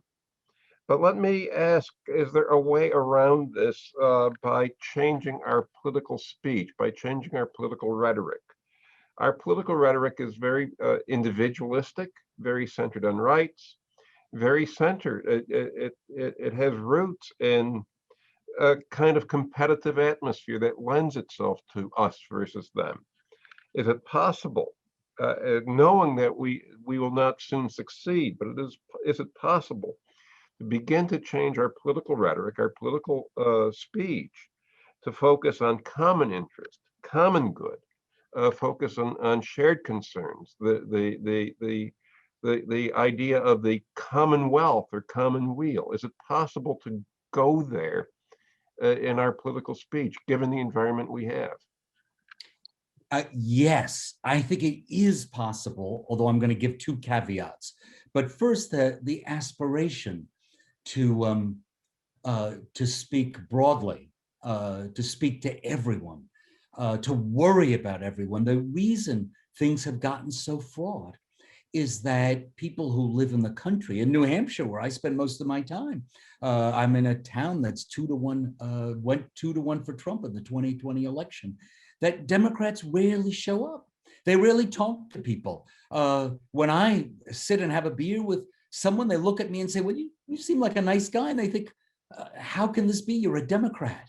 And I think simple person-to-person communication, as you imply, simple speech makes a big difference. I must say, I've been very impressed with Biden's speech in this. He will not be drawn in to the culture war arguments. But having said that, I want to suggest 2 other political sciencey things. So I can't emphasize enough how the implication in your question, not just talking in different ways, not just how we talk, but whom we talk to makes all the difference.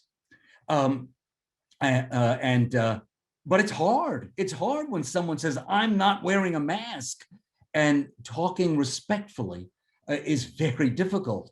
When someone is simply dispensing with science. So it's not easy, but it's an important aspiration. But let me suggest something else that makes it even harder. First of all, we live in 2 separate societies. If I put up a map of blue and red America, they would not overlap at all. You're either in a blue place like Minneapolis or in a red place where you have to drive miles and miles to find a blue person. But there's something else going on. And that's a very political sciencey thing. That's the last thing I'll say on this. In the last, since 2020, House, Senate, or presidency has changed hands 12 times, unprecedented in American history. Each party knows that they can win it all in the next election. And that makes it in the politicians' interest to stir up the culture wars, to stir up their voters. When we go to as we have generally been in history, to a clear majority and a clear minority, the minority stops doing that out of simple desire for survival.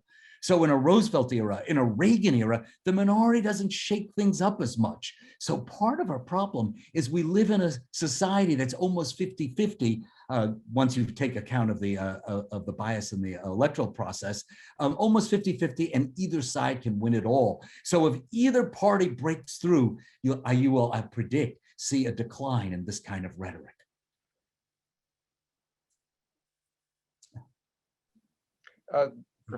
Professor Marone, thank you so much.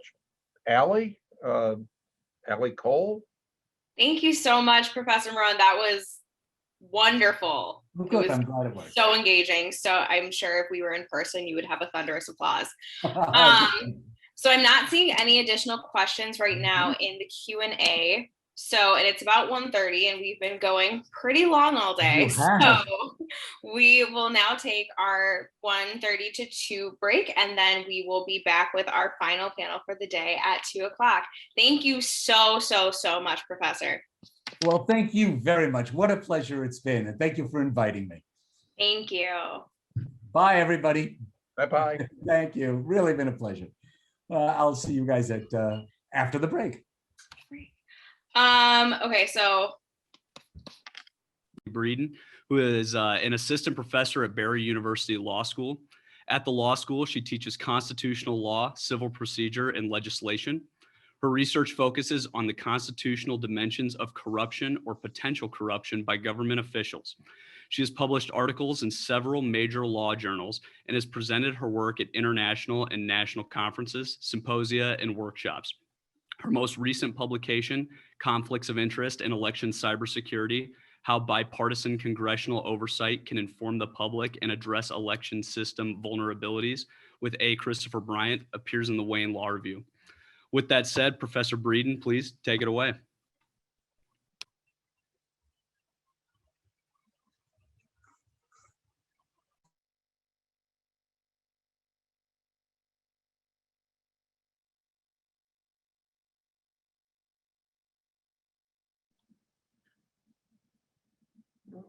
Professor Breeden, you're still muted.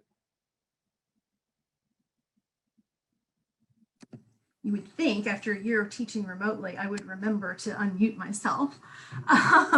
So no, what I was saying is that I want to apologize for the PowerPoints. My computer will not allow me to forward the PowerPoints if I have the full screen. It just freezes and I can't move from one PowerPoint slide to the next. And so unfortunately, hopefully it won't be too distracting for you. I will be leaving the little mini slides up there, I believe on the left-hand side of your screen. Excuse me. I also want to, again, just express my thanks for being included in this amazing symposium. I feel like I'm in school again, learning about history and religion and political science, and I'm looking forward to my co-panelists and their discussions on science, medicine, and politics. The focus of my paper is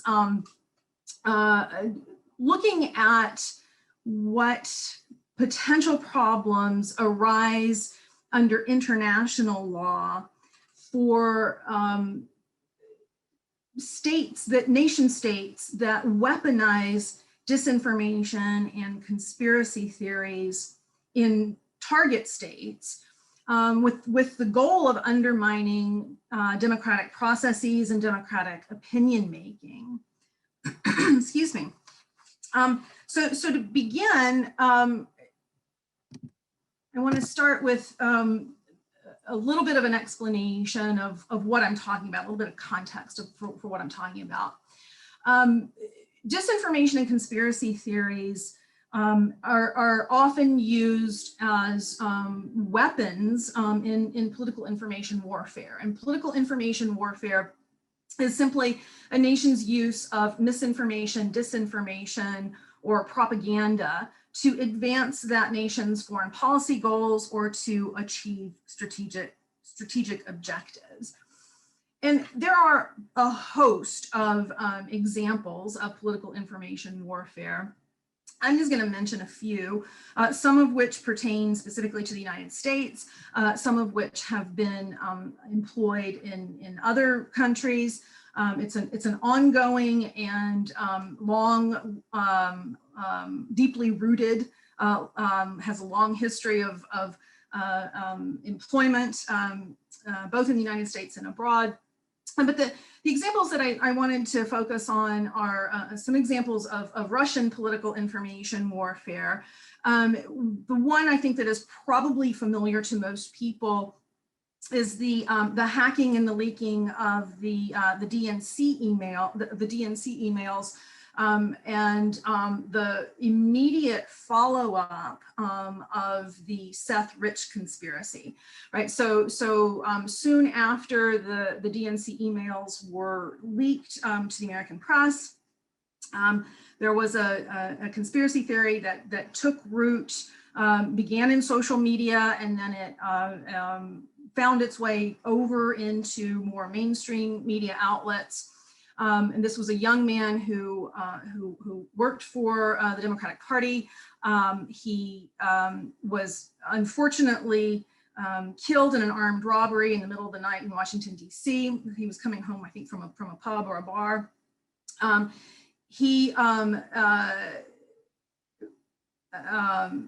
After his death, there were conspiracy theories that Hillary Clinton had him killed because he knew that it was really someone else who was responsible. It wasn't Russia or WikiLeaks who had hacked and leaked the DNC emails, and that he was on his way to the FBI to reveal what he knew. And then sort of building on that, but also separately, there were a number of trolls and bots on social media pretending to be Americans. They were impersonating Americans, and they were boosting the Seth Rich conspiracy, the Comet Ping Pong Pizza Parlor, the Pizzagate conspiracy, and a number of other conspiracies. In the process, they were distorting the political discourse among the American polity. This was certainly not the first time that Russia had engaged in political information warfare. There are examples going back even before the Polish example in 2010, but I picked the Polish example for a particular reason. In Poland in 2010, there was actually a plane crash near Smolensk, Russia, that was carrying the Polish president, Lech Kaczynski, and 100 other members of the Polish government. There were no survivors in that plane crash. And there was a homegrown conspiracy theory that the crash was a Kremlin orchestrated assassination. Russia wound up capitalizing on this conspiracy theory and fostered it in order to sow division within Poland. And eventually the right-leaning political party that had sort of been a little bit on the ropes embraced this political theory and clawed its way back into power, and is still in power today. In the Ukraine, we see just a constant barrage of conspiracy theories perpetrated by Russia and pro-Russia elements within Ukraine. And right now, there are even some pro-Russia QAnon-like conspiracy theories that have been advanced by social media and outlets and a handful of television networks. So what's the goal of all of this? What is it that malign foreign actors, Russia and others, what is it they're hoping to accomplish? The goals are multifold, right? There are goals for undermining the U.S. reputation in the world as a healthy and successful democratic system, and to minimize the influence that the U.S. has in the global world order.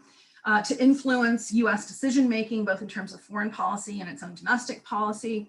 Importantly, for my inquiry, there are purposes for sowing discord inside the United States and swaying US voters toward particular outcomes. Ultimately, the broad goal is to weaken Western liberal democratic orders. And I think that it can be hard sometimes for the average person to recognize when we are being subjected to conspiracy theories, disinformation, hostile measures, partly because the disinformation and conspiracy theory campaigns may be incremental, right? They may not be an all-out barrage at first. And so they sort of get the proverbial camel's nose in the tent, right? They sort of worm their way into a particular subsection of the population, and then using amplification and friendly allies manage to make the conspiracy theories grow and take root and potentially affect democratic opinion making. One of the reasons that I'm interested in whether or not there are potential violations of international law when a state employs remote cyber operations to reach into the democratic processes of a target country is because there are a number of unsettled questions in international law right now. And clarity matters because depending on whether there is a violation determines whether or not a targeted country can respond, and if so, what the appropriate responses are. Traditionally, there are 4 permissible responses: retorsion, countermeasures, necessity, and self-defense. I think retorsion is probably the term that most people would not be familiar with, and it's basically a lawful, if unfriendly, reaction designed to send a message or to punish another state's actions. So examples include economic sanctions, expelling diplomats, limiting visas. In the context of cyber operations, the Netherlands recently has announced that retorsion may also include limiting or severing the infringing state's access to the target state's domestic servers or other infrastructure in its territory, as long as that severance is consistent with any treaty obligations or that might mandate such access. Countermeasures are acts or omissions that, unless taken in response to another state's unlawful activity, would themselves be unlawful. There are a number of strictures that must be met in order to undertake countermeasures, but they include things like the target state's use of a cyber operation that disrupts or shuts down servers, networks, or other infrastructure that the infringing state is using to engage in its own unlawful cyber operations. Necessity is an otherwise lawful action undertaken when it is the only means for safeguarding an essential national interest, something like protecting the power grid or the electrical structure or even the banking system against a danger that is both grave and imminent. And then self-defense is action that can be undertaken with the use of force in response to something that's sometimes called a cyber armed attack. And a cyber armed attack is the use of cyber tools to cause fatalities, physical damage, or destruction. This is very much akin to a kinetic armed attack. There's no consensus about when a cyber attack qualifies as an armed attack in the absence of fatalities, physical damage, or destruction. So clarity matters because we need to determine whether or not there is a right of response, and if so, what response is appropriate.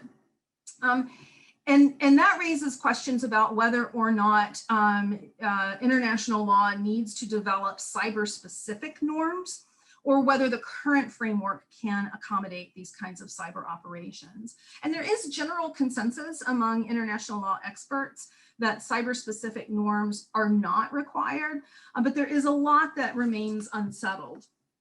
And so some of the possible violations that may occur by remote cyber operations that have effects in the target country include sovereignty. Sovereignty is the precept that a state's territorial sovereignty cannot be invaded by another state without the first state's consent. There is some disagreement about whether sovereignty operates as an underlying principle giving rise to binding norms, or whether it is itself a rule that can be violated. There is consensus that at least some remote cyber operations with effects in the target country can violate sovereignty. An example would be a computer hack that takes down a power grid. But there is disagreement about whether remote cyber-based disinformation and conspiracy theory campaigns that influence domestic political opinion making constitute violations of sovereignty. The second possible violation is the violation of the prohibition against non-intervention. And this is the precept that a state may not use coercive measures to interfere with the internal government functions of another state. And just as there's disagreement about whether or not remote cyber-based disinformation and conspiracy theory campaigns that influence domestic political policy, domestic political opinion making violate sovereignty, so too is there disagreement about whether these kinds of campaigns meet the coercion requirement in the prohibition against non-intervention. There's at least one scholar who has argued that the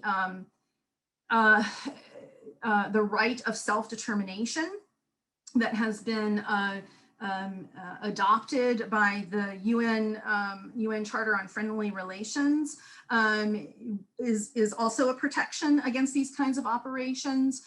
This is the idea that individuals or entities who are not members of a state's polity should not interfere in the processes of the collective right to self-determination by impersonating members of that state's policy. With respect to sovereignty and non-intervention, there is some degree of overlap. And so a particular action that may violate sovereignty may also violate the prohibition against non-intervention. So the potential violations are not hermetically sealed. And there are some experts who have argued that rather than coming up with broad, broad rules and broad categories, the better approach is to sort of incrementally identify particular types of actions that may violate one or both of these precepts. One of the difficulties and the thing that I'm really struggling with, the reason that I was drawn to this topic is that there are a number of unresolved issues that scholars don't seem to have taken up. At least I haven't seen anything yet, and they revolve around the consent requirement of sovereignty, or I should say, sovereignty can be infringed if the target state gives its consent, but what constitutes consent is unclear. There are two different roles that consent plays in the principle or rule of sovereignty. One is as a shaper of international norms, that is, countries sort of eventually resolve themselves around a particular application with respect to sovereignty. And so much of the literature focuses on the shaper of the role of consent as the shaper of international norms as a way of crystallizing the customary international law. But there's another role that consent plays. It's a more specific grant of permission for a foreign country to infringe upon a state's sovereignty. And those are it's that second role of consent that I'm most focused on in my paper. So what counts as consent specifically with respect to this specific grant of permission? I mean, obviously things like, treaties and international agreements and bilateral agreements would constitute consent. But what about informal unwritten invitation or acquiescence, that is silence or lack of response to an infringement on territorial sovereignty? Or ratification? What if the country's primary leaders cooperate with the infringing foreign state? Does that constitute consent with respect to international law? There's a similar question regarding the role of coercion below the use of force in the prohibition against non-interference. Coercion can take a number of different forms. Is it enough for a foreign nation to simply what's the word I'm looking for?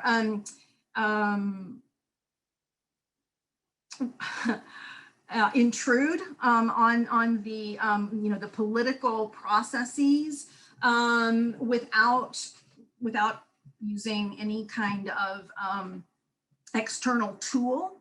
They just sort of insert themselves into the political processes.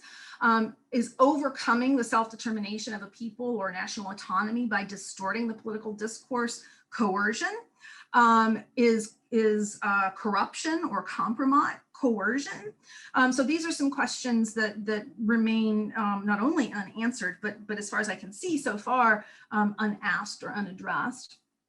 And so the main question that I have is whether or not a state's failure to respond to coercive intervention can operate as consent to a violation of sovereignty, right? So to the extent that sovereignty and non-interference overlap, is there some connection between coercion and consent? And if so, what are the implications for crystallizing customary international law?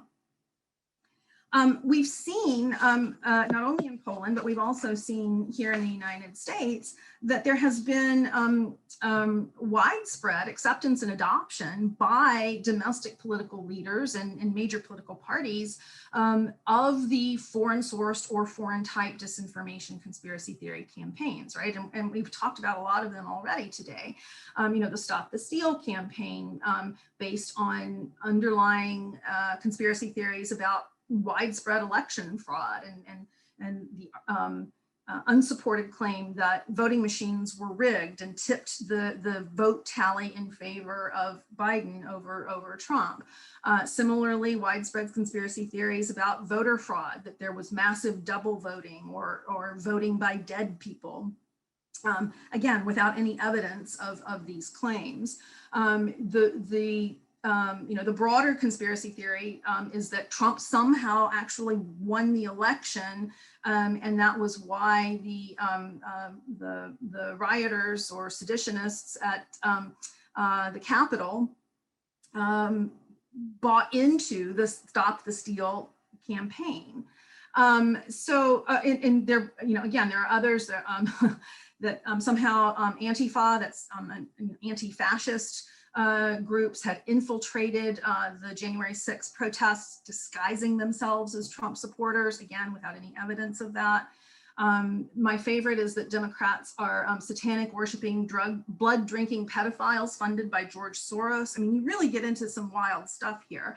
But some of the more mainstream conspiracy theories, as I say, have been accepted and adopted and propagated by domestic political actors at the highest levels of our nation. And so what happens in the world of international law when you have not one, not two, but perhaps even more countries who have political leaders willing to accept foreign sourced or foreign type disinformation campaigns?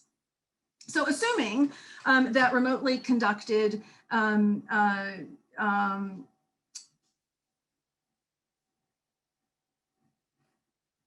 disinformation and conspiracy theory campaigns that disrupt or distort the electoral and political opinion making processes leaves me with two questions. To what extent, if any, does a state's failure to respond to malign disinformation or conspiracy theory campaigns propagated by a foreign adversary risk erroneously crystallizing customary international law to allow foreign interference in domestic democratic opinion making? And of course, you know, this operates on the presumption that I think that's a bad thing. Maybe there are folks out there who think this is not a problem at all.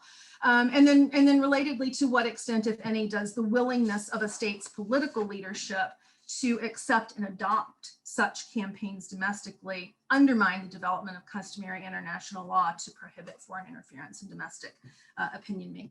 So I'll leave it there. And I look forward to any questions, comments, and suggestions from my fellow panelists and from the audience. Thank you. Thank you so much, Professor Breeden. That was fantastic. Just a wonderful presentation on some very relevant and, like you said, unresolved issues. So thank you so much. Next up, we have a presentation by Dr. Michael Conklin. Dr. Conklin is the Powell Endowed Professor of Business Law at Angelo State University. He received his JD from Washburn School of Law, MBA from Oklahoma City University, postgraduate certificate in international business law from the University of London, and master's in philosophy of religion from Biola University. His research focus is diverse, but frequently applies survey methodology and statistical analysis to areas previously only covered theoretically. His work is published in journals at 35 of the top 100 law schools. He is also an avid mountaineering enthusiast with successful summits of the 100 highest mountains in Colorado and the world's highest volcano located in South America. So with that said, Dr. Conklin, thank you so much for being here, and the floor is yours. All right, just for the record, I don't have a PowerPoint, so you're not missing out on anything there. Greetings from a unseasonably cold 70-degree day here in Texas. My presentation is going to focus around answering the question, is Trump criminally liable for incitement to riot for the January 6th Capitol riot? Now, this is a high burden to meet. Courts have held, quote, "It is not an easy task to find that speech rises to such a dangerous level that it can be deemed incitement to riot." And in fact, looking at examples, we will see just that. So to start off with the uncontrovertible facts, on January 6th at the Save America rally, Trump made statements including "fight like hell," "stop the steal," "never concede," "we got to get rid of weak Congress people," and "walk down to the Capitol." And this was after other speakers, Giuliani and Trump Jr., said they wanted trial by combat and "we're coming for you." Now, out of those two, I find it interesting it wasn't Trump Jr. that wanted the trial by combat. It was the frail Rudy Giuliani who was requesting trial by combat. Not sure how that would have worked out for him, but okay. So after this, the participants of the rally, some of them, stormed the Capitol. They assaulted Capitol Police. They broke into Nancy Pelosi's office, where I assume she had, confidential information, files, and on her computer. They defaced statues. They smeared feces on the walls. And after everything was said and done, there were 5 dead. The articles of impeachment charged Trump with incitement of insurrection. And at the time, the U.S. Attorney for D.C. stated he was considering pressing charges against Trump for his role. Okay, so let's get into the standard here for incitement to riot.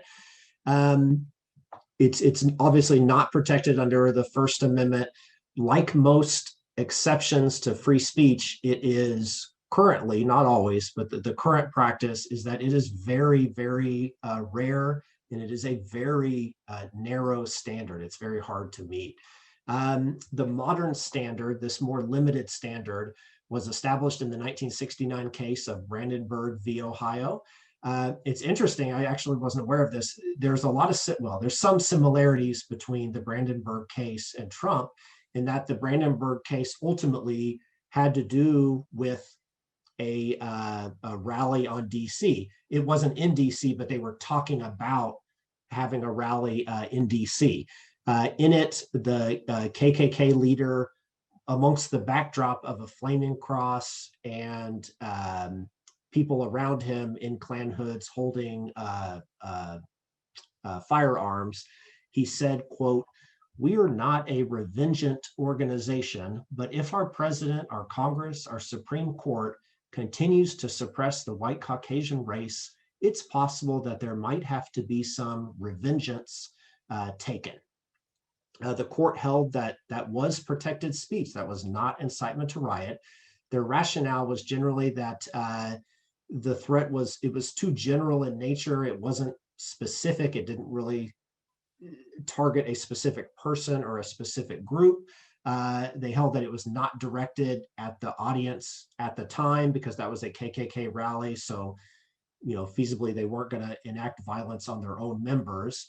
And also that it wasn't likely to imminently produce lawless action.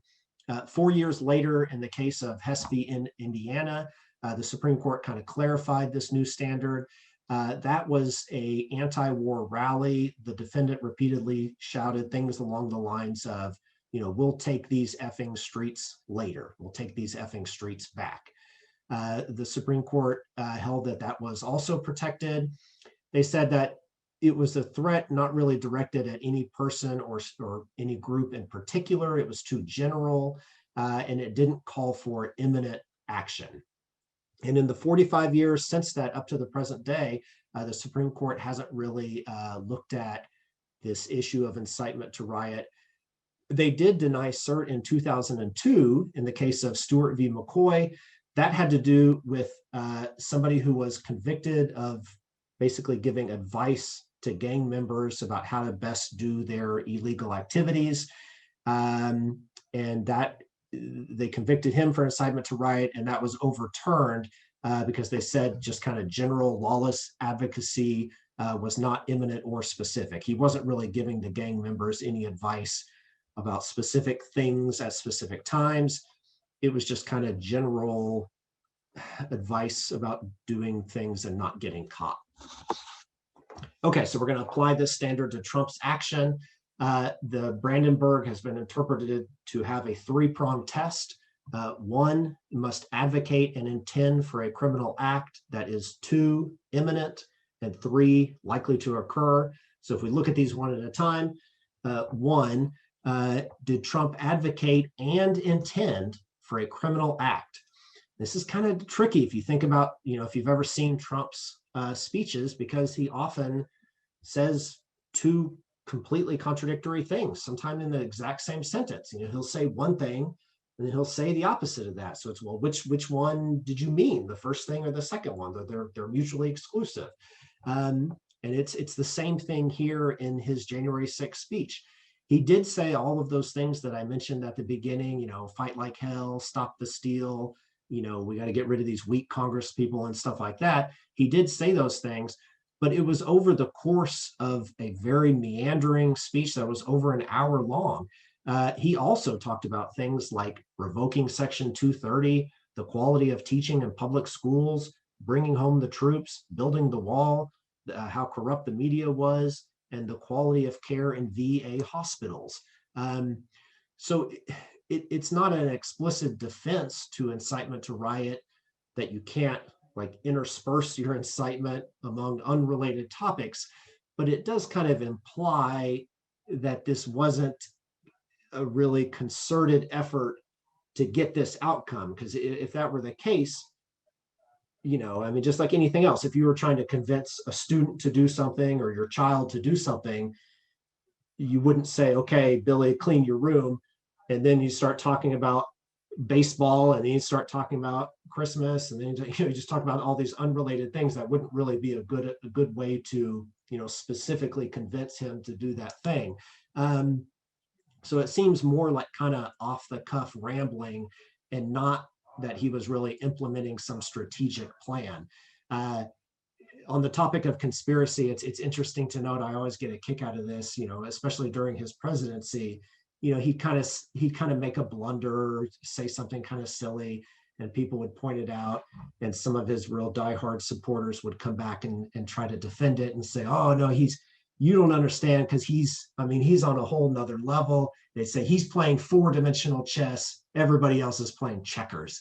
I've even heard people say stuff like that about his the tweet of just the accidental tweet of Covfefe. There was some meaning behind it. He really knew what he was doing. He's playing 4D chess.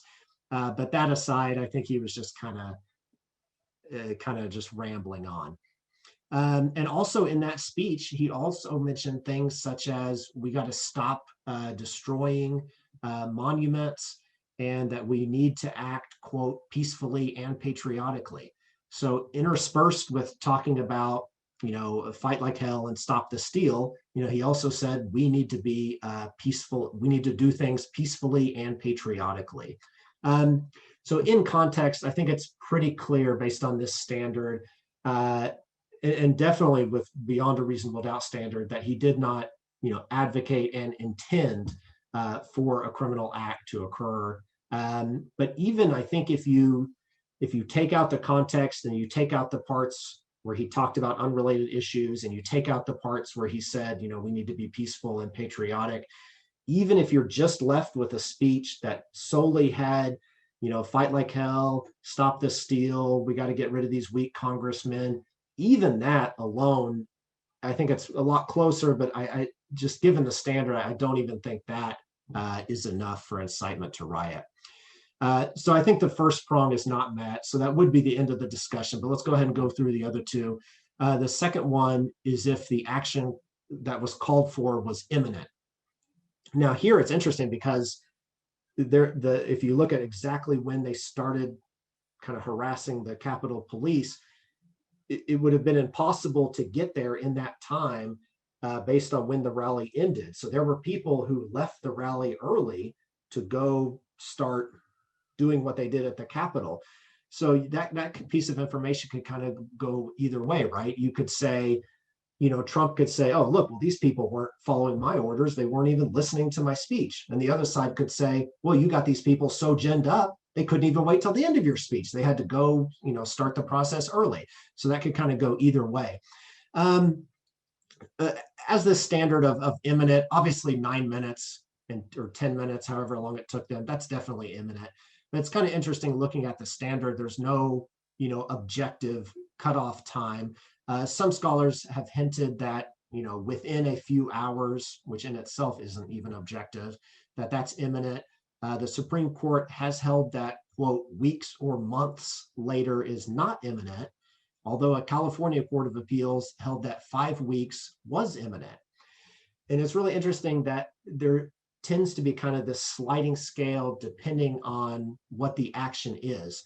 So I'm going to read you this excerpt that's trying to get to that point, but I think they make an error. In this excerpt I'm about ready to read, I think they're confusing the word imminent with the word inevitable. So here it is. The imminence of an event is related to its nature. A total eclipse of the sun next year is said to be imminent. An April shower 30 minutes away is not. The seriousness of the threatened crime, i.e. the nature of the lawless action solicited, bears some relationship to its imminence. Generally speaking, the more serious the crime, the greater its time span to meet that imminent requirement. Okay, but so a total eclipse a year from now, I would say that's not imminent. That's going to happen a year from now. That's not imminent. I would say it's inevitable. I think they were going with inevitable there. And an April shower 30 minutes from now is not inevitable because you never know. Maybe it rains, maybe it doesn't. So it really seems like they're kind of thinking more about the word inevitable than imminent.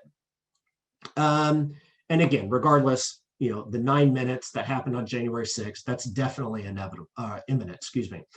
And then the third and final one, was his speech likely, what was the likelihood of producing the lawless action? Again, there's no objective standard here. And even if one was applied, it wouldn't do much good because we're trying to predict some future event that we don't know. So even if we set a hard and fast rule that it must be at least 75% likely, well, how is the average person going to be able to predict what the probability of human behavior is? You know, was it more or less than 75% likely what those people at that rally would have done? That's really hard to predict. So this is interesting. We're at a conspiracy conference here. So I'll propose this as a conspiracy for you. This is a 1970s appellate court case that said, you know, the outcome of, quote, improvised braggadocio is less likely to be taken seriously. I think when I think of improvised braggadocio, I mean, I think that's kind of a prediction of much of Trump's speeches. You know, improvised braggadocio, that seems to kind of perfectly fit his kind of rally speeches.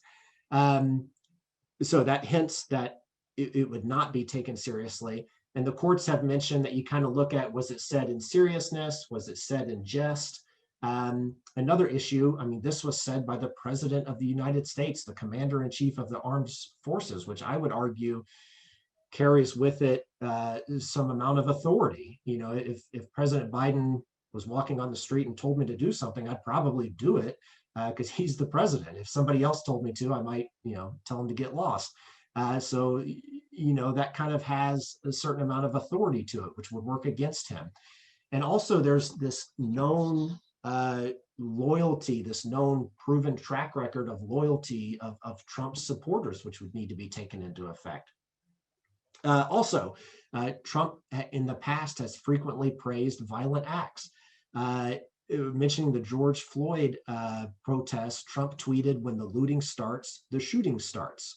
After armed protesters broke into the Capitol building in Michigan, Trump, talking to the governor, tweeted, "These are very good people, but they are angry. They want their lives back again safely. See them, talk to them, make a deal." There are reports that Trump inquired into whether shooting undocumented immigrants below the waist in order to slow them down would be an effective course of action. He encouraged police officers to rough up suspects when they arrest them. He shared a video on Twitter where he was seen kind of beating up somebody with a CNN logo on their head. He praised a representative, the guy who threw the reporter to the ground, saying, "Any guy that can do a body slam like that, he's my type." At political rallies, he often encourages his attendees to, quote, knock the crap out of them, you know, people who are there to heckle him. And he famously bragged about being able to shoot someone on Fifth Avenue. So those pieces of evidence could go both ways, though. You know, Trump could look at that and say, "Yeah, see, look at that. I'm always saying these hyperbolic, crazy things, so nobody takes me seriously." But the other side could look at that and say, well, you got to kind of look at the totality of circumstances. Look at all of these kind of pro-violence things that he's said along the way. There's also some interesting issues with predicting the probability of a future event after the fact. This comes up a lot in civil cases as well, when some rare, you know, defect causes an accident. There's the hindsight bias, which is essentially when people know that something did happen, they're much more likely to give it a high probability of happening. This comes up in legal situations, medical diagnoses, political strategy, even sports. If they show people a video of an athlete shooting a three-point shot that goes in, and then they ask them, what were the odds that that guy was going to make that shot? Well, they've already seen it go in, so they say, oh, 80%, yeah, it looks like good. And if they show that same athlete missing a three-point shot, and then they ask people, well, what were the odds that he was going to miss that shot? Well, they're asking after the fact, so they say, oh, the odds were, you know, pretty low that he was going to make that shot. So people take into account what actually happened, and they kind of put in their minds that they would have been able to predict that same action. Also, there's the post hoc ergo propter hoc fallacy, which essentially says that causation is inferred when one thing happens after the other. So the fact that the Capitol riots, happened after the rally, people put those things together and they try to associate causation with it. There'd be some interesting links there with conspiracy theories. One thing happened and then something else happened. So people just interject causation between those two things. It'd be interesting to have a thought experiment if you could go back in time and show somebody the full rally and then pause it immediately after the rally before anything else happens, and then say, okay, given history, what do you think are the probability that right now that's going to, result in some violent action? So in conclusion, it's interesting to look at a 2016 civil case against Donald Trump based on the Louisville rally, where there were some hecklers in the audience, and I think Trump said, I think he said, get those guys out of here. And it was unclear if he was speaking to security or people, his supporters, and the people got kind of physically, the people who were removed got kind of roughed up by Trump supporters after he said, get him out of here. In that case, the Sixth Circuit unanimously granted the motion to dismiss. They held that, quote, Trump's words may arguably have had a tendency to encourage unlawful use of force, but they did not specifically advocate for listeners to take unlawful action and are therefore protected. So at the end of the day, while I believe that Trump is certainly morally culpable for what happened, given the misinformation that he spread about the election and what he said at that rally, I think he's morally culpable. But I mean, on the criminal standard, I do not think if the law was accurately applied that he would be found guilty of incitement to riot. And furthermore, I think judges would be very hesitant to try to weigh in and punish a president for what he says at his rally. So that is the conclusion of my speech, and I look forward to your questions at the end. Thank you so much, Dr. Conklin. That was an excellent presentation, a very thought-provoking analysis around that legal standard. So thank you so much. Next up, we have Professor Catherine Drabiak, JD, who is an associate professor at the University of South Florida College of Public Health and College of Medicine. She is co-director of the Law and Medicine Scholarly Concentration Program at USF's Morsani College of Medicine. Drabiak's teaching and research is focused in health law, public health law, and medical ethics. Drabiak has authored numerous law review articles, written for peer-reviewed journals, including the Journal of Law, Medicine and Ethics, Bioethics, AMA Journal of Ethics, and contributed to popular media outlets. She's an active member of Advent Health's Medical Ethics Committee and has worked with the Florida State Bar Association, the Hillsborough County Bar Association, the 13th Judicial Circuit, and the Florida Department of Health. So with that, Professor Drabiak, please, the floor is yours. Thank you. Thank you so much. I'm so happy to be here, and it's been wonderful listening to the big variety in disciplines, not only in legal background, but in really scholarship across the board. So thank you for having me, and I'm so happy to be sharing a little bit about you today, specifically in the field of health law, public health law, and medical ethics, which is my specialty. So let me pull up my screen.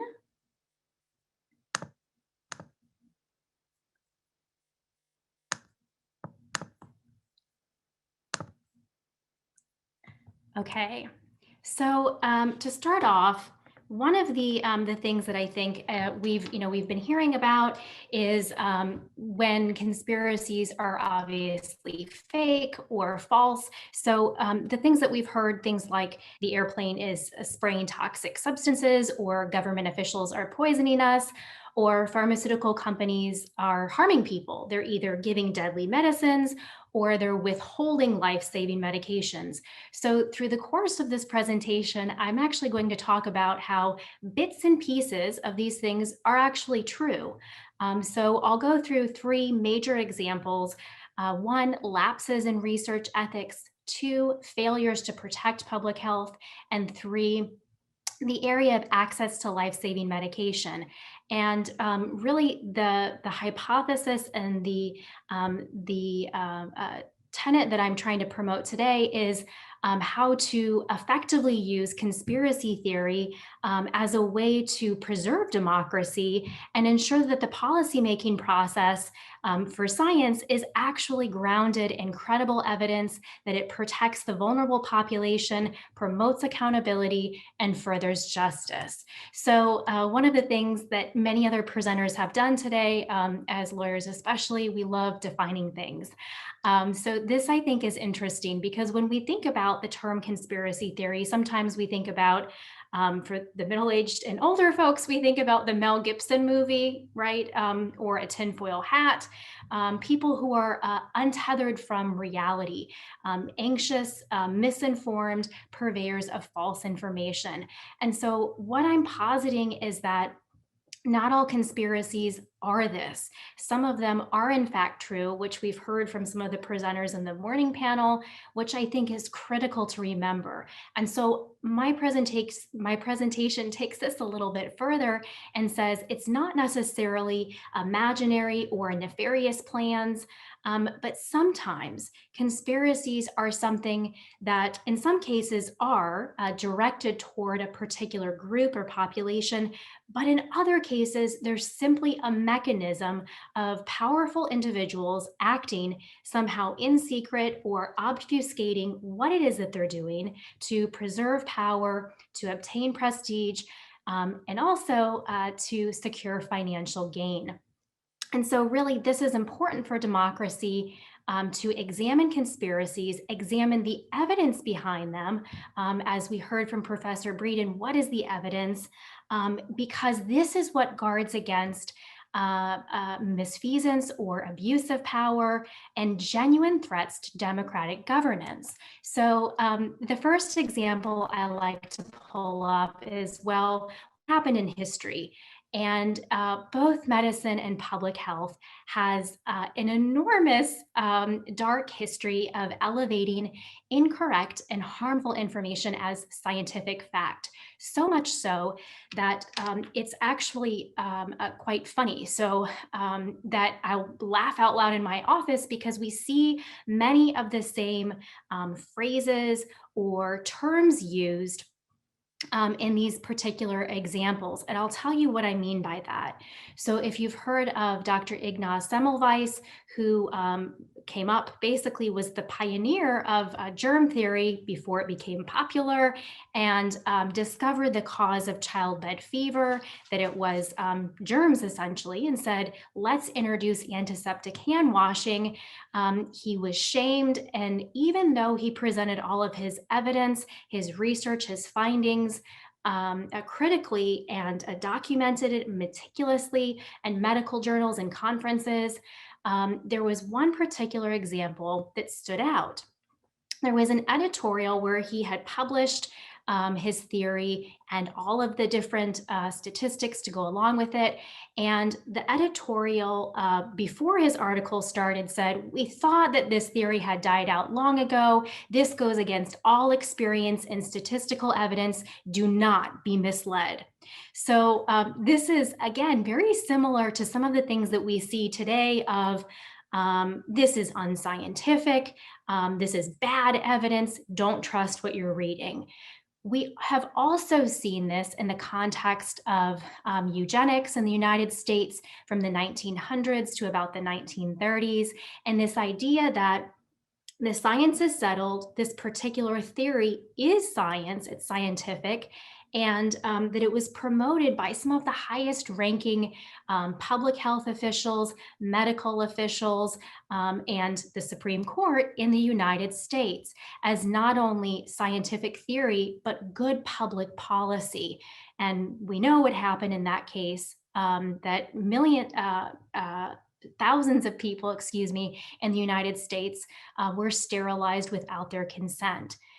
We've also seen this with other claims along the way, for example, with replacing one drug after another, and these claims of, well, this drug is better, it's an improvement, this one's not addictive, and I've talked about that in some of my other research on substance abuse policy. And we see that with some of the old advertisements when heroin was an effective treatment for coughs and asthma, including for children, of course. So the first example that I'll talk about, we think, well, wait a minute, that was a long time ago. And we still think this now, though that was a long time ago, these lapses in research ethics. This is kind of the first umbrella that I'll be talking about. So many of you have probably heard of the US Public Health Service study at Tuskegee, where the US Public Health Service set up an observational study to look at the natural course of syphilis because there was no effective treatment.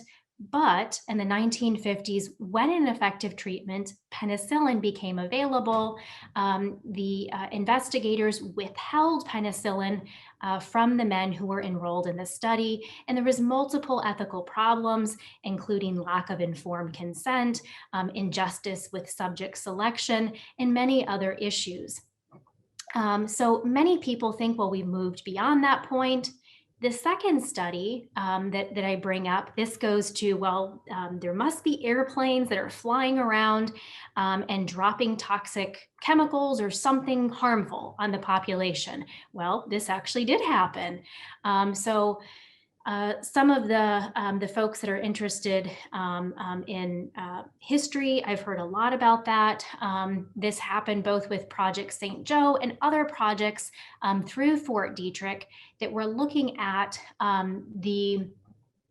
testing different biological weapons and dropping them over American cities. For example, spraying them over San Francisco through airplane or shattering light bulbs in the New York City subway to examine how far different biological weapons travel, how many people they impact, and the pattern of dispersal of different agents.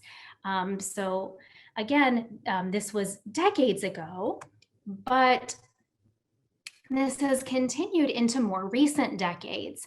And some of the examples that I'll highlight here would be the case of Grimes versus Kennedy Krieger in 1993, which again was another study that was initiated and supported by highly respected, well-organized scientific professionals. So professionals at Johns Hopkins, funded by the EPA, in association with Kennedy Krieger. And this study was looking at different methods for lead abatement in low-income housing projects. But what happened was the parents who consented to this study and enrolled their children did not realize, number one, the impact of lead poisoning, and number two, that their child could accumulate serious lead poisoning simply by living where they were living. So again, this was another incident where there was deficiencies in informed consent and shielding information. The investigators shielded what was actually going on, what was the purpose of research, so that the parents didn't actually understand what they were consenting to. And then the last example here was an example from my research years ago involving the Havasupai tribe, where ASU went in and said, we would like to conduct diabetes research. And the tribe said, okay, sure, we'll do this. But then researchers at ASU used the Havasupai blood and their DNA for lots of other purposes that were not originally to what they had consented. So for schizophrenia research, for inbreeding, and population migration, which undermined, again, the scope of the informed consent and caused cultural and dignitary harm to the Havasupai tribe. And the response here, there was a piece in the New York Times where the lead PI was quoted, and she said, we didn't do anything wrong. We were doing good science. And it was this massive kind of cultural divide between the investigators having this imbalance of information. And what I've kind of explored in my research is this imbalance of power and exploiting a vulnerable population for the researchers' specific interests. So these are the things that I've seen in research ethics. And again, to connect this to the conspiracy, it's not necessarily to harm or to undermine the population. Rather, it's the interests, elevating the interests of the powerful group.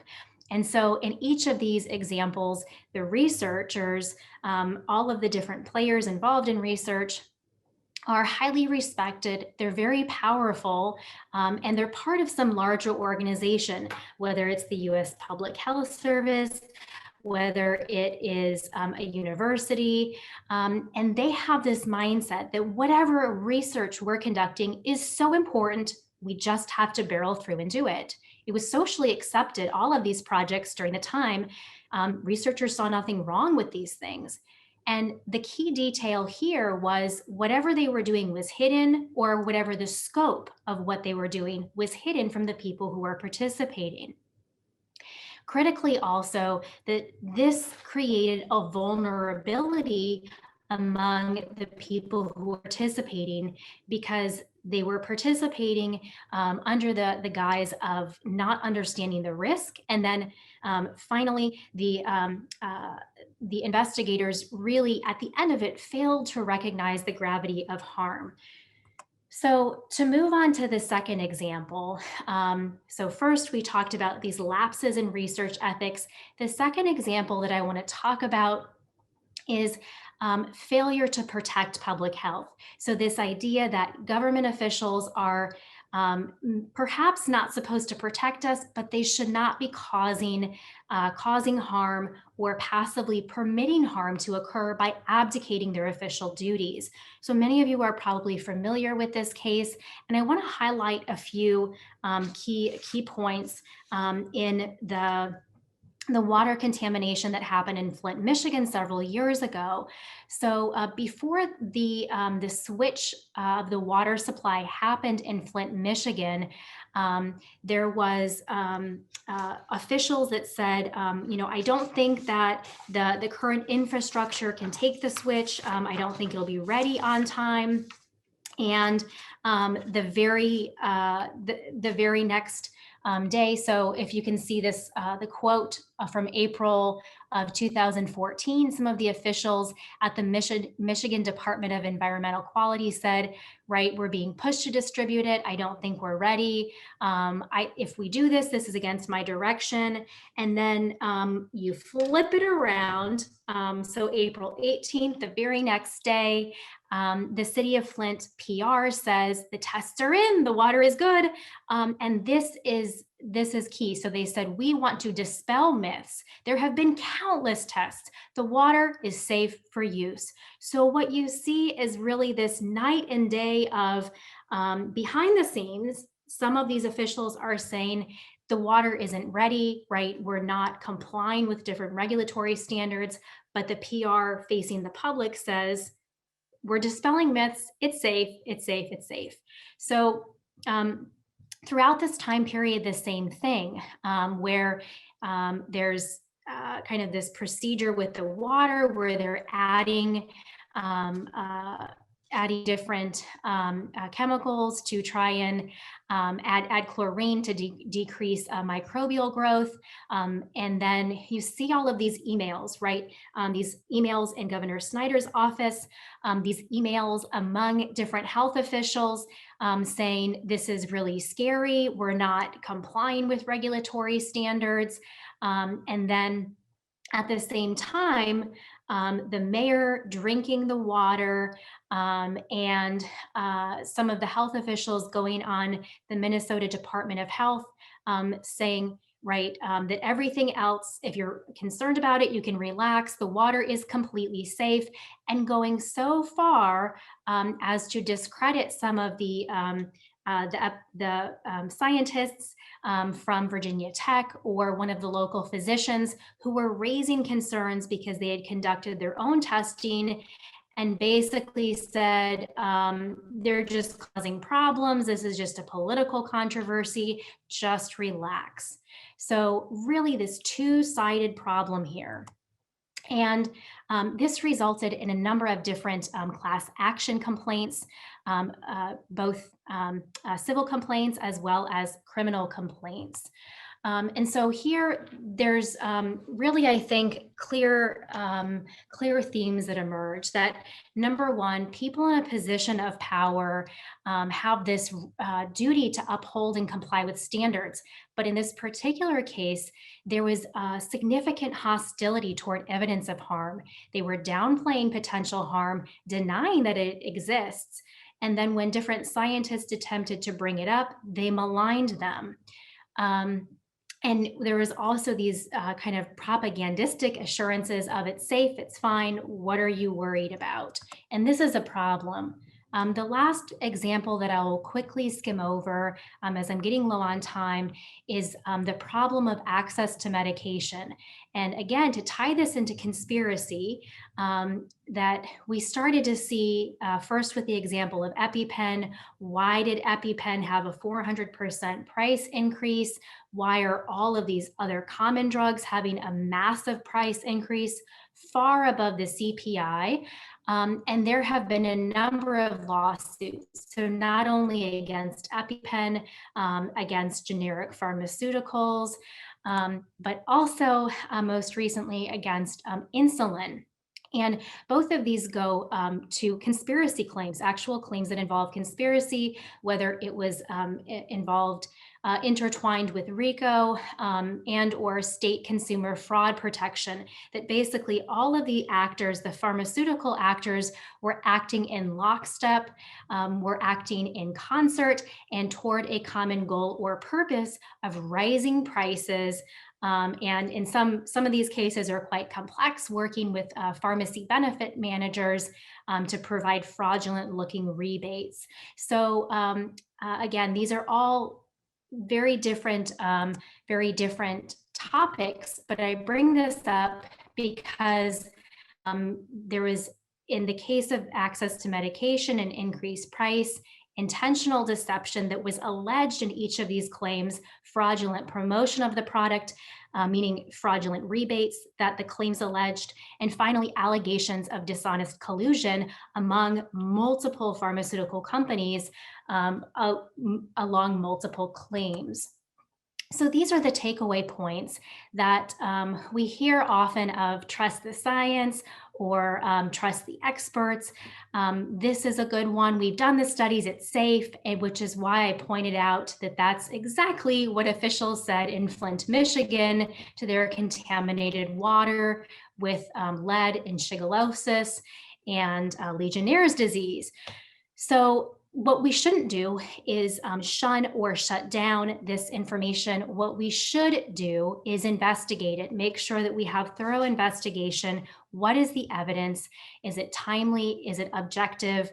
And have a dialogue and deliberation. And this is what promotes vigilance for our democracy, to make sure that we're protecting the vulnerable, promoting accountability, and furthering justice and creating scientific policy. Thank you.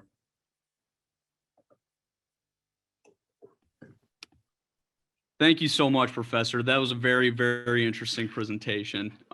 Really, really appreciate your time today. Thank you so much.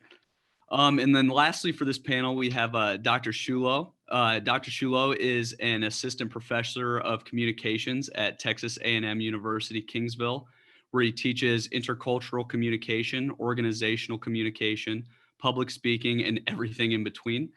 He is currently in his 4th year on the tenure clock and working on a 2nd book manuscript under contract at Southern Illinois University Press, as well as a 3rd book manuscript, an edited collection on the cultural study of prison and prisoners for Cambridge Scholars Publishing.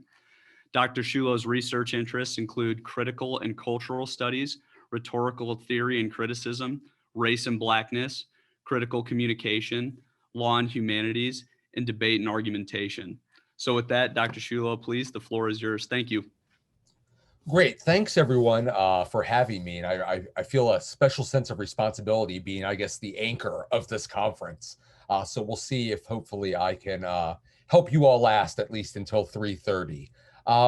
I also don't have a PowerPoint presentation. I guess I'm old school in that way, but have the starts of a paper here that I think will address some important issues related to how we can theorize democracy in light of democracy's failings. And with that introduction, I guess I'll get started. Well, recent events in the United States have cast renewed doubt on the fragile democratic experiment that is this country. The more accurate account of an alternative reality is the idea of a democratic order. That is, there is no democratic order and never has been. It is not QAnon, Trump, Fox News, and OAN that threaten democratic order, but rather it is the idea that democracy is or ever has been ordered. Democracy has been wrought with disinformation, conspiracy, propaganda, and discrimination from its beginnings, and even those credited with inspiring democracy from ancient Greece and Rome have never experienced anything resembling the democratic order we often seem to so carefully and preciously hold dear. Those times were war-torn, disease-ridden, and deeply divided politically and socially. Anti-immigrant sentiments ran rampant. Women and children had few, if any, rights. Life wasn't, as one might say, good for a lot of people. Rather than assume or wish for a better democratic world, scholars should double down on democratic disorder in order to appreciate and improve the tremendously flawed pursuit of democratic order and change course by taking a more radical democratic alternative. Until we free ourselves from the promise of democracy, we will never experience democracy. The weight of democracy's potential is simply too much. It allows us to wish and dream of a world where we only need to change this one thing, wait for this politician to leave, pass this piece of legislation, or invite this group of people to the policymaking table. Alas, all the democratic dreaming in the world has struggled to produce anything that looks like a government for and by the people. Using the work of Jacques Rancière, Ernesto Laclau, Chantal Mouffe, and Slavoj Žižek to theorize a response to Jacques Derrida's notion of a democracy to come, I argue that only when we become radically critical, not necessarily pessimistic, of democracy, can we ever begin to imagine a world built on respect, equality, liberty, and related notions at the heart of democratic theory. We have to learn when to say enough is enough, but not in a way that embraces a Biden-driven return to normalcy, nor in the hagiographic adoration of Alexandria Ocasio-Cortez or Bernie Sanders. To be sure, I believe all of these people are better people, better politicians, and more representative of what many in the United States hope it will be than Donald Trump. But being better is simply not enough. This then entails accepting that Trump, QAnon, and conspiracy are central to democratic order, and in turn, that democracy is quite disordered. Freeing ourselves from liberal and progressive views of a more just world, an optimistic farce, as well as the conservative or Republican mythology of make America great again, will lay the foundation for a radical democratic alternative that is responsive to the realities of democracy's failings and better position us to reckon with democracy's divisive past and uncertain future. Democracy has always dealt with misinformation and disinformation. While there has been increased media attention paid to these phenomena during the Trump era, Trump and his supporters did not invent misinformation and disinformation. Disinformation was rampant during the Cold War, for example, often attributed to communist by anti-communist. Disinformation as propaganda has been practiced by a wide range of countries. Companies regularly mislead us about their products. Disinformation and misinformation are not United States only problems. Indeed, the connectedness of countries resulting from technological advances that have produced constant connection through social media have made these problems not only worldwide, but shareable worldwide. Momentarily, disinformation is different from misinformation. Disinformation is false or inaccurate or misleading information spread with a willful intent to deceive. Misinformation is false or inaccurate or misleading information that has spread for any number of purposes. These two concepts are similar and related, but not the same. Both pose a threat to democracy. Primarily, they both hinder the formation of an informed public, which is a cornerstone of democracy. I now want to talk about some theorists, because that's mostly what I do. I went to law school to just talk about revolution in theory. This was graciously embraced by some of my faculty and virtually none of my student colleagues. Thus, here are some theorists that critique democracy from various leftist, Marxist, and post-structuralist positions that I'll try to simplify in the relatively limited time that I have. And thank goodness I get to put more of the details in the finished article of this project.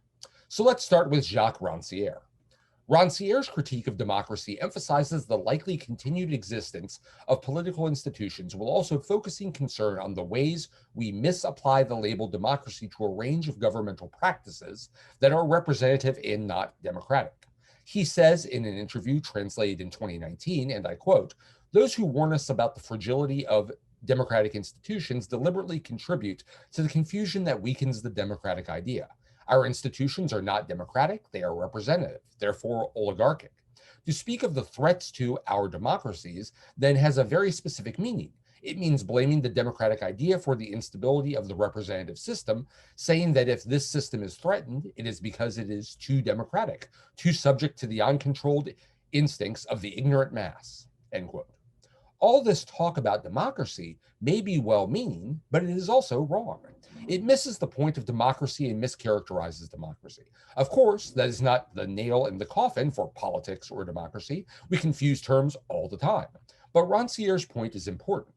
The problem is that we fail to understand democracy and then suffer politically and philosophically as a result. The threat is not a democracy that is too democratic, and we must then fear whatever populism du jour rules the day, but rather that democracy is not democratic enough. Of course, now we have a fear of too much democracy on the political right and the political left in the United States, while at the same time claiming that democracy in the United States is also dead. It seems we have too much democracy when someone's noise becomes a discourse that we do not like, to pull from Rancière again. Rancière writes, "Political activity is whatever shifts the body from the place assigned to it. It makes visible that what had no business being seen and makes heard a discourse where once there was only place for noise. It makes understood as discourse what was only heard as noise." It is funny, though, how we are fearful of democracy when those we dislike are using it. That is, not to argue that we should not be enraged by the rise of white supremacy, anti-LGBTQ violence, Islamophobia, anti-Blackness. Indeed, we must be enraged. Yet, these commentators, troublemakers, hate-filled political hacks, and violent individuals and groups thrive because of the democracy we claim can work. I run the risk now, I think, of falling into Rancière's trap, however. He again writes, "We are accustomed to hearing that democracy is the worst of governments with the exception of all the others. But the new anti-democratic sentiment gives the general formula a more troubling expression. Democratic government, it says, is bad when it is allowed to be corrupted by democratic society, which wants for everyone to be equal and for all differences to be respected. It is good, on the other hand, when it rallies individuals enfeebled by democratic society to the vitality of war in order to defend the values of civilization, the values pertaining to the clash of civilizations. The thesis of the new hatred of democracy can be succinctly put. There is only one good democracy, the one that represents the catastrophe of democratic civilization," end quote. I do not want to be a doom and gloom anti-democratic messenger that falls into the conservative idiocy of not wanting certain people to participate in politics, nor the liberal idiocy that worships at the altar of a democratic society that does not exist, nor that we can even imagine. Let's talk about Laclau and Mouffe. Laclau and Mouffe are widely credited with advancing a radical democracy built on multicultural participation. Yet even they too find fault in democracy. As they may aspire to a radical democracy that lives up to its emphasis on the demos, they realize that the democracy pundits and politicians claim now does not exist now. That is an important reminder. Laclau and Mouffe stress on the importance of antagonism also relays a much more important point about democracy, that for it to exist, we must invite antagonism. We cannot wish it away or argue that all we need is harmony and understanding. As Mouffe writes, When the shortcomings of liberal theory are taken into account, we can understand why, in order to understand the nature of democratic politics and the challenge to which it is confronted, we need an alternative to the two main approaches in democratic political theory, the aggregative and the deliberative ones, because neither of them acknowledges the antagonistic dimension of the political. A problem then for democratic theory is that it doesn't acknowledge antagonism. I do not think this particularly revelatory, but it does help us understand the dangers of wishful thinking. When we ignore antagonism, the inevitable clash of ideas, values, priorities, and policies, we deny the very nature of democracy. Now, Slavoj Žižek. Slavoj Žižek is everyone's least favorite cultural critic. A contrarian to his core, he has built a career critiquing leftist politics around the world for their often conservative political nature. His wide-ranging books and articles demand a sincere reckoning with the dangers of liberal thought, pursuing lines of thinking that range from Marxist to Hegelian, psychoanalytic to just provocative. Žižek's central role in critique has made him a force to be reckoned with. Although my personal interest in Žižek's Marxist, Hegelian, Lacanian web of thought are strong, I want to focus on his critique of democracy and how we might use it to invigorate a much better discussion of democracy's flaws in order to appreciate democracy all that much more. One of Žižek's central claims is that appeals to the political sphere ignore Marx's focus on social relations, which are where a democratic moment could arise. Žižek writes, "Here, Marx's key insight remains as pertinent today as it ever was. The question of freedom should not be located primarily in the political sphere, i.e. in such things as free elections, an independent judiciary, a free press, respect for human rights.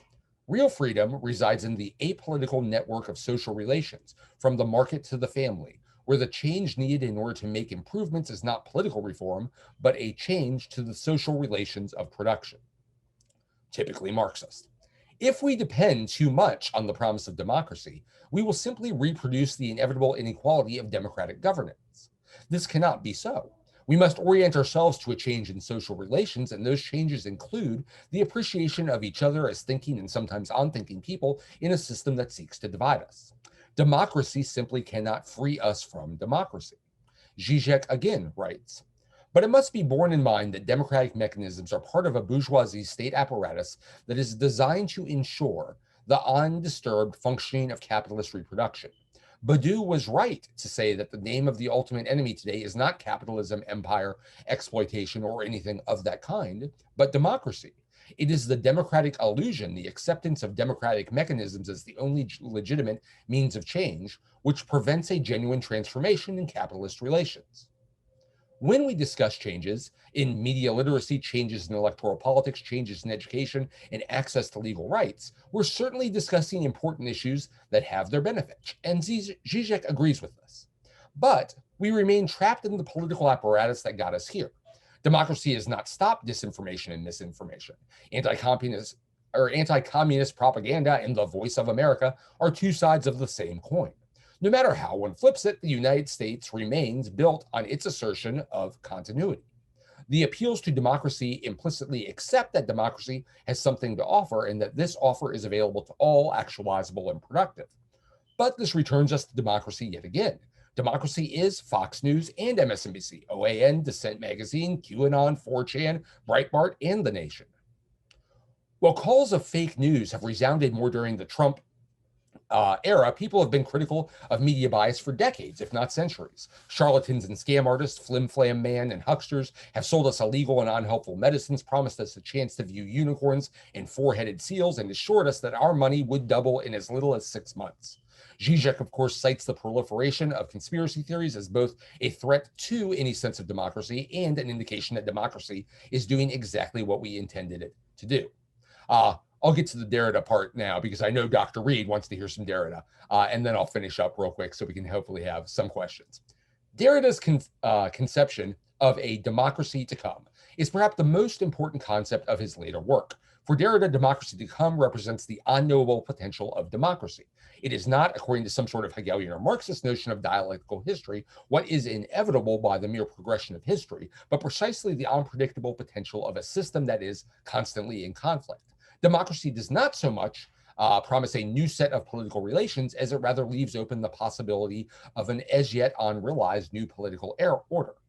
Derrida differentiates between the future and that which is to come. The future is knowable and determined. That which is to come is not. Derrida here seems right. We do work hard to program our future to make sure that the future delivers us precisely what we want, but a democracy to come is not predictable, not programmable. The question then remains, however, does Derrida's hopeful note make sense given the constant conflict he understands in democracy?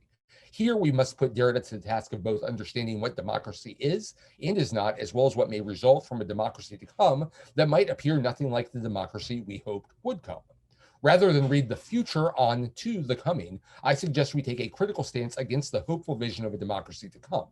Derrida does not make clear how the democracy to come ever manages to break free from democracy of the present. This, of course, seems to support his distinction between future and that which is to come, and here Derrida is being sly. He cannot tell us about the democracy to come because that would make it the present-future democracy that is riddled with inadequacies. The radical democracy Derrida envisions would become nothing more than the democracy he critiques.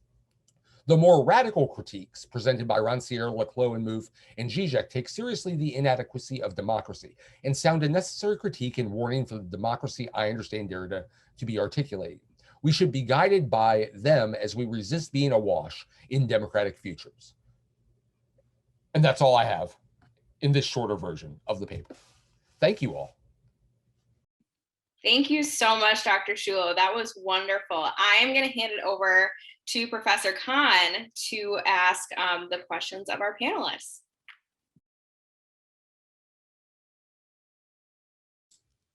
What a stunningly good set of papers. I really enjoyed listening to all of them, and I am really looking forward to seeing the finished versions. Absolutely fascinating. I'll say a few general comments about the papers in general, and then pose a couple of questions. I mean, I think that there's a common understanding of the dilemma that we're in, whether it's based on fake news, conspiracy theories, and also what solutions look like. So let me start by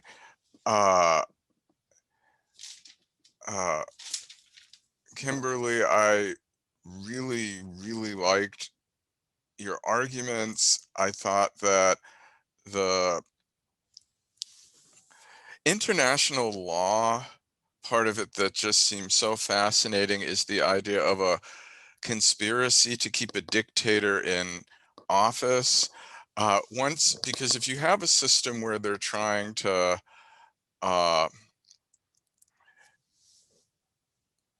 where it's trying to remove the dictator, then they're going to work against the foreign state.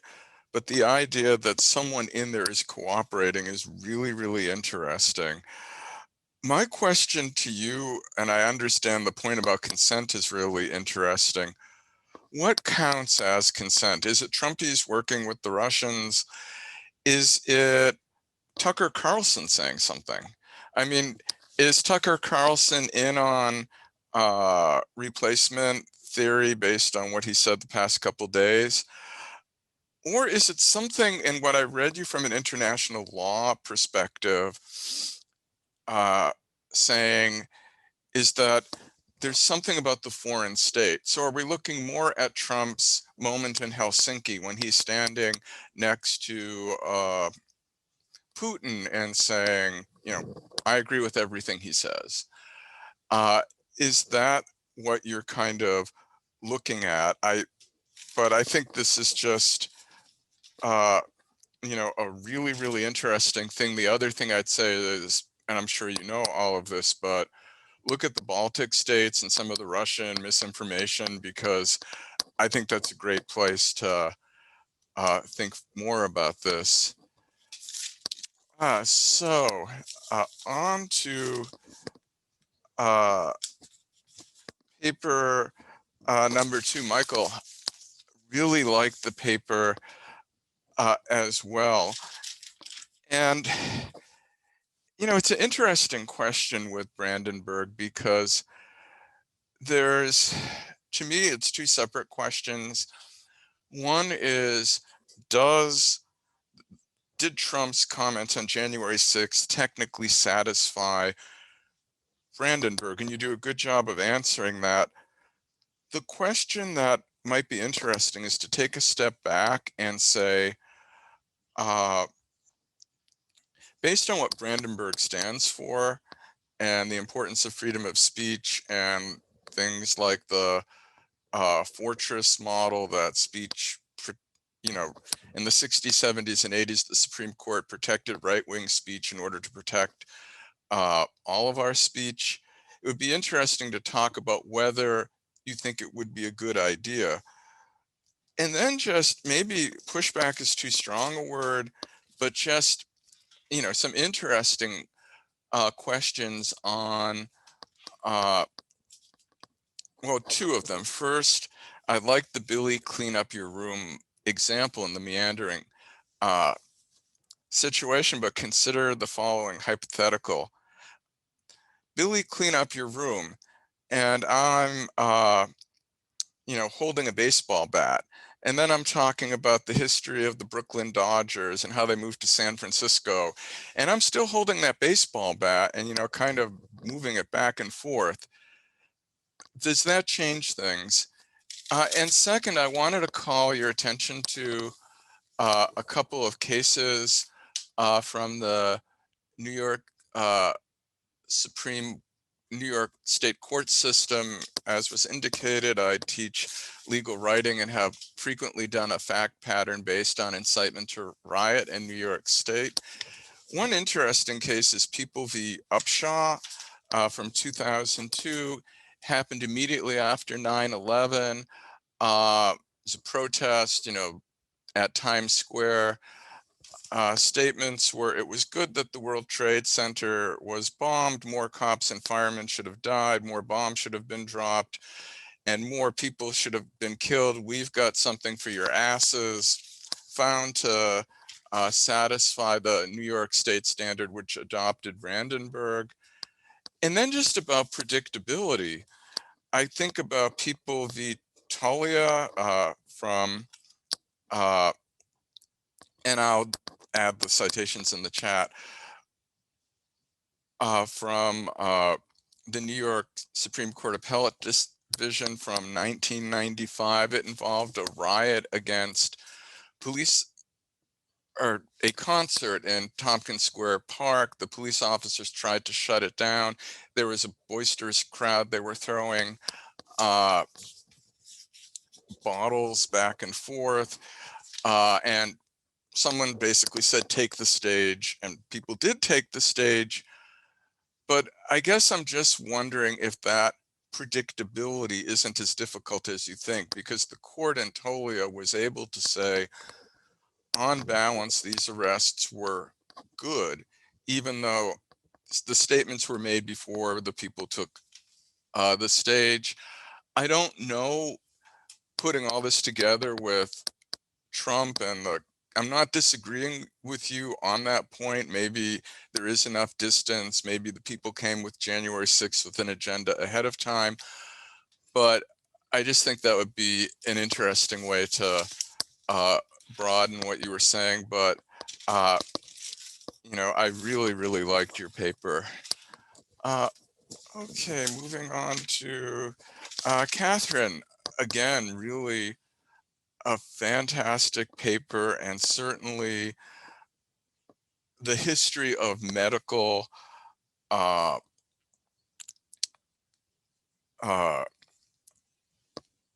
conspiracies or things that were not true. You do a great job stating that. I have three comments.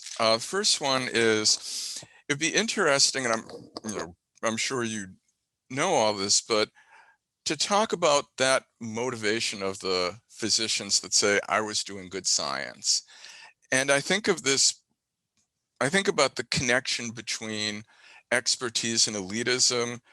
And one of my favorite books on the subject is Carolyn Marvin's When Old Technologies Were New, Thinking About Electric Communication. It was published in the 1980s. It was about the invention of electricity and how for the years after that, electricians became an elite sector of society, and they would do all sorts of things, you know, including in colonial contexts, having people touch live wire to prove the superiority of the people who created the, you know, who had electricity. And it would just be interesting to tie that in. You know, second point,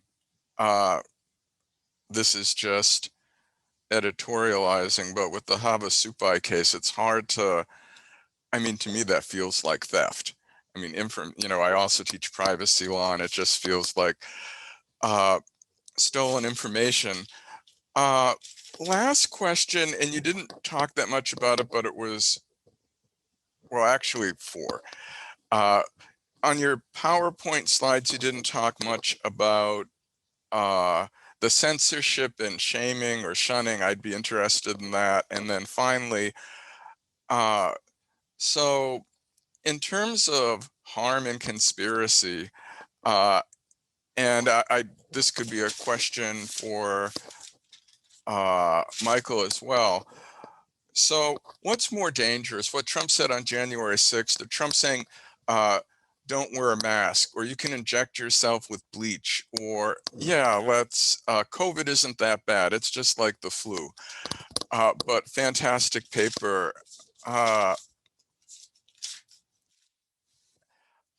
And finally, Nick, awesome paper. I went to Johns Hopkins in the 1990s and took classes with William Connolly, and this brings an awful lot back. And I think that the idea that the democratic mechanisms, you know, could be counterproductive strikes me as, you know,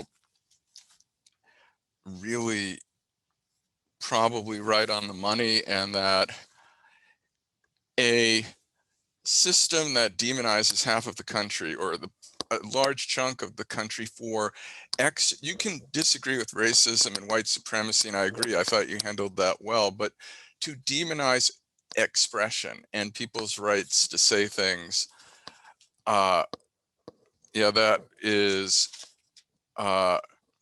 you know, really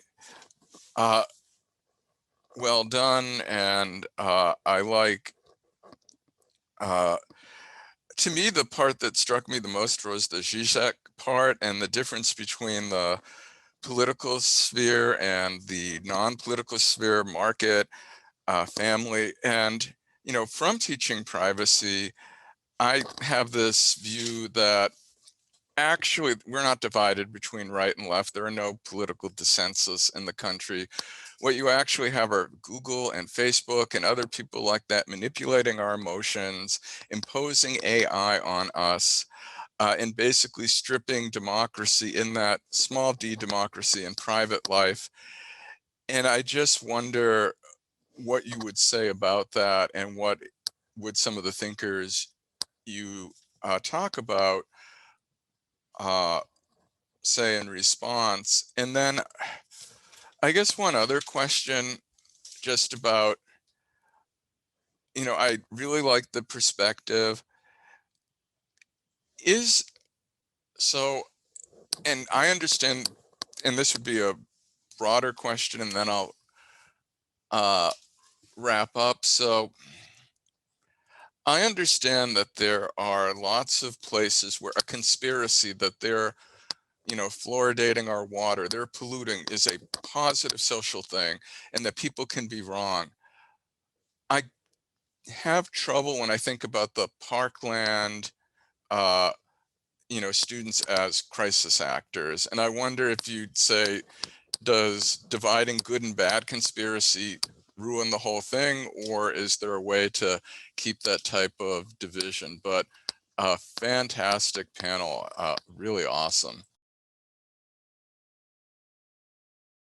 Oh, I guess I'm supposed to.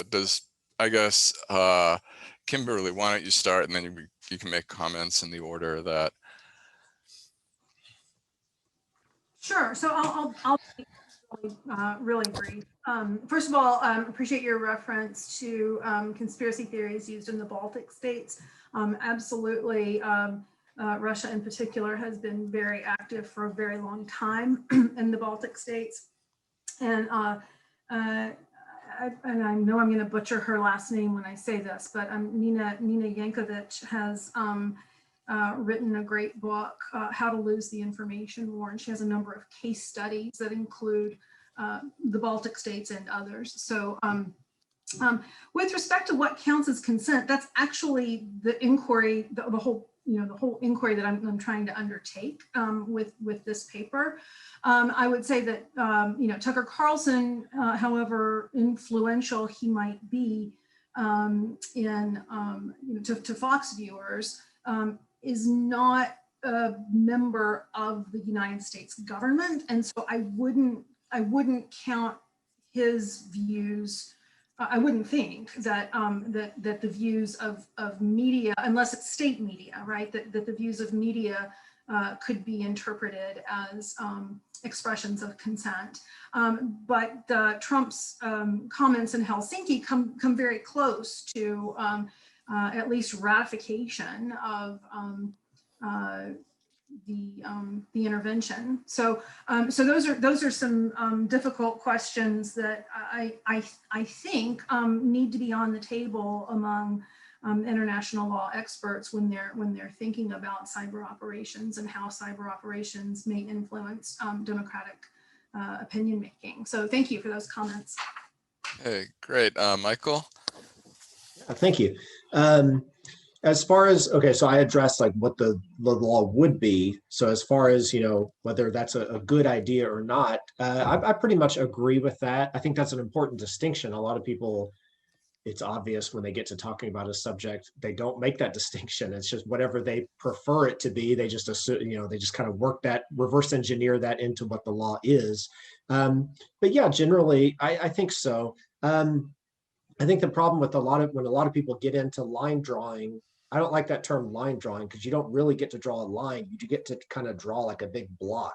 So if you've got your continuum of what's absolutely free speech protected and what is absolutely not protected speech, you don't get to draw a line somewhere in the middle with everything perfectly on this side protected and everything perfectly on that side not protected. You get to put like a big block in the middle. And so there's all this muddled area. Yeah, everything over here is one way, everything over there is one way, but there's this giant kind of muddled block. So with that in mind, I like to kind of put it in favor of protecting more speech. And especially, I mean, this, with things like, fight like hell, stop the steal, never concede, there's some clip going around on the internet where they show a bunch of people from the other party saying the exact same thing. So if that's the standard, if somebody says we got to fight, and we got to never back down, I mean, that's just stuff that people say. That's not specifically advocating for a certain illegal course of action. Along with the analogy about telling your son to clean up his room, now that I think of it, that's even too generous of an analogy, because if you say, Billy, clean up your room, you're literally saying, Trump didn't say, okay, group, go storm the Capitol, and then talk about Section 2, and then talk about VA hospitals. He never even said that. So I don't know if the analogy is probably too twisted now, but, if you kind of said something about, oh, gee, it's nice to have a clean room. Even that is a little too much, because Trump didn't say, oh, gee, it'd be kind of nice if the Capitol was stormed. So even that is a little too tenuous. It'd be kind of, if you just kind of say some vague notion of, hey, when you go over to your friend Joey's house, his room's always really clean, isn't it? That's interesting. Then you start talking about baseball and movies and stuff. So yeah, the fact that you kind of intersperse other topics in there isn't a complete defense to incitement to riot. You could incite a riot very sporadically, I suppose. That'd be kind of odd, everybody get your pitchforks, let's go do some rioting and kill some people. Oh, and by the way, did you see the baseball score last night? Okay, back to the rioting, let's go do the rioting. It's just kind of the fact that he didn't stay on topic is kind of, to me at least, it implies that he didn't go out there saying, okay, I got to get these people ginned up to go storm the Capitol. I just don't think that was his intent. Maybe after it happened, it kind of stroked his ego and he felt good about that. That might be the case, but that's not the standard. So yeah, I just don't think going into it that was that. It's easy looking after the fact, we know now that it happened. So our minds want to kind of draw that connection and say, I knew that was going to happen. And I was in here in my office and I had people, after the fact, during the storming of the Capitol, they'd come by, did you see what's happening at the Capitol? But I didn't have anybody come by my office during Trump's speech and say, did you just hear what Trump said? They're going to cause the Capitol to get stormed. Nobody really predicted that. And I imagine if you go back and listen to the news coverage at the time before the storming of the Capitol, I doubt anybody on news or anybody on social media was saying, oh my gosh, Trump just said, fight like hell, they're going to storm the Capitol. I just don't think that was at the time, with the information available at the time, that was kind of a natural conclusion. And then lastly, about Upshaw, personally, from the limited amount that I know, somebody who's saying, 9/11 was good, we needed more bombs, more dead Americans, and we've got something for your asses.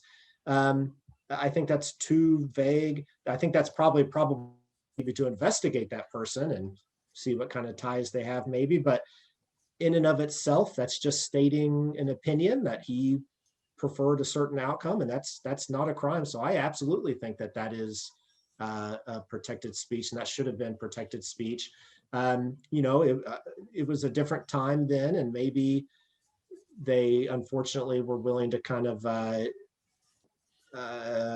torture well, that's a bad analogy. They were willing to kind of stretch the First Amendment, maybe a little too thin at that time. But yeah, to me, I don't see that being even very close to not protected speech. So those are my comments. Thank you. Thank you very much. Cool. All right, Catherine.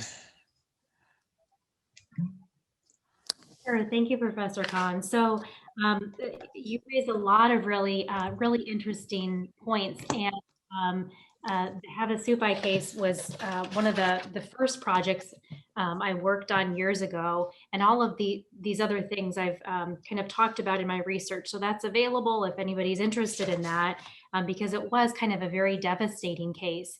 Just onto the general points of, what is the reason for some of these actors, and again, these are professional public officials, sometimes high-ranking officials, well-respected people.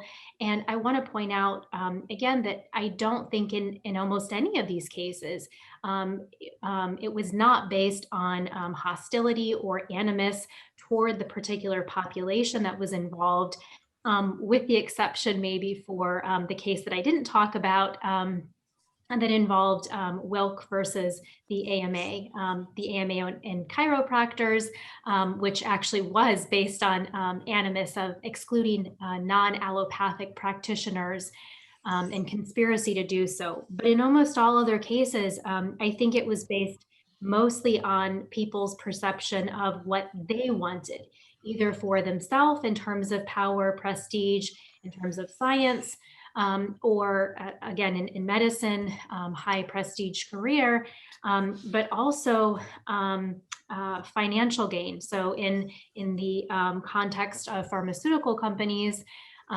it's all of these things kind of wrapped up in one. So it's more of a not thinking about what these actions do to the population which they fall upon, but it's thinking about what the person wants for themselves.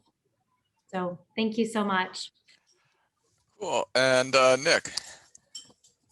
Yeah, so I guess I agree that, if we demonize half the world, it makes it really difficult to make any sort of progress. And And I think that folks, a lot of the people who are writing in the cosmopolitan tradition are pretty good on this idea. You know, folks like Kwame Anthony Appiah, who says that we don't have to say everything is right or everything is good, but we've got to talk with people and engage them and try to understand what the basis is for the things they are doing. And after we do that, then maybe we can say they're bad. But we've got to do that first. And, you know, he makes more or less the argument that we have to, if something promotes some notion of the good or is beneficial to a group, if that's okay, if it delivers the decent or the good result that it is supposed to deliver, even if it's not the way we would do that thing or rationalize that thing. And I think that's a reasonable approach to the sort of diversity of ways we come to take action in the world, our various religious and philosophical and political traditions. On the question of Zizek and the political and social sphere, if our politics is all algorithms, and there are a lot of people out there who Twitter and Facebook and Google are directing their politics, then I think we're in trouble. And, you know, I think that Zizek is making this point about Marx that I've always found fascinating, that Marx is really a scholar of interpersonal communication. He's about how people talk and relate to each other and the different relationships that they build with each other, given, of course, the constraints of, you know, industrial revolution or capitalist society. And I think that we need to be getting our politics from those folks around us and different folks that we come into contact with, not just Google and Twitter. I try to tell my students this all the time. Go talk to somebody in your community and stop just Googling things. But that works sometimes and not. But in the crisis actor, you know, conspiracy, I don't know that we need to establish good and bad conspiracies, but I do think the crisis actor is a bad conspiracy. You know, I think that this is, like, one, patently absurd, but two, also horribly offensive. And it's the type of thing that I think, you know, the cosmopolitans would say, yeah, this is not okay. We've got limits here. And if you're going to make these arguments and they do not deliver good results for individuals, for the common good, then they're simply insufficient to support. And the cosmopolitan, you know, I like reading I have a lot of friends that teach conspiracy theory classes. The crisis actor one is the one that, like, frustrates me the most. It just seems so mean, just so absolutely horrible and repugnant. But I love a good Bob Marley or MLK conspiracy. So who knows? But I think that's one of the conspiracies we should call bad. And thank you for your comments. Hey, very good, I guess. I'm done with my duties and happy to let Allie open it up for questions. Well, we are at 3:50, so I just want to give my deepest gratitude and thanks to all of our speakers today. This symposium was huge for our journal, and all of your contributions really made it better than we ever could have imagined it to be. I want to make sure that I thank a couple people who helped us put this all together. Carrie Hilger, who put together our program, Angela Diezik, who's the event planner at the university, who answered an absurd amount of emails from me, Laura Hankum, who helps us manage our finances, Xander, who was on earlier today but had to leave. He was our resident tech guru who taught me how to use the Zoom webinar, which was a new thing for all of us and just babied us through it. I also want to thank Dean Vischer for his wonderful comments this morning and his very warm welcome and his very thoughtful contribution to starting off our day. I want to thank Professor Khan. Normally, Dr. Reed is the only faculty member we have moderating panels, but it was really wonderful to have a fresh perspective and another addition to the work that our journal is doing. I want to thank the JLPP board, in particular, Jack and Carl, as well as Shannon and everybody else on our board who absolutely had my back through this entire process. Jack was my right hand and made sure everything got done. All my T's were crossed and I's were dotted. Carl, who was always there to bounce an idea off of, and really helped make this entire event run so smooth. And just, it was a true team effort. And I can't thank all of you enough for that.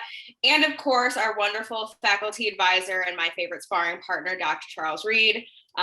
who is a wonderful mentor to me as well, and just really does help make the journal what it is. And we're so grateful for all of his contributions. And our speakers, again, we are elated and so excited to read and edit all of your contributions.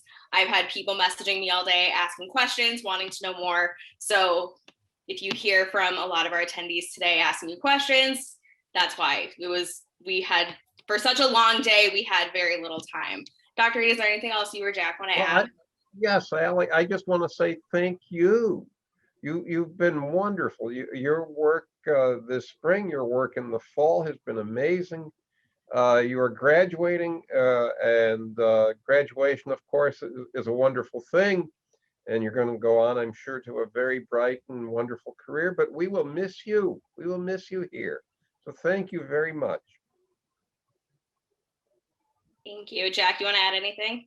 Yeah, I just want to reiterate all your thank yous to all the St. Thomas staff that helped make this possible. And I, again, want to thank you as well, because you make this happen with juggling all the speakers' schedules, who's going to moderate with Dr. Reed and Professor Khan. So thank you guys very much. It was a very successful day.